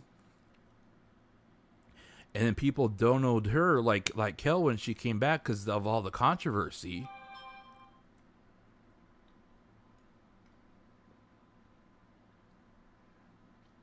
I know, it's sad, guys, and that's why I'm saying we gotta start advocating for change, and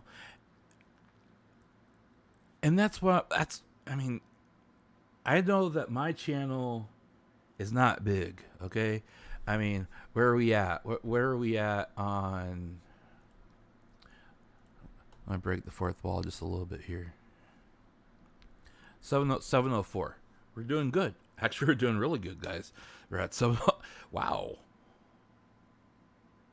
We're at 704? Wow. Thank you, guys. Appreciate that. I did not realize we're at 704.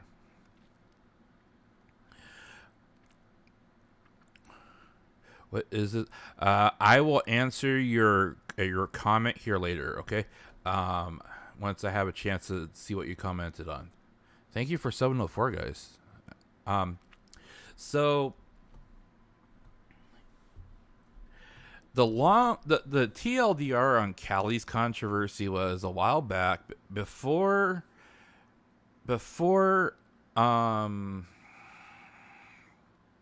before Rushia's incident, Callie did something with another streamer. She had some sort of collaboration or some sort of like I don't know if it was a collaborate. I can't remember if it was a collaboration or if it was kind of like a commission type thing with another another male artist streamer. Okay, that is on Twitch. They had this thing. There was something that they worked on together. She showed up in his stream. She dropped a lot of money on his stream. She basically gift subbed a lot of gift subs and dropped a lot of money on his stream as a thank you. As a thank you to him, a thank you to his fans for showing up on her stream, because they came over when they did their thing and everything like that. It was her way of giving back. It was a harmless gesture, okay? Everyone went toxic and they're like, "Oh, so now you're coming over and dropping money on your boyfriend." It's like, what? Is it, and then people started making comments like, "Oh, is this paying him off for, him giving you a good time and all this other bullshit?" They started, they started going like really toxic. I mean, they flipped on her like crazy. And so she went off on Twitter, and then they ran with that, and then she tried using some slang that I guess she didn't even understand. And then they ran with that because they were like, the slang she used insinuated that she was about to go and like really like, do some drugs. And she didn't. And it's like, if you don't know what the slang means, don't use it. I mean, it's common sense, right? But she did it anyway, so she had to delete it and say, "Oh my God, that's not what I meant." People ran with that. And then all of a sudden, her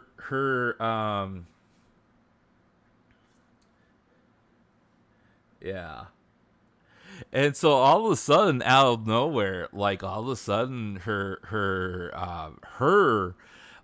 alternate reality channel went live. Okay, I mean it went live, and she started streaming on that channel, right? And so everyone automatically assumed, okay, well, if she's streaming and she's activating her old channel and she's going live on her old channel, this must mean that she's going to get fired from Hololive. So that rumor started going around saying that she was in big trouble and she was going to get fired, and that she was prepping her channel to go, fly solo and stuff like that. And what it ended up being was that she started streaming on that channel to blow off steam so she could rant while indirectly referring to all the antis and haters and stuff like that were taking it out on her Hololive persona, but without actually name dropping entities or names or anything like that.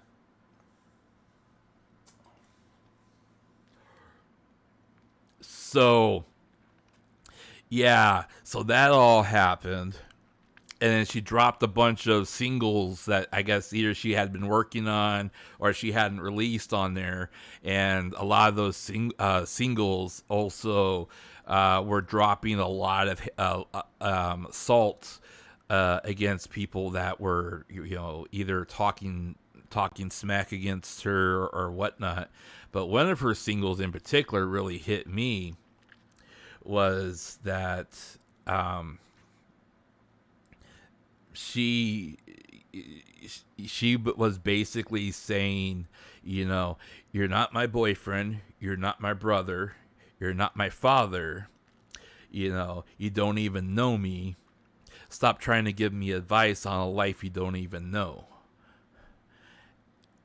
And it's like, okay, that's fine, but The problem with that is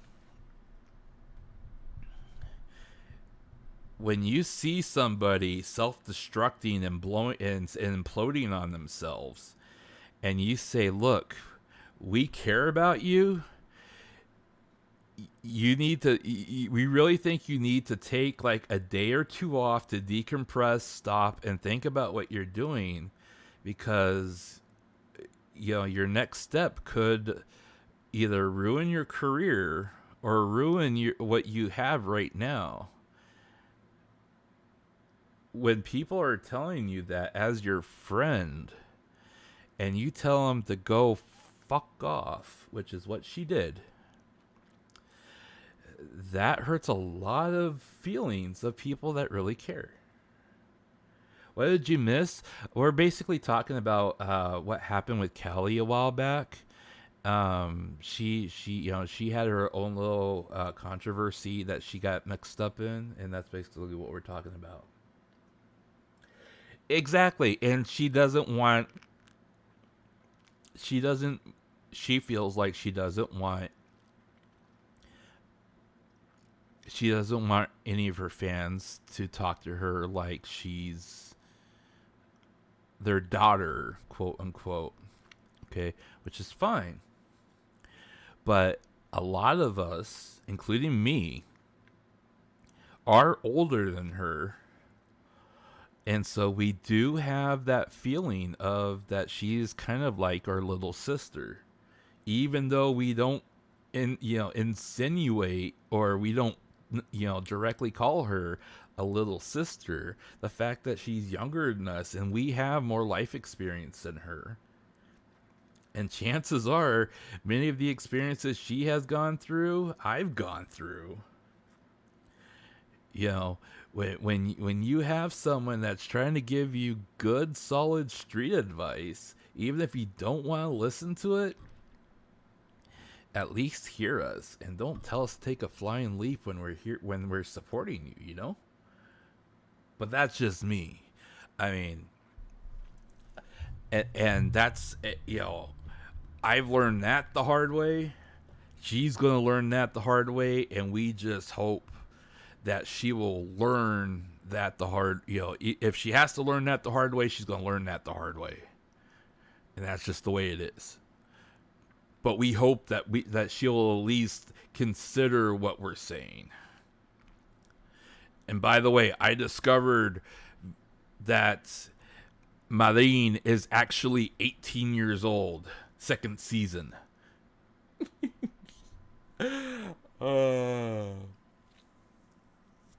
According to faceage.com, she's 18 years old. She's not 17, guys. She's actually 18. Either that or she hasn't been taking care of her skin. Okay, that's enough of that.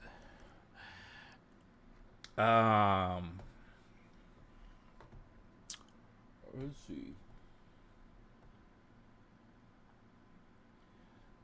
Am I about to end soon? No, I'm actually halfway through my energy drink. I'm feeling pretty good. My ear is not aching right now. My head's not spinning yet, and my throat's still holding up. So I'm probably going to be on for probably about another hour or so. I don't know. It depends on whether or not I run out of things to talk about. Yeah, sometimes people have to learn the hard way. Which is worse, street advice or street lawyers? Hey, so I want to answer that. The cool 2T. You know what? Sometimes, I'll be honest with you, bro. Sometimes the street lawyers are freaking brilliant, okay? Because here's the thing. If you've been on the street and you've been picked up by the man, and 5-0 has like, if you've been racially profiled as many times as I have, and as like the African American community has, you start learning the book really, really quick. So you start learning how, exactly what the innards and outwards, type things are, and the fact that if you get, if 5-0 come up, you only say as much as what they ask you. You don't say no more. What you doing out here? Walking? It's kind of late to be walking it. I'm going home. Where's home? Over there. What do you mean over there? It's over there. You're not being very cooperative. But you asked me. Let me see some ID. You gonna take it from me? No, I just want to see it. Okay, so I can hold it. No, show me your ID. Okay, I'm going to show you my ID. I'm going to reach into my back pocket where my ID is, sir. So you understand I'm not reaching for anything else. For my safety, I'm telling you exactly where I'm reaching. Is that okay? Yeah, get your ID. Okay, my right hand is going into my back pocket right now. You can watch me, okay? I'm turning my body so you can see where my right hand is going. It's going into the pocket. I am pulling out my wallet. This is my wallet. Are you okay with this, sir? Yeah, give me your ID. Okay, I am making sure I tell you and inform you exactly what I'm doing because I don't want to get shot. Okay, I'm going to open my wallet and get my ID. Is that okay, sir? Yes, okay.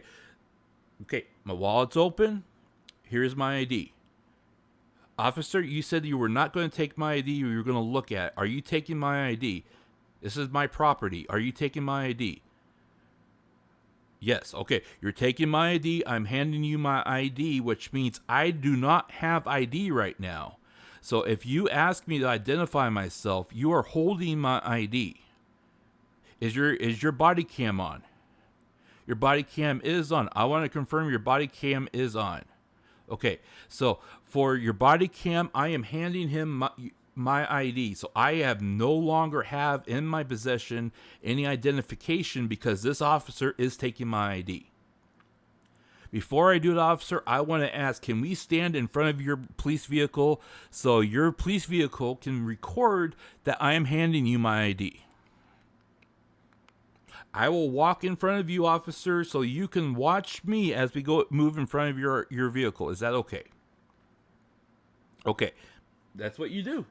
You got to talk to 5-0 that way. You got to narrate everything you say.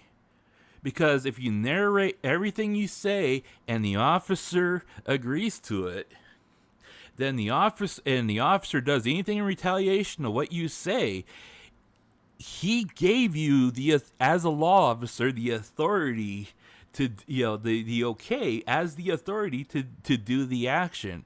So if he restrains you or hits you or does anything to you, it is recorded, and you make sure that it is recorded before you do anything. Because once you surrender your ID to the officer, if you don't have any other government issue ID on you, that means you are no longer identifiable. So if that officer decides to pocket your ID, you ain't got no proof of who you are, and he can automatically arrest you. So you gotta be that is street lawyer 101. You only say as much as you need to say, and if you're gonna talk, you narrate exactly what you're doing because you want to get the okay from that officer of the exact action that you're doing before you do it. And then you do exactly as what you said. Otherwise, they can do whatever they want to, especially if they ask you for your ID. If you surrender ID, make sure you have some other government issue ID on you. Because otherwise, you can't prove who you are. And I'm sorry, but if you're a man of color, if you're a minority, they say they don't racial profile, but they racial profile, so they just don't call it that no more. That's all I'm saying. So yeah, street lawyer. Sometimes street lawyer is better than street advice. That's all I'm saying.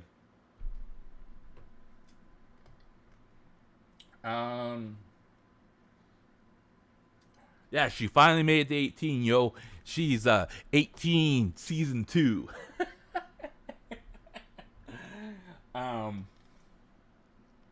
So what kind of phone do I have?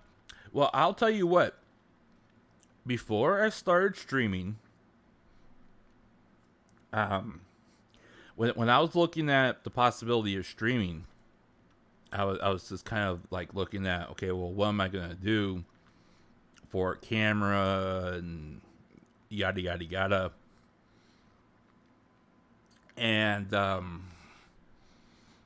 my contract was up with my carrier, so I went in and I started talking with them and whatnot, and they didn't have like the high end you know iPhone 13 at the time. They had the basic model, and so I started comparing kind of the specs and everything like that. And they had the mini, then they had the regular, and then they were out of like I don't know, the pro or whatever the hell they called it. And so I told him, I said, well, this is what I'm going to be doing with it. I'm using it for the camera, front facing camera. I need it for eye tracking. I need it for this and that and this and that. And he asked me, he goes, well, what, are you going to be a VTuber or something like that? I go, no, maybe. And I'm like, oh, maybe not. I don't know. I'm just doing it for a project, So, we talked about it, and so I got an iPhone 13. And I only use my the funny thing is, guys, I bought an iPhone 13, right? Because basically, like I said, my contract was up. I had an old phone. I hadn't bought a new phone in 4 years. So I ended up getting the iPhone 13 for because I wanted to, hey, if I'm going to stream, everyone says the eye tracking's the best on the iPhone and stuff like that. Plus, it's 2 years. I've never owned an iPhone before. I've always been an Android person. So, yeah, I got an iPhone 13, and it's not bad. I like it. The battery life blows the hell out of an Android, but as far as which one I would prefer, I still like Android in general, but I just haven't had I've had better luck with my iPhone and camera on the camera on here, as far as quality goes, than any other previous Android I've ever had. And what one of the things that I do, and again, I'm gonna kind of out myself just a little bit here, is during the summertime, spring and summertime, in the part of the United States where I'm at, I actually storm chase as a hobby. I've chased my share of tornadoes throughout the last 5 years, and I've seen some very, very, very impressive ones over the last 5 years. So that's something I really enjoy doing, because it gets me out of the house, and it also gives me the opportunity to be able to play with new technology. Every year I try something a little different. I'll try different types of dash cams. I'll try different types of cameras and lenses and stuff. So this year I'm going to be using the 13 as my mobile cam, and if I get some decent storms this year, hopefully I'll be able to get some decent footage off the 13 and be able to upload it, because I've had some really impressive. I had my best shot. I captured four different tornadoes in the same picture.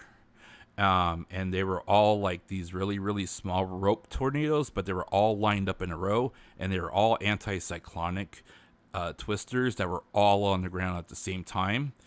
And the scary thing of it is there were four on the ground in front of me, and I was taking a shot of that, and then what I didn't realize until like I was done just gawking at it, was I turned around and I realized at that point that I was actually sandwiched in between the four anticyclonic tornadoes in front of me, and there was a huge wedge that was barreling down on me behind me.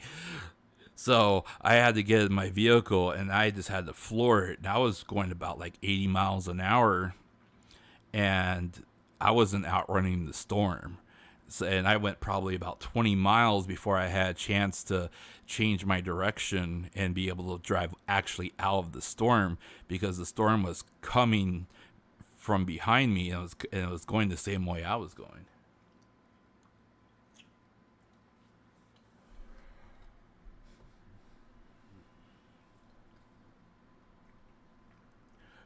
I think the camera on the iPhone has been really, really good. I really enjoy it, and that's, um, I'm glad it has facial recognition on it. It has a very good facial recognition on it. But I do miss the thumbprint unlock, like what I have on my Android. I'm not sure if they're ever going to be able to, if they'll ever enable that on iPhone. I haven't looked.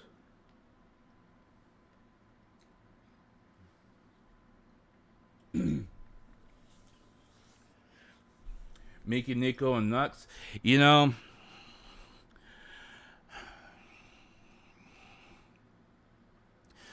Nux is kind of conundrum for me, because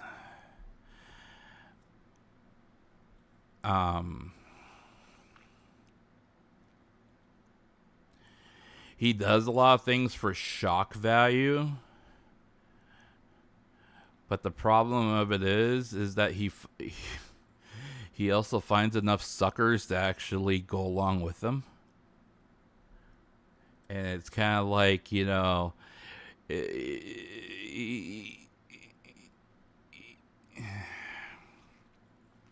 I know Nux had his whole situation with the Fijojo team and everything like that, and I've seen that whole saga unfold, and I have mixed feelings on it. Nux is crazy about Russia, but he is also he was also just getting out of that whole controversy with them. So I think he was trying to stay clear of that. But the bad thing of it is that I know that him and his contacts could probably do a lot of anti-doxing on all the haters out there, for against all the antis, and do some good for her. But I don't think he wants to get caught up in that war. You know what I'm saying? Because I mean, you're talking. I mean, that's literally taking war to another level, especially what's going on right now.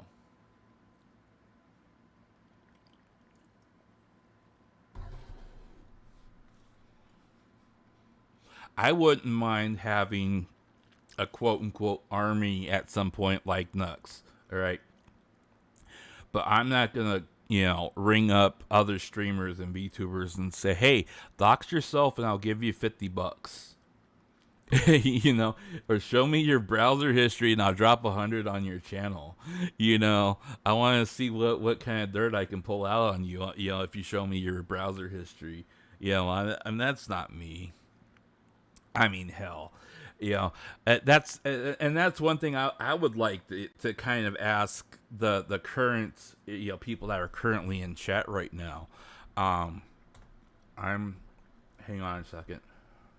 Mm, mm, mm, mm, mm, mm, mm, mm, mm, mm. All right.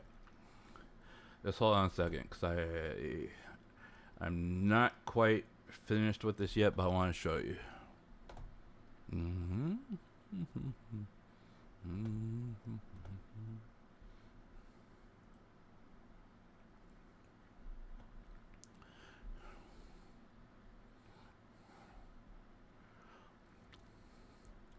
Okay, so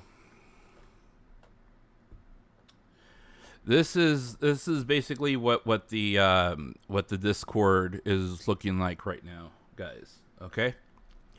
Um, and I posted pictures of this over on the on the channel and the community tab.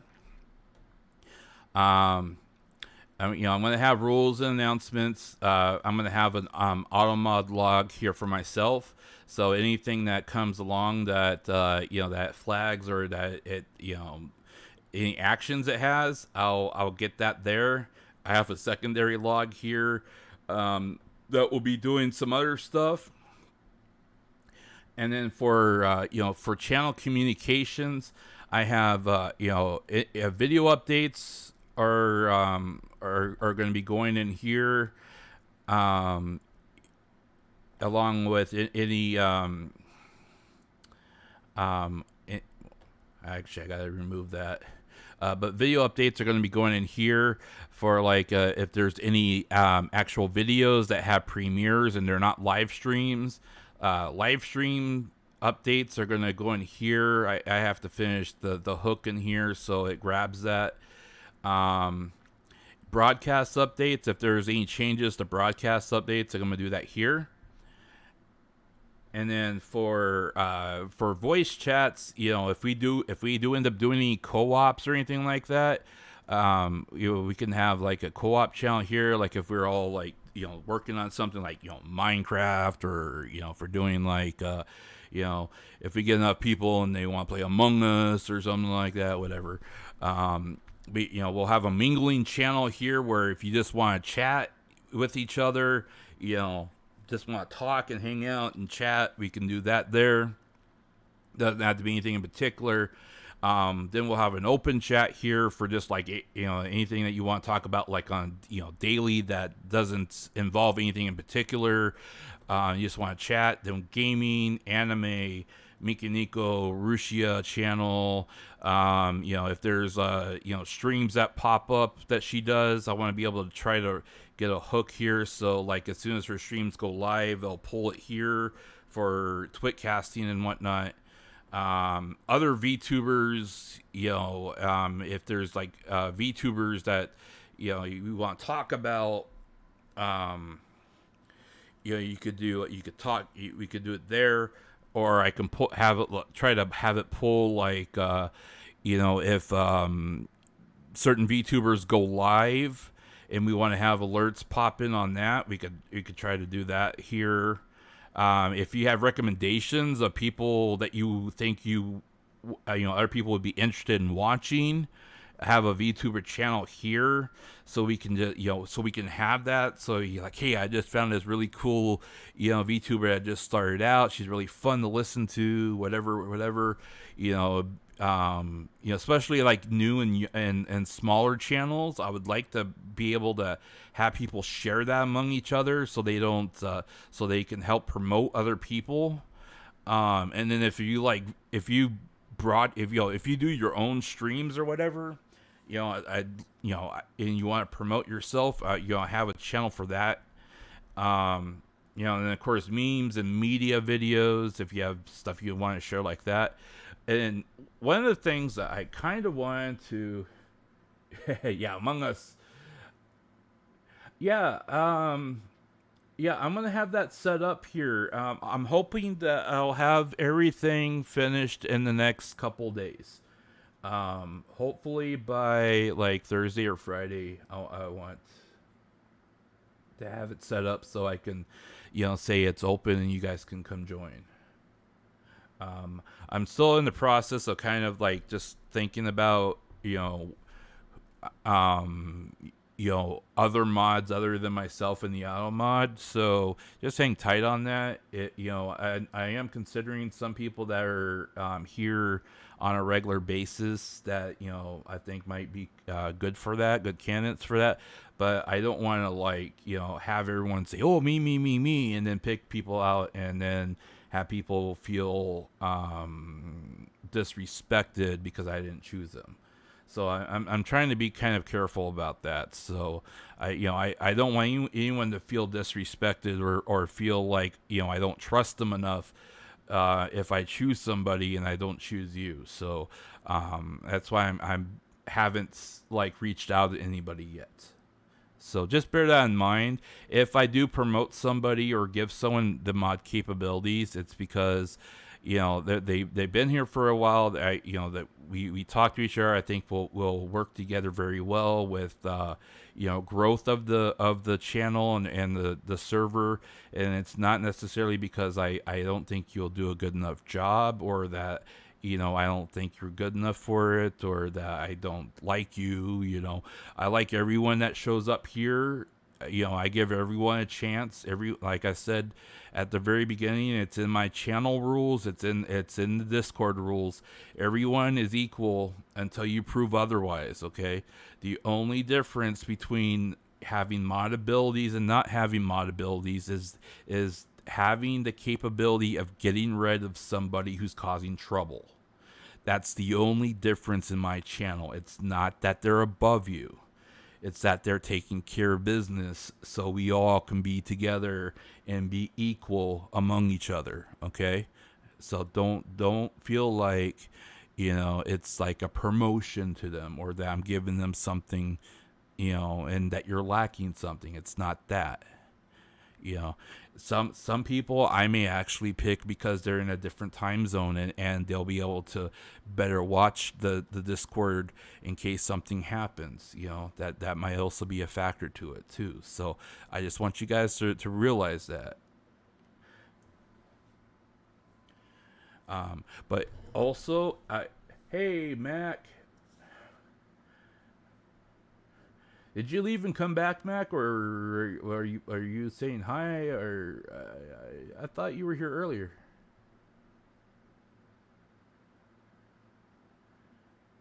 Yeah, and it's not necessarily that I want to hand over responsibility to or power to people. I want to make sure that we have an equal amount of coverage. So like if you're here in the middle of the night for me, and I'm not on, or I'm asleep, or God forbid that I actually take some time off, and there's somebody here. If trouble starts, if someone starts trouble, I want to make sure that we have someone here that can take care of that trouble. So if you guys are having a good time and you guys are talking about something, or you guys are right in the middle of having a good conversation, and someone comes along and is being a complete butthead, I want to make sure I have someone here, and I know someone's going to be here to take care of business, so you guys can continue hanging out. It's protecting the group. It's not that I'm choosing them because I think they're better. I'm choosing people. I want to make sure that I have people that will be here, for you guys, so you guys can continue to have the fun, or the conversation, or whatever you're doing, without that interruption. I mean, if you guys end up using the voice chat so you guys can play a game together, hey, that's great. I just don't want someone to be able to come in and start trolling you on while you guys are trying to play a co-op game without someone being on to handle that person. You know what I'm saying? So, I want, like I said, I want to build this stuff for you guys so you guys can use it. None of this is for me. I'm going to be here so we can hang out together. Yes.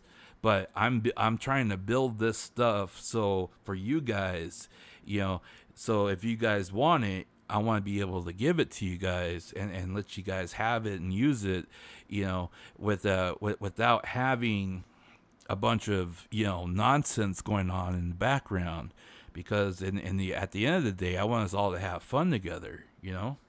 Yeah, and that's kind of what I want to talk about, real quickly, guys, because I know that there are some very strong opinionated people regarding this topic, and we're gonna shift topics just a little bit here because I want to make sure that everyone understands where this is going. Okay.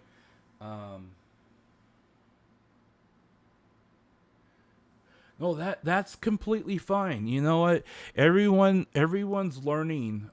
Everyone has to start somewhere. Okay, and like I said, if you don't have knowledge of Discord, that's fine. I'm um there's not gonna be other mods right away that will treat you harshly or kick you out or anything like that. Um, the biggest problem I'm going to have is trying to make sure that my auto mod, my AI mod does not treat people unfairly and is smart enough to get rid of the spam and the haters and anything else the troublemakers, but allows you guys to do your normal talking. So don't worry about that. If something happens, you know where to find me. You can email me, you can IM me or DM me. You can let me know that something happened and I can look at it, okay? I want you guys to remember that you know, I may not be able to answer you like right away. There will be times where I'm not going to be able to answer you right away, but I do read every DM that's sent my way. I do read every email that's sent my way. Sometimes I just cannot answer you at that time or right away, or that I'm swamped with things, and then you might have to remind me, okay? But I do read everything. Try to read everything that's sent my way, okay? Even if I have to backtrack, like in chat here, I do try to read everything. Hey Nico, I appreciate you being here. I like I said, I'm passionate about this because number one, people like Rusia, uh, are the people that made an industry that allowed me to become a VTuber. Okay, I once I discovered what a VTuber was, I wanted to do it so bad. But I was scared because I was like, well, is anyone even gonna bother to listen to me? But at the same time, once things, once I debuted and once I started trying to find my groove and trying to find my niche in the industry, um, the incident that happened with Russia gave me courage to talk and say something. And so I found exactly what I want to do, and whether it be defend her, talk about other VTubers, or just play games, it doesn't matter. Those are all things I want to do. So I appreciate you guys showing up and listening to me.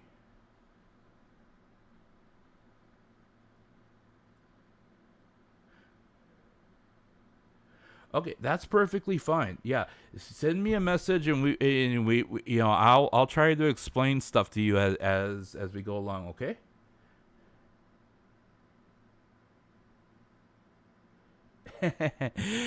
uh, you know, I was just streaming because I was just trying to voice my opinion on different things, and then all of a sudden I realized I had 500 people listening to me, and I was like, oh my goodness, what the hell is going on here? But then I realized, that there was a lot of people that felt the same way as me, and um, I want you guys to find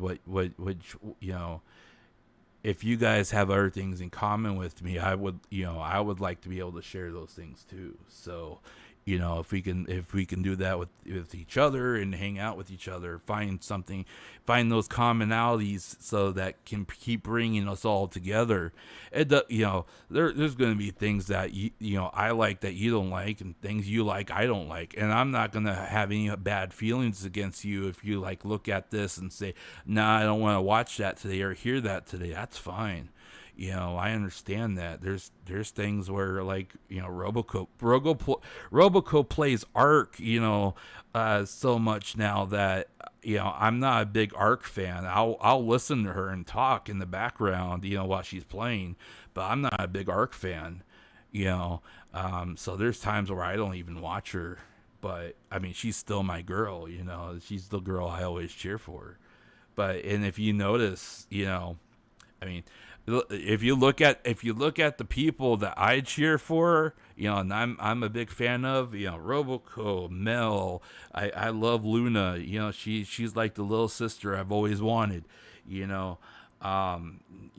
just those three alone, they're not big name people, like, they're not top 10, they're not making that big bank, but I cheer them all the same because I just love the fact that they try and work their hardest. I mean, see, a lot of people like Ark, and I mean, I can see the appeal of it, but I just number one, I just never have had time to actually learn how to play it, and second,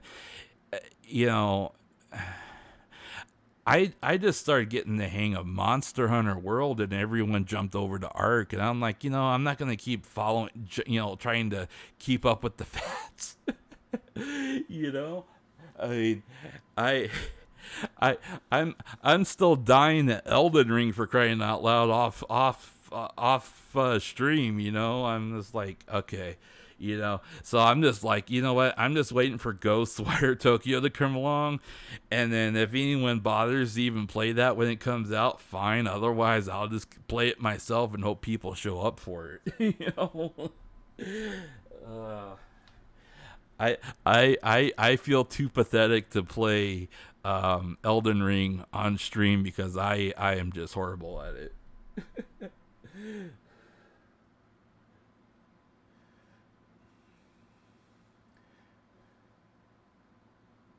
Takes too much time, yeah. I mean, that's why, I tried to get back into Final Fantasy 14 when the expansion came out, and I was finally able to log in on my server.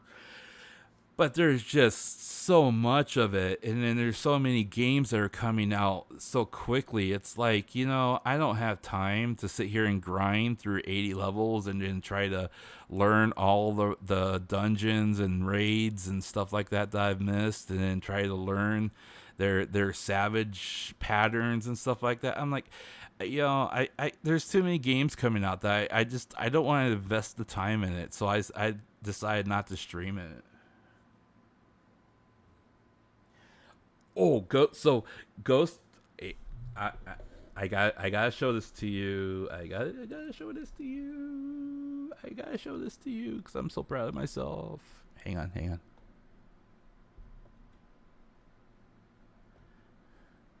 gotta show this to you.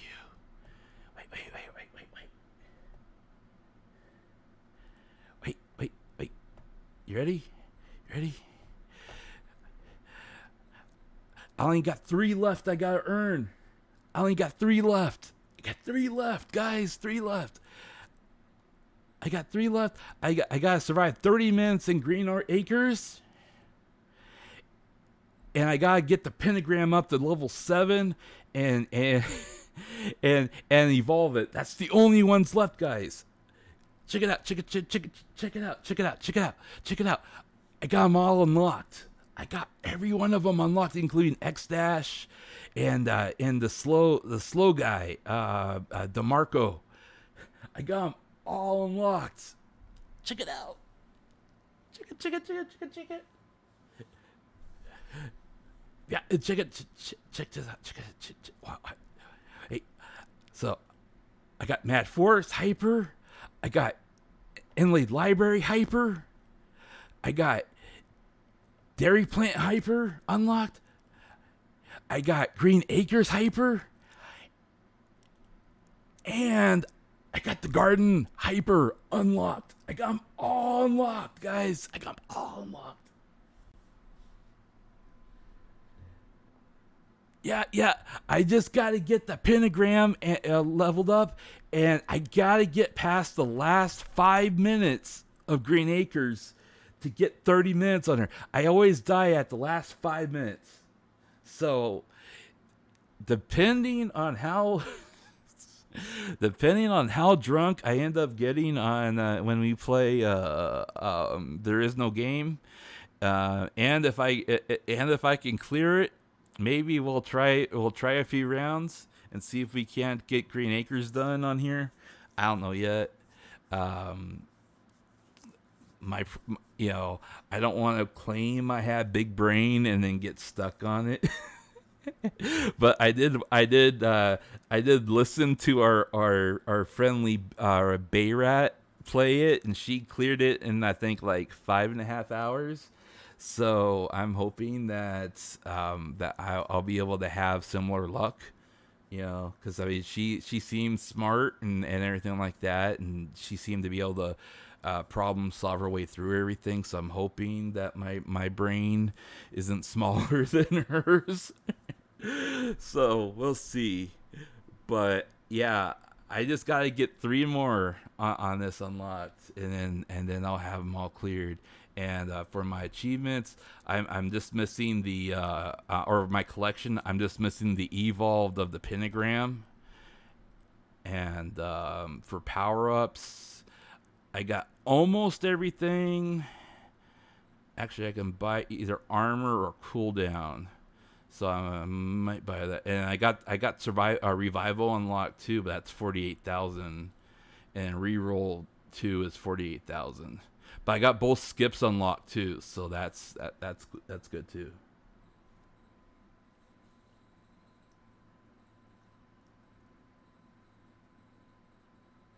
Dex, Beavers, do you follow me on Twitter by chance? If you happen to know what the link is, and you follow me on Twitter, if you could send me a DM on that, that'd be great.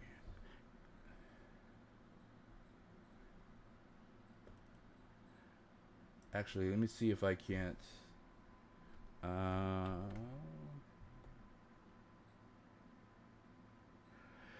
Reaper is a hidden character but hard to unlock. Is Reaper the same as, so Reaper is different from X Dash? I'm guessing. So I knew X Dash, you had to type in a code for that. So Reaper is a hidden character, huh?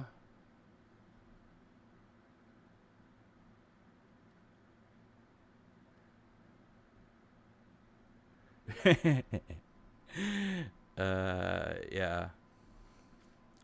But no, guys, the reason why I was bringing up let's see, vampire survivors. Actually, let's see if I can find it. Oh, okay. I think I found his I found his streams for that. Yeah, I'll check out his stream later after I finish. Thanks for the advice, there, Beavers.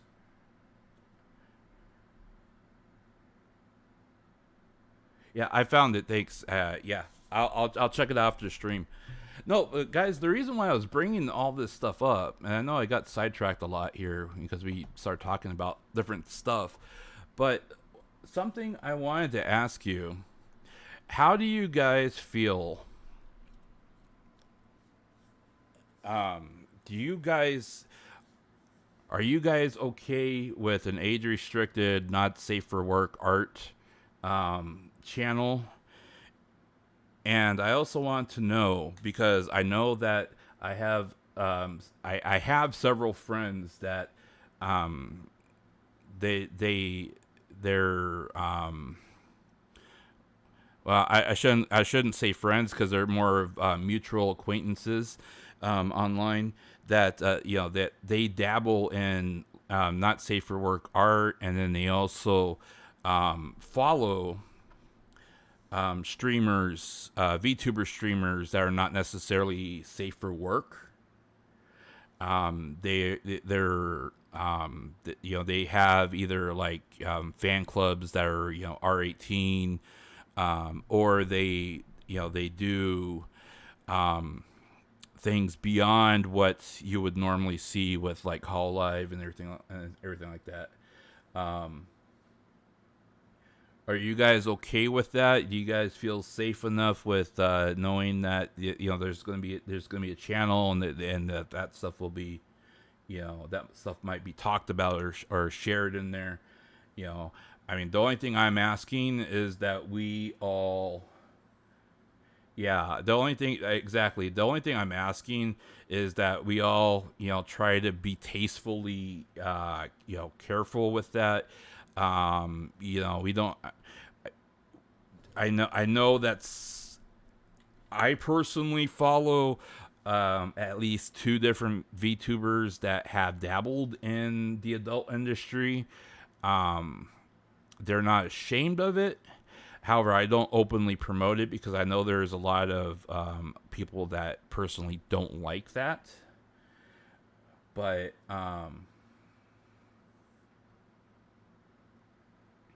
okay, that's good. That's good.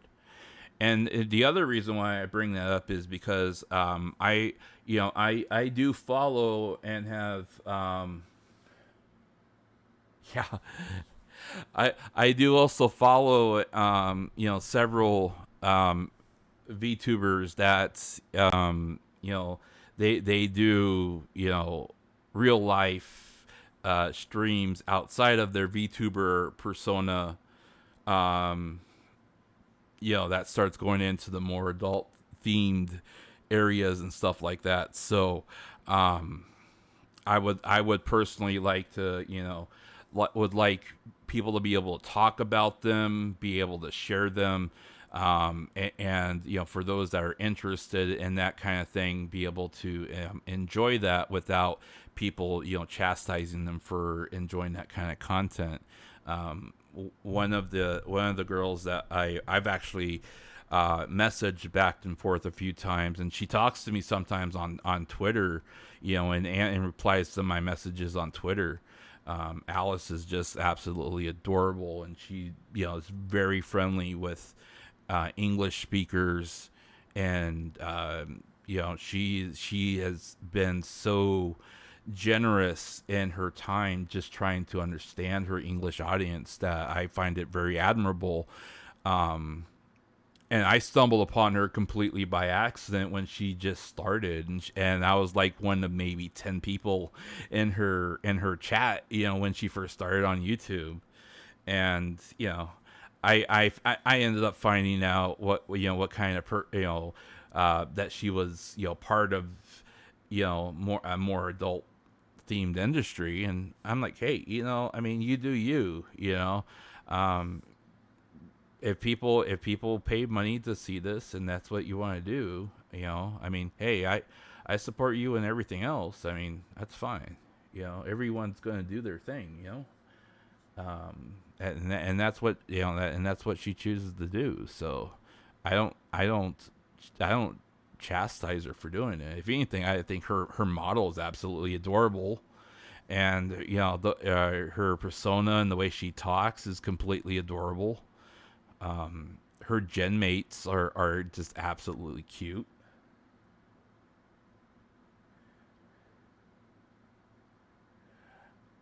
I will do that probably on Friday. Friday for me, it might be Saturday for you.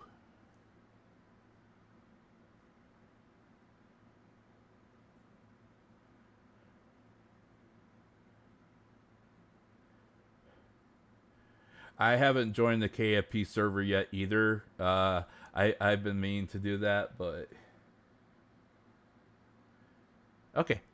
I just want to clear that because there's some people that absolutely just they're like they look at that and they're like and they shake their head. And it's like, I want people to understand that I mean, like you said, it's a normal thing. Some people enjoy it, some people don't. I mean, you don't know.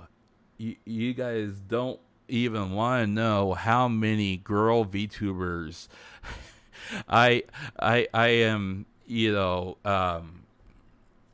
I am friends with on on Twitter, and I look at Twitter and my feed is full of male cat furry guys, doing boys love things, and it's like, okay, that's great. I didn't want to see this, but you do you. you know, I I open up my feed and it's nothing but boy love cat furry pictures. I'm like, oh, you must have found something again, and you're just sharing it with the world, aren't you? you know, so, but yeah, I want to use this for communication. If there's pictures and things that you want to post of like Miki Nico or Rushia, if there's links that you want to share, if you see something and you want to verify it, or you want to see if anyone else knows information on it, I want to make sure that we have a place to discuss that when I'm not streaming, so we can be we can share that and dispel any rumors that we hear, or if people are saying things, that way we know, and we can talk about it. Every so often I do drop her a message, just telling her what my channel's activities have been up to and what we've been talking about, just so she knows if this stuff is being talked about, that there's someone on this side of the pond that is trying to address it, in case that's something that concerns her. And it seems that at least from my opinion, it seems like the reassurance that her English audience is trying to keep their mind straight on the truth, and not care about all the rumors that are going on, or the haters that are out there, is reassuring to her. So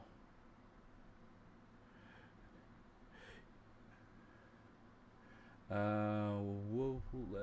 wholesome YouTuber. You know what? Scuff is my middle name sometimes, so I mean, my Discord streams are much more scuffed than my YouTube ones. I'm more prepared for my YouTube streams than my Discord ones, because I mean, I haven't streamed on Twitch probably in 2 weeks now. But I mean, I have my account over on Twitch because I basically, I know or come across streamers a lot that hey, you want to collab, and I'm like, oh sure, and then they say, well, I'm on Twitch, and I'm like, oh, okay, well, I'll just hop in over there, not that I have much of a presence over there, but I don't mind collabing with people if they if they're just looking for people. And I mean, I got an account over there, but like I said, I don't stream consistently.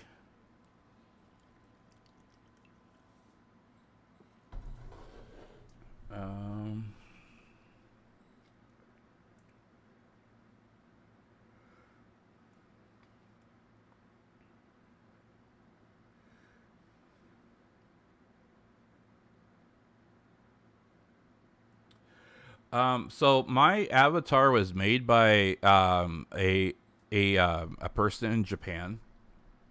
The face itself, I can actually do various faces. I can eyes move around. When I talk, my ears twitch. I can smile. I can frown. I can actually stick out my tongue. yeah. I have. Let's see here. Get a little closer. Big. I am big. Make my face big here. And boop boop boop boop. I can do various expressions. I can be embarrassed. Have the gloom look. Um, have a teardrop look, and then I can move my eyebrows a little bit.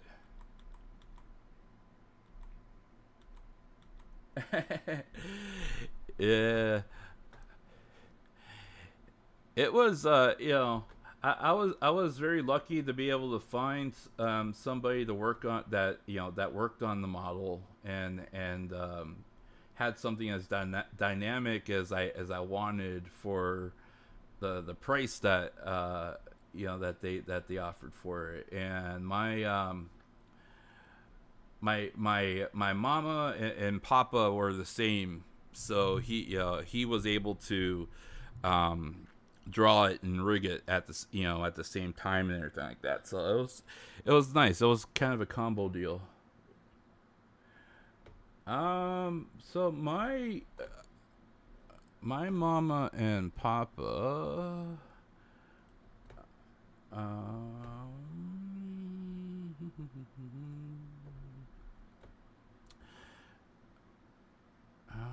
let's see. Where is his accounts?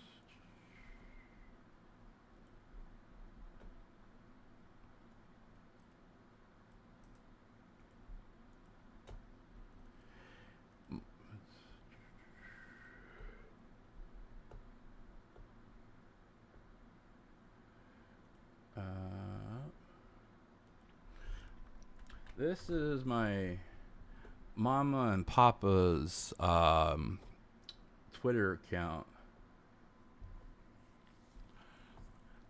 He basically told me he did it as a part time type deal, which I found was interesting. I didn't. He's done some other stuff too. I'm not sure if he's if I'm not sure if I have any siblings out there or not, but yeah, he said he basically did it as part time, which I found was interesting. Let's see here. So, but yeah, I appreciate the input on Discord, guys, because that gives me some confidence knowing that the channels that I made will fit what people will likely want to use. So if there is if there's anything else that you guys think of, that would definitely be um, nice as well. I don't want to make too many things, and unless there's a need for it. If there's if there's not a lot of if there's not going to be a lot of talk about it or action involved in it, it can definitely go into like our general category for our Discord, or open chat rather. I mean, I think we hit most of the big things with gaming, VTubers, anime. Um, I'm not sure how big you guys are into like talking about TV shows that you guys are watching or anything like that, or if you feel like we need a channel for that as well, or if that you just want to keep that in open chat. I mean, that's a perfectly fine thing that we can have an open chat too, unless there's a lot of talk about it. Well, I kind of kept it open as a catch-all in case there is something that, you know, unless that we have specific channels for specific topics, and if there's a need for a specific topic channel, we can certainly make it.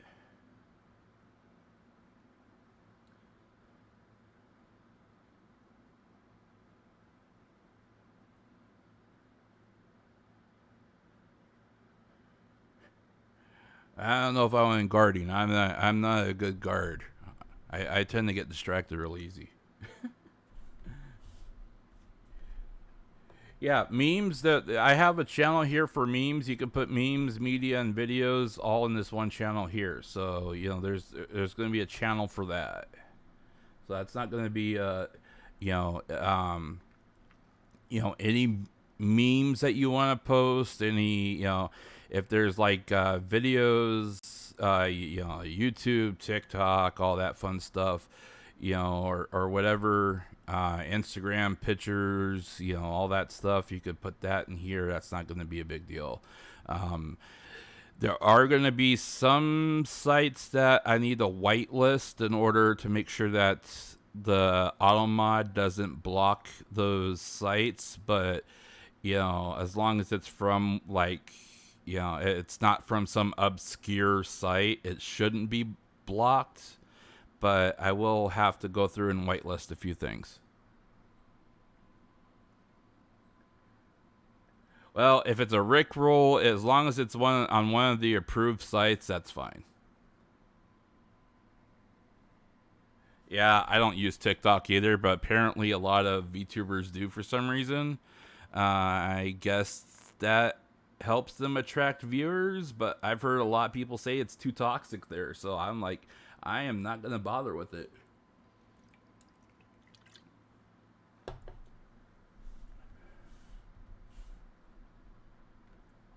You like Rickroll?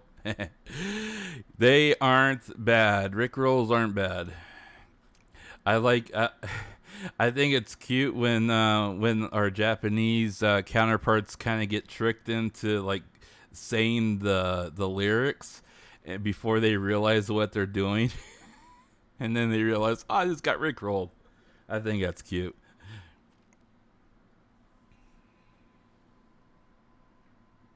Yeah, no spamming. Let's try to avoid the spamming. Yeah, same here.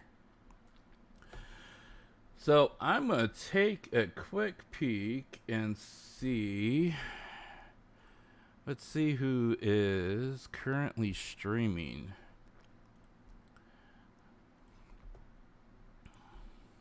I just want to kind of take a peek and see who's streaming here.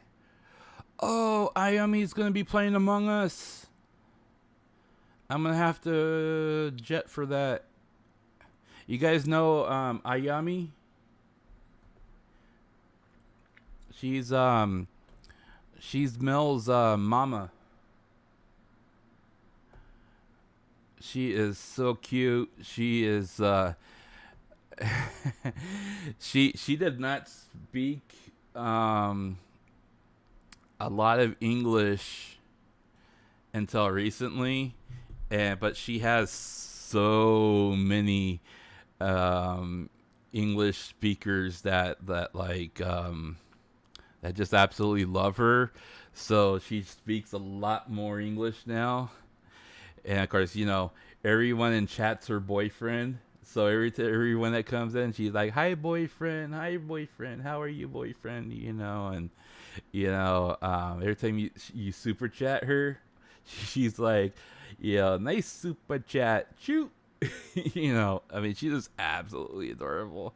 I just hate it when she like talks bad about herself, and because she always says she's fat, and she's not fat, guys. I mean, I mean, she's like, she's never shown her face, of course, but she's like showed herself from like, neck down, and she's not fat. I mean, she's just absolutely adorable in real life,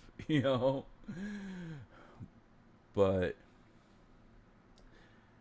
oh yeah, her ASMR is really nice too. I'm not sure if she taught Mel or if Mel ended up learning from Noelle or not, but I mean, they both. I would I would like to see her and Mel both do a collab, ASMR collab. I would like to see. I would like to see her, Mel, and Choco Sensei all do it like. I'll do a ASMR collab together. I mean, have you guys heard those three together? I mean, those three are dangerous when they are together. uh Very relaxing. Yeah, very relaxing. Yeah. What's her name? Her name is Ayami. I'll put her channel link here. She is very adorable. Check out her channel. She is Mel's mama. I think she's done some work for Choco Sensei. I'm not sure if she's Choco Sensei's mama, but she's also there's also a streamer called um, Hannah Healthy, and she is also her mama. And Healthy Chan is also extremely comfy with her ASMR. Um,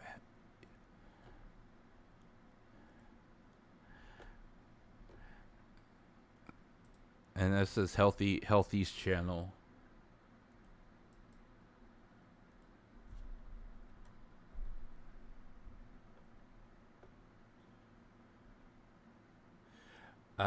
Just say, Nani? Then I'll just say the word and rule how I use TikTok in one word. What is it? Want to learn TikTok? It's pretty simple. And oh, yeah, is the word cringe? 'Cause that's the only word I can think of for TikTok.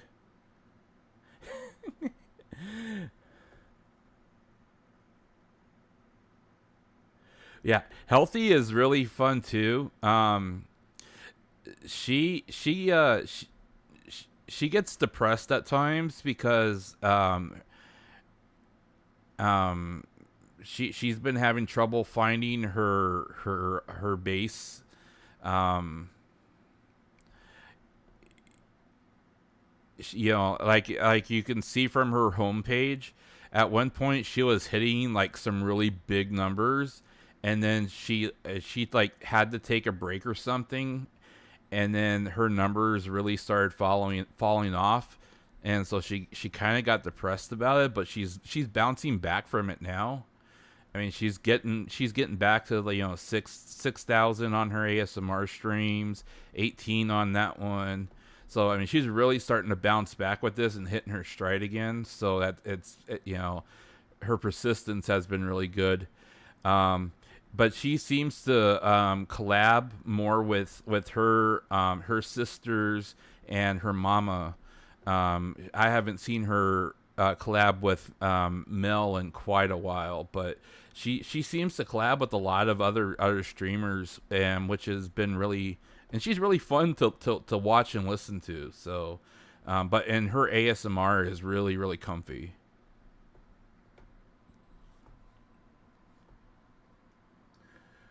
How to use TikTok? How to use Untamed? Thank you for sticking around. I appreciate the links and everything like that. We'll be in touch, okay?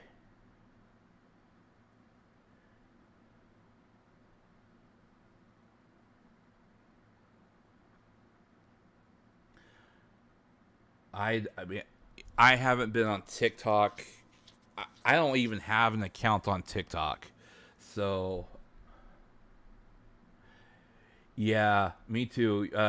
YouTube Shorts are pretty much where I I I stop at YouTube Shorts. That's about it.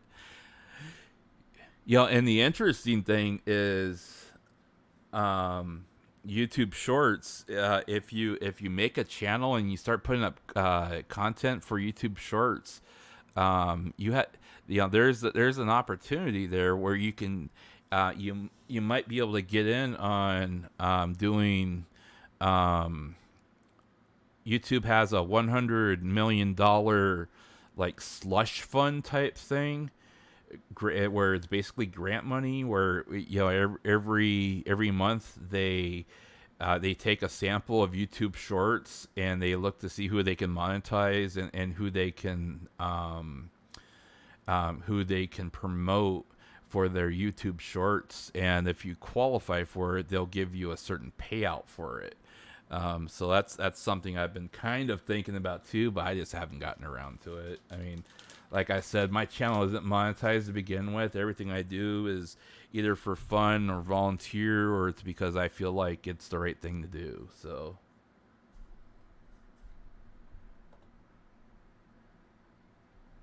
Toxicity, yes, that's the one word that is definitely the one word that describes it. Yes, thank you. Toxicity, definitely. Um, what is Usagi Sensei doing? So Usagi Sensei here is, and I know her manager, and I talked to her, so she won't mind if I'm streaming her. Eek. Usagi Sensei actually teaches in her classes, but then she also plays games and stuff like that on her streams as well. So, and she's extremely fun to talk to. I've taught. She's one of the ones I talked English to, and a lot of times what she'll do is she'll do streams like this where she's helping other people out in chat that are either in school or they're doing cram school. So, a lot of these guys here are either in high school, or they're in a gap year trying to get into college, and she's helping them with math and everything like that, keep their skills up. It's like really, it's one of the topics she's really good at, and she actually has a teaching degree in Japan, which is really helpful, because she her classes consist of her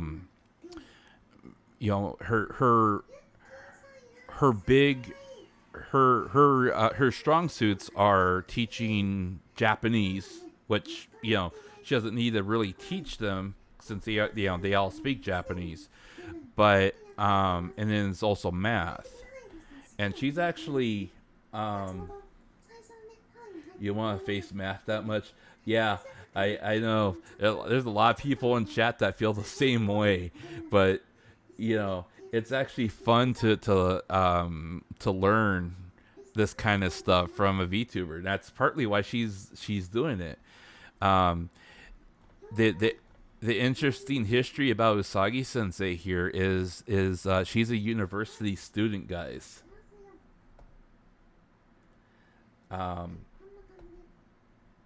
She's a university student. She's working on her master's thesis right now, and she is teaching math as a VTuber on YouTube, and she's trying to stream at least 2 days a week, and she's also holding down a job on the side to pay, because she's paying her own way into in college, in university right now.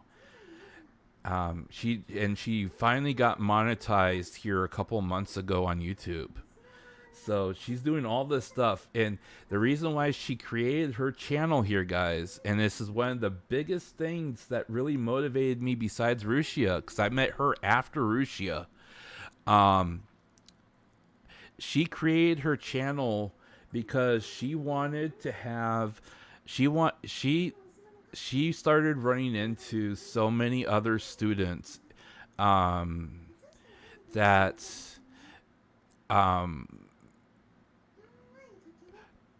a lot of students that are in her chat here, and if you notice, there's 34 people watching, but there's not, a lot of the same people are talking here in chat, and there's a lot of lurkers here.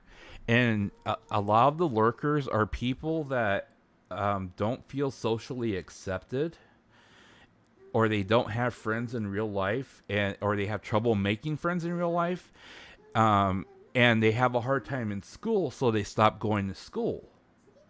So she wanted to be able to make a place that um, those students and those kids, whether they be, middle school or high school or, in their gap year, would have a place to come learn or come, work on their skills or just socialize or anything like that online without having those social barriers there.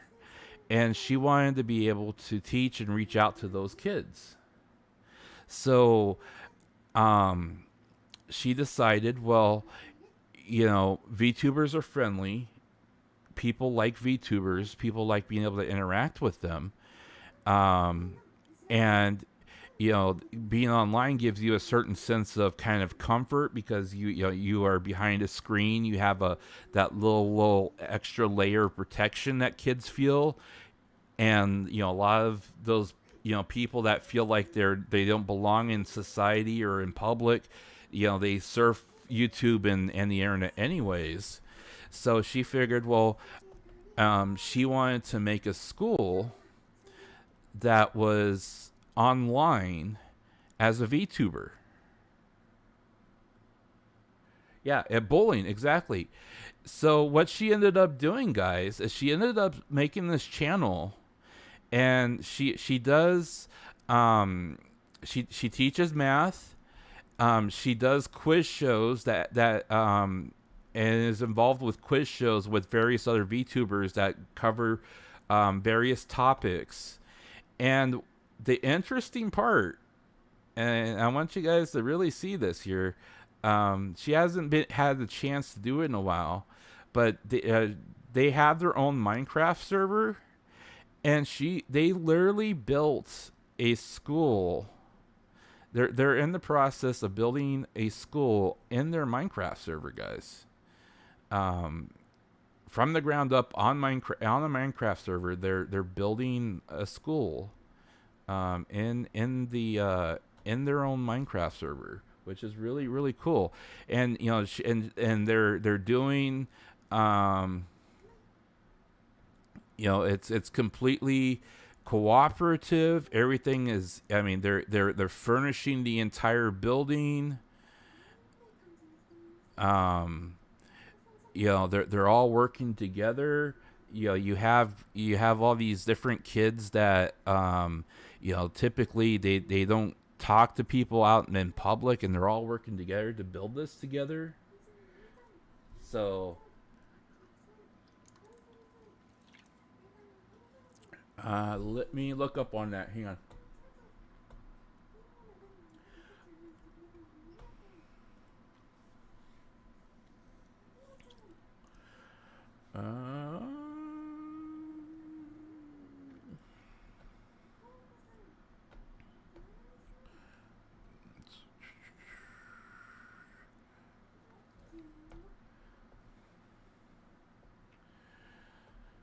So I do not have any replies yet by email.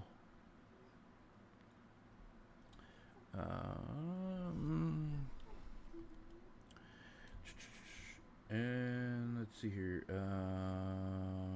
Change.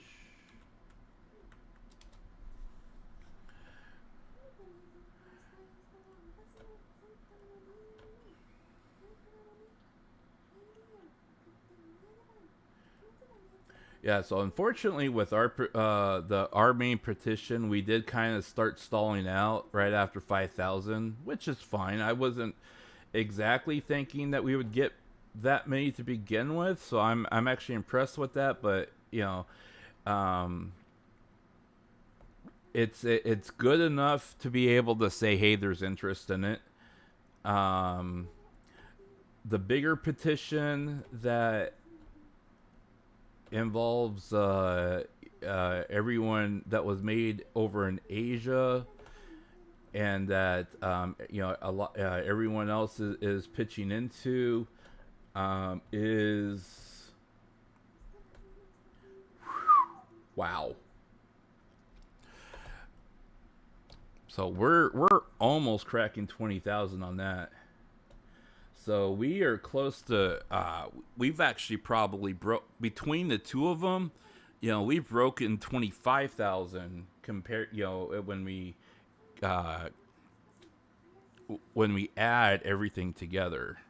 So if I don't see any answer by the end of today, I will. I'll send another message to them with updated info and links and everything like that, so they can, hopefully, the right people will get it. So, but the fact that we're almost at 20,000 on here is pretty impressive. And then you add the 5 on ours. I mean, we're close to 25 total. So that's a good sign there. So, yeah, that's pretty good. So we guys, keep going. We still got 14 days left. So, we can still work for 14 days. So we can keep pushing on that, and hopefully we can get some kind of response from them.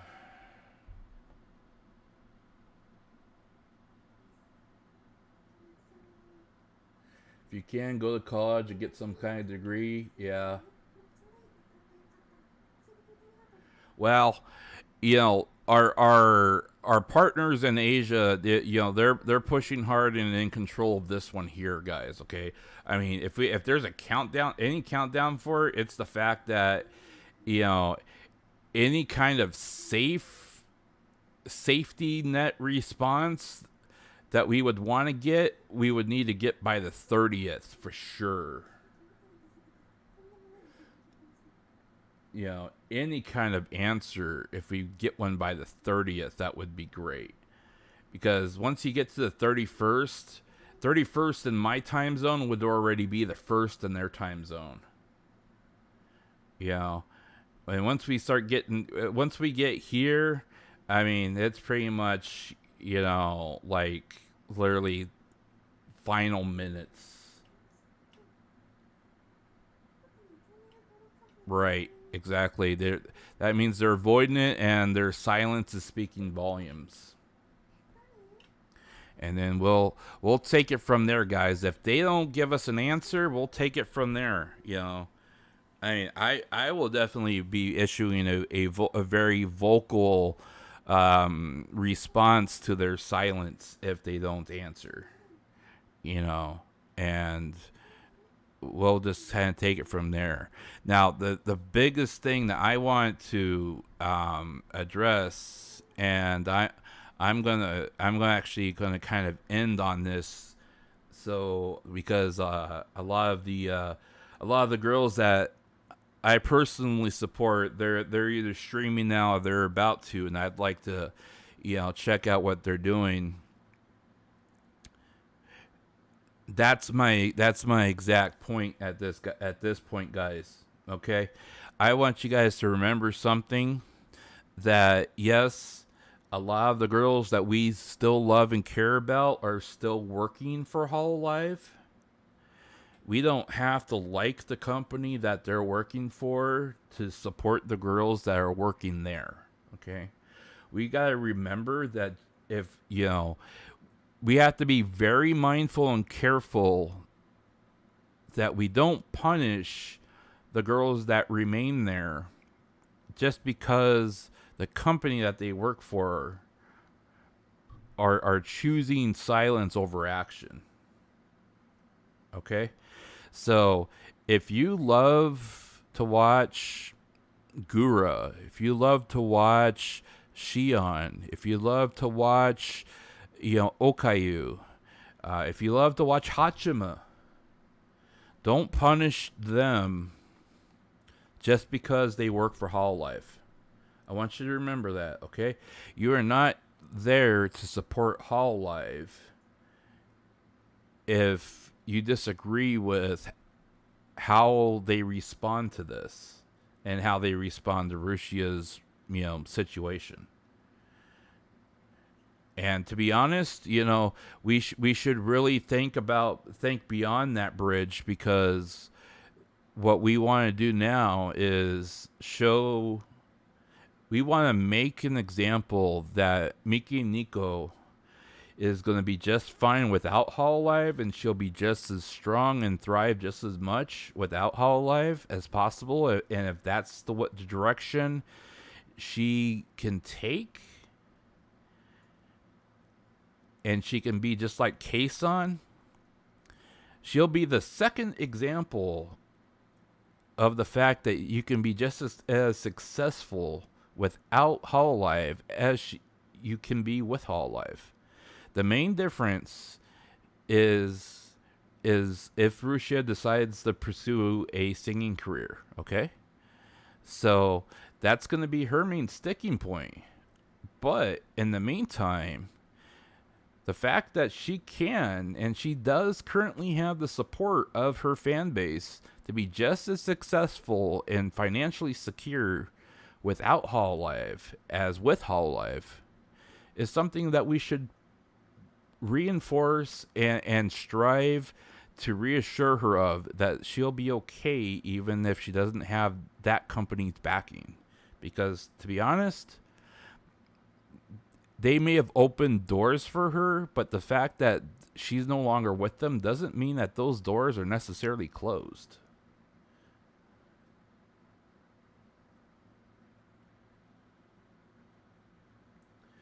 Once I have Discord completely activated and everything is set up, I will let you guys know, and then we can work on trying to get everyone settled in there. Okay.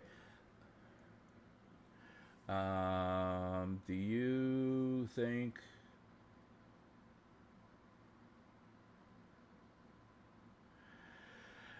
I wouldn't worry too much about doing that. I mean, I'm sure that there is probably some way of that happening, or that could happen.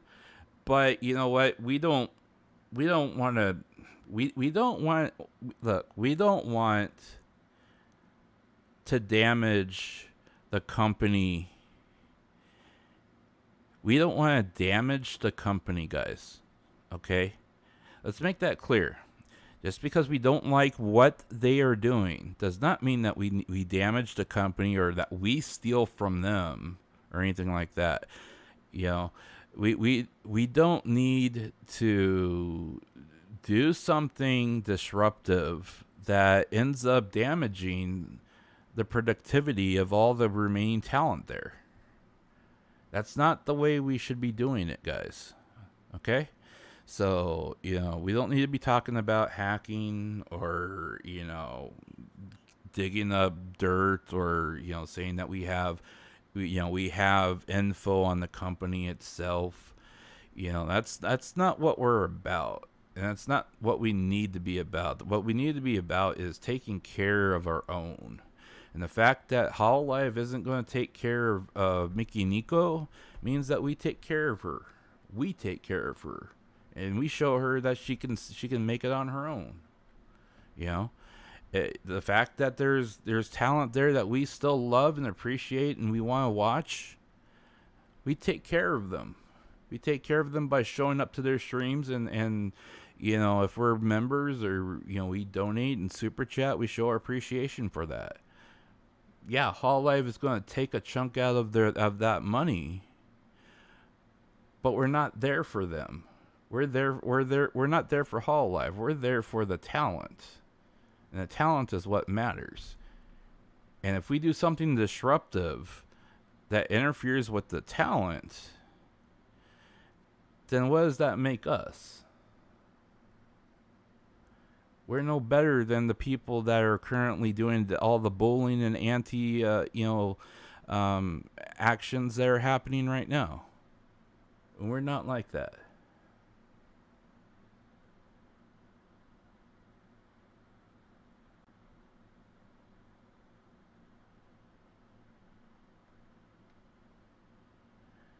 Yeah, anyone can be hacked, guys. Anyone that there is no perfect system. Okay? And I can tell you that from, and I know I'm going to be kind of like giving away my age a little bit here, but from the 7 years of IT work I've done, any system can be hacked. There's a vulnerability in any system, guys.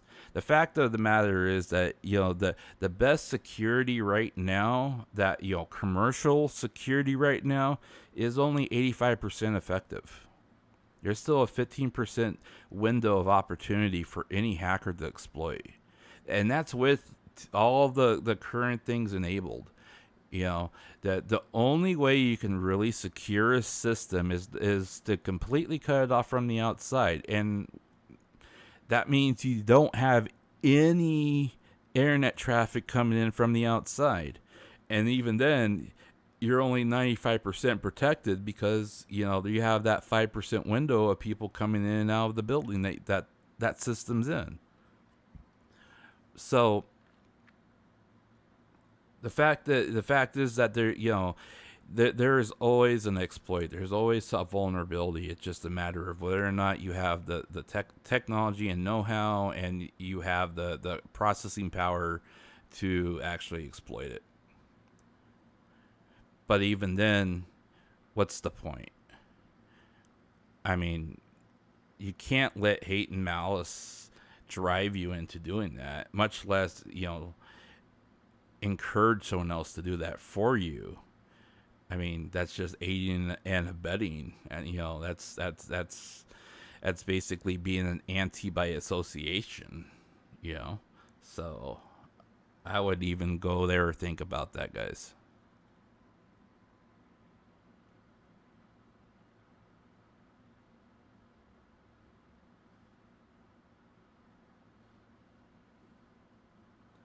Yeah, I haven't heard anything else about like the lawyer situation. I know she talked about it like several streams ago and on Twitcasting, but yeah, she hasn't mentioned anything since then. So I would let that do its thing if she's still pursuing those types of things for like slander and everything else. But that's going to take a while anyways, because you have court proceedings and papers to file, and then things have to be served and certified, and none of that stuff happens automatically or quickly or whatever. So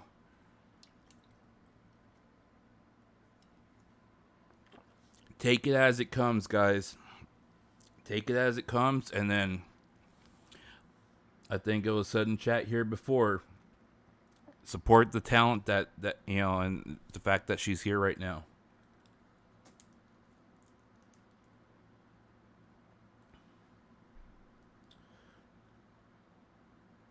Yeah, we're not going to get into Ukraine and Russia.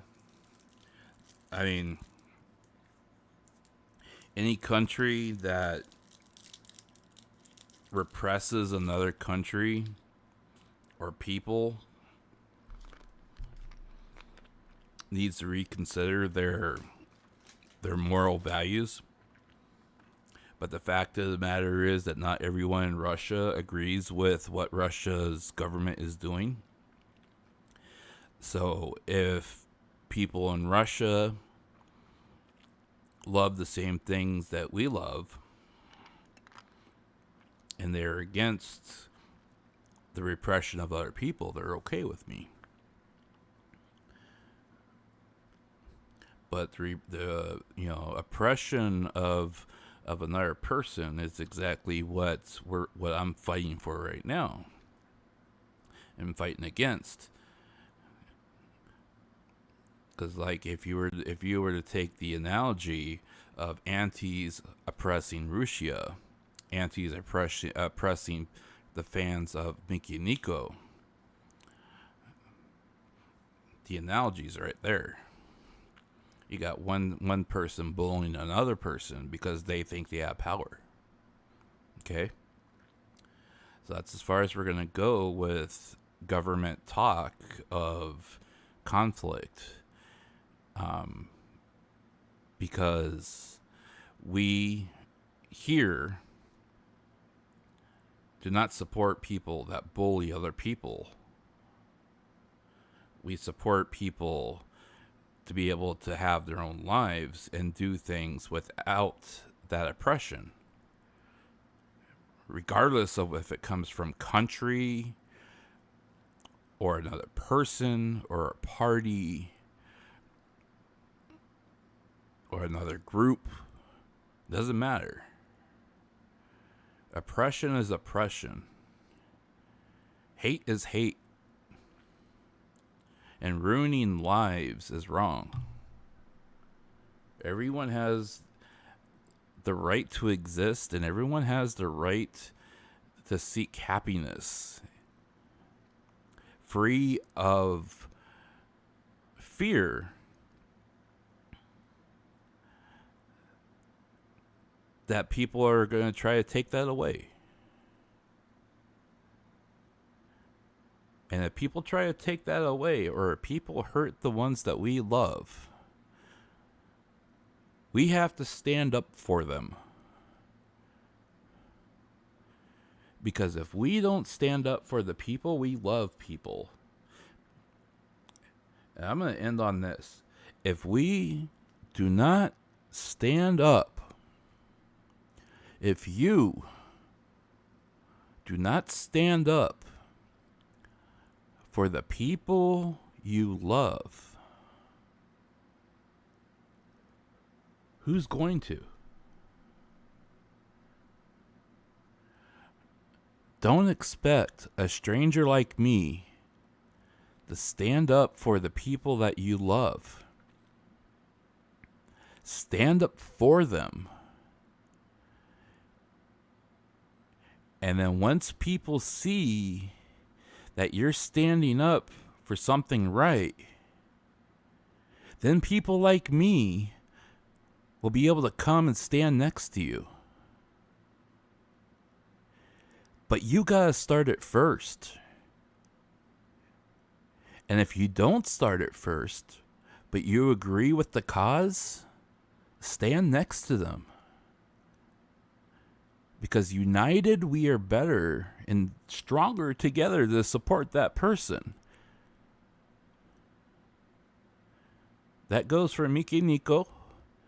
That goes for any VTuber who gets their life ruined like this.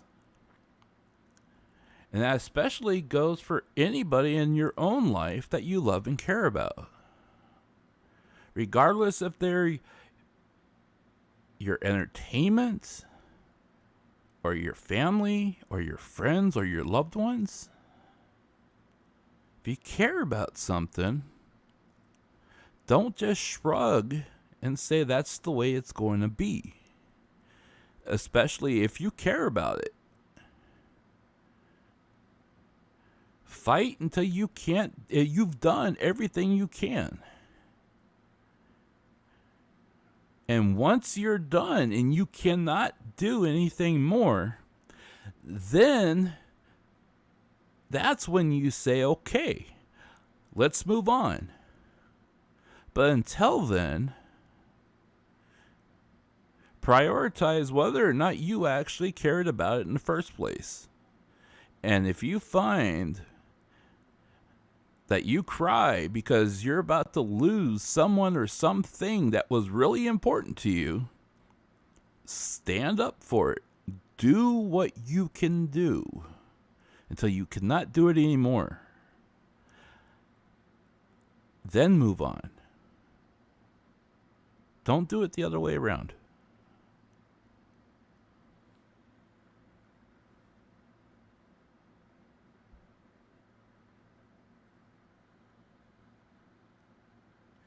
What can you do to help her right now? You can subscribe to her channels. Make sure that you are there, or you at least try to be there when she is streaming. If you can afford one of the memberships, that would probably be helpful for her right now, so she can see that there are people that really care about her, that want to be a part of her life still. The biggest reassurance that she has right now is to see people turn up when she wants to talk to us. Or sees that people bother to want to see her again by subscribing to her channels. It doesn't cost you anything to subscribe to her channels. No one's asking you or telling you to be a member of her channels. It would, it helps her because basically right now, she don't know if she's getting a paycheck until she streams. And she hasn't. She ain't gonna get any paycheck this month, other than she's probably not gonna get a paycheck till next month for memberships, anyways. So, and even her super chats, she ain't gonna get that paycheck till next month. She don't get that right away.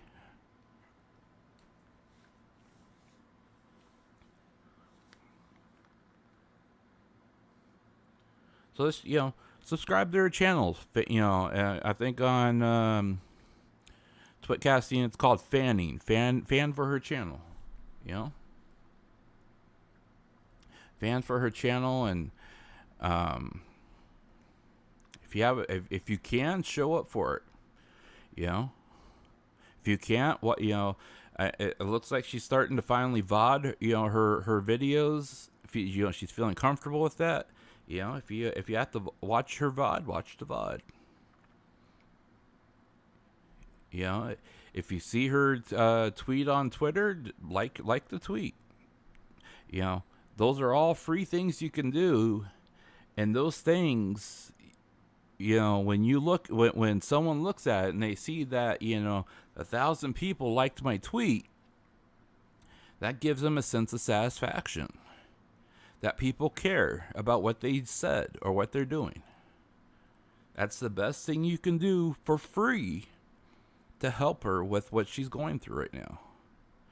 Because that confidence, especially if you're overseas, because that seems to be the biggest motivator for her, she sees that, her overseas fans are excited to see her and talk to her. That seems to give her that extra push that there's more than just a Japanese audience that's waiting for her. And that seems to kind of get her over that hump of depression and anxiety that, hey, there is a fandom out there that is waiting for me to talk.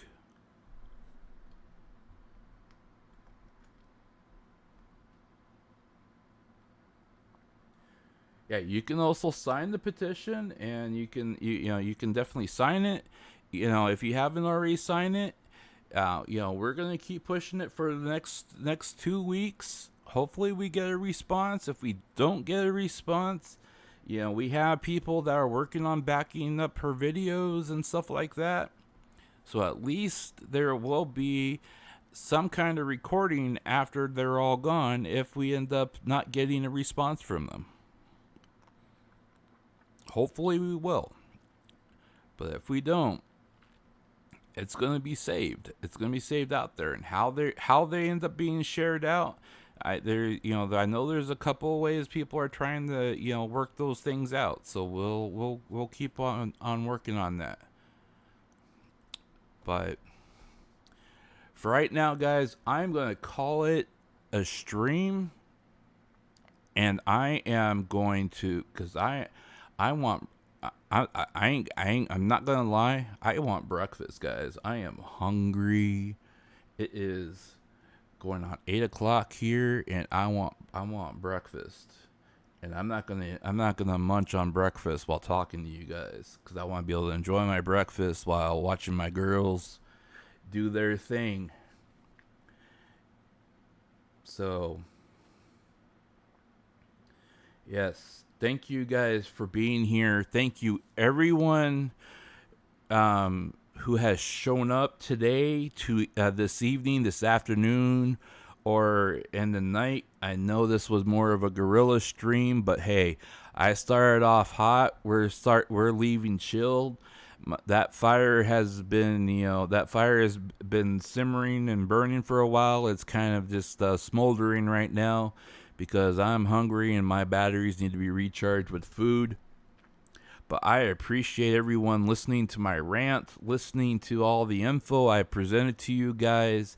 We're going to cover a lot of this stuff again, maybe on Thursday, just kind of go over a little skimming summary, along with all the other stuff that, I didn't quite have organized when I went live to you today.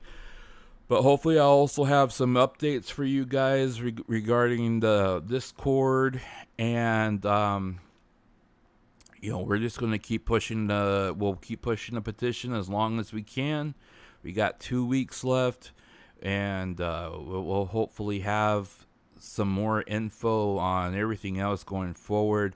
Otherwise, we'll wait for her to stream again. Hopefully she'll stream on YouTube here, for you guys who aren't members on Twitcasting. But for those of you that are members on Twitcasting, just show up, guys. Just show up and just tell her that you love her. And when she streams on YouTube, do the same. Don't let the Annies scare you away. Don't let them win in chat. Just drown them out with love, guys. That's all we can do right now. But that's the most important thing, is to let her know that there are people out there that still care, and it's not full of hate. And even if the world is dark and there's a lot of wicked people out there, there's still some good people out there too. Yeah. Happy birthday to any of the birthday people out there. Thank you guys for showing up. If I don't think I'll be streaming tonight unless something pops up. So happy birthday to you if your birthday is tomorrow.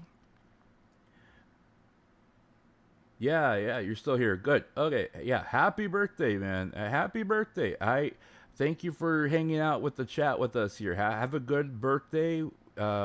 Take care. Party safely.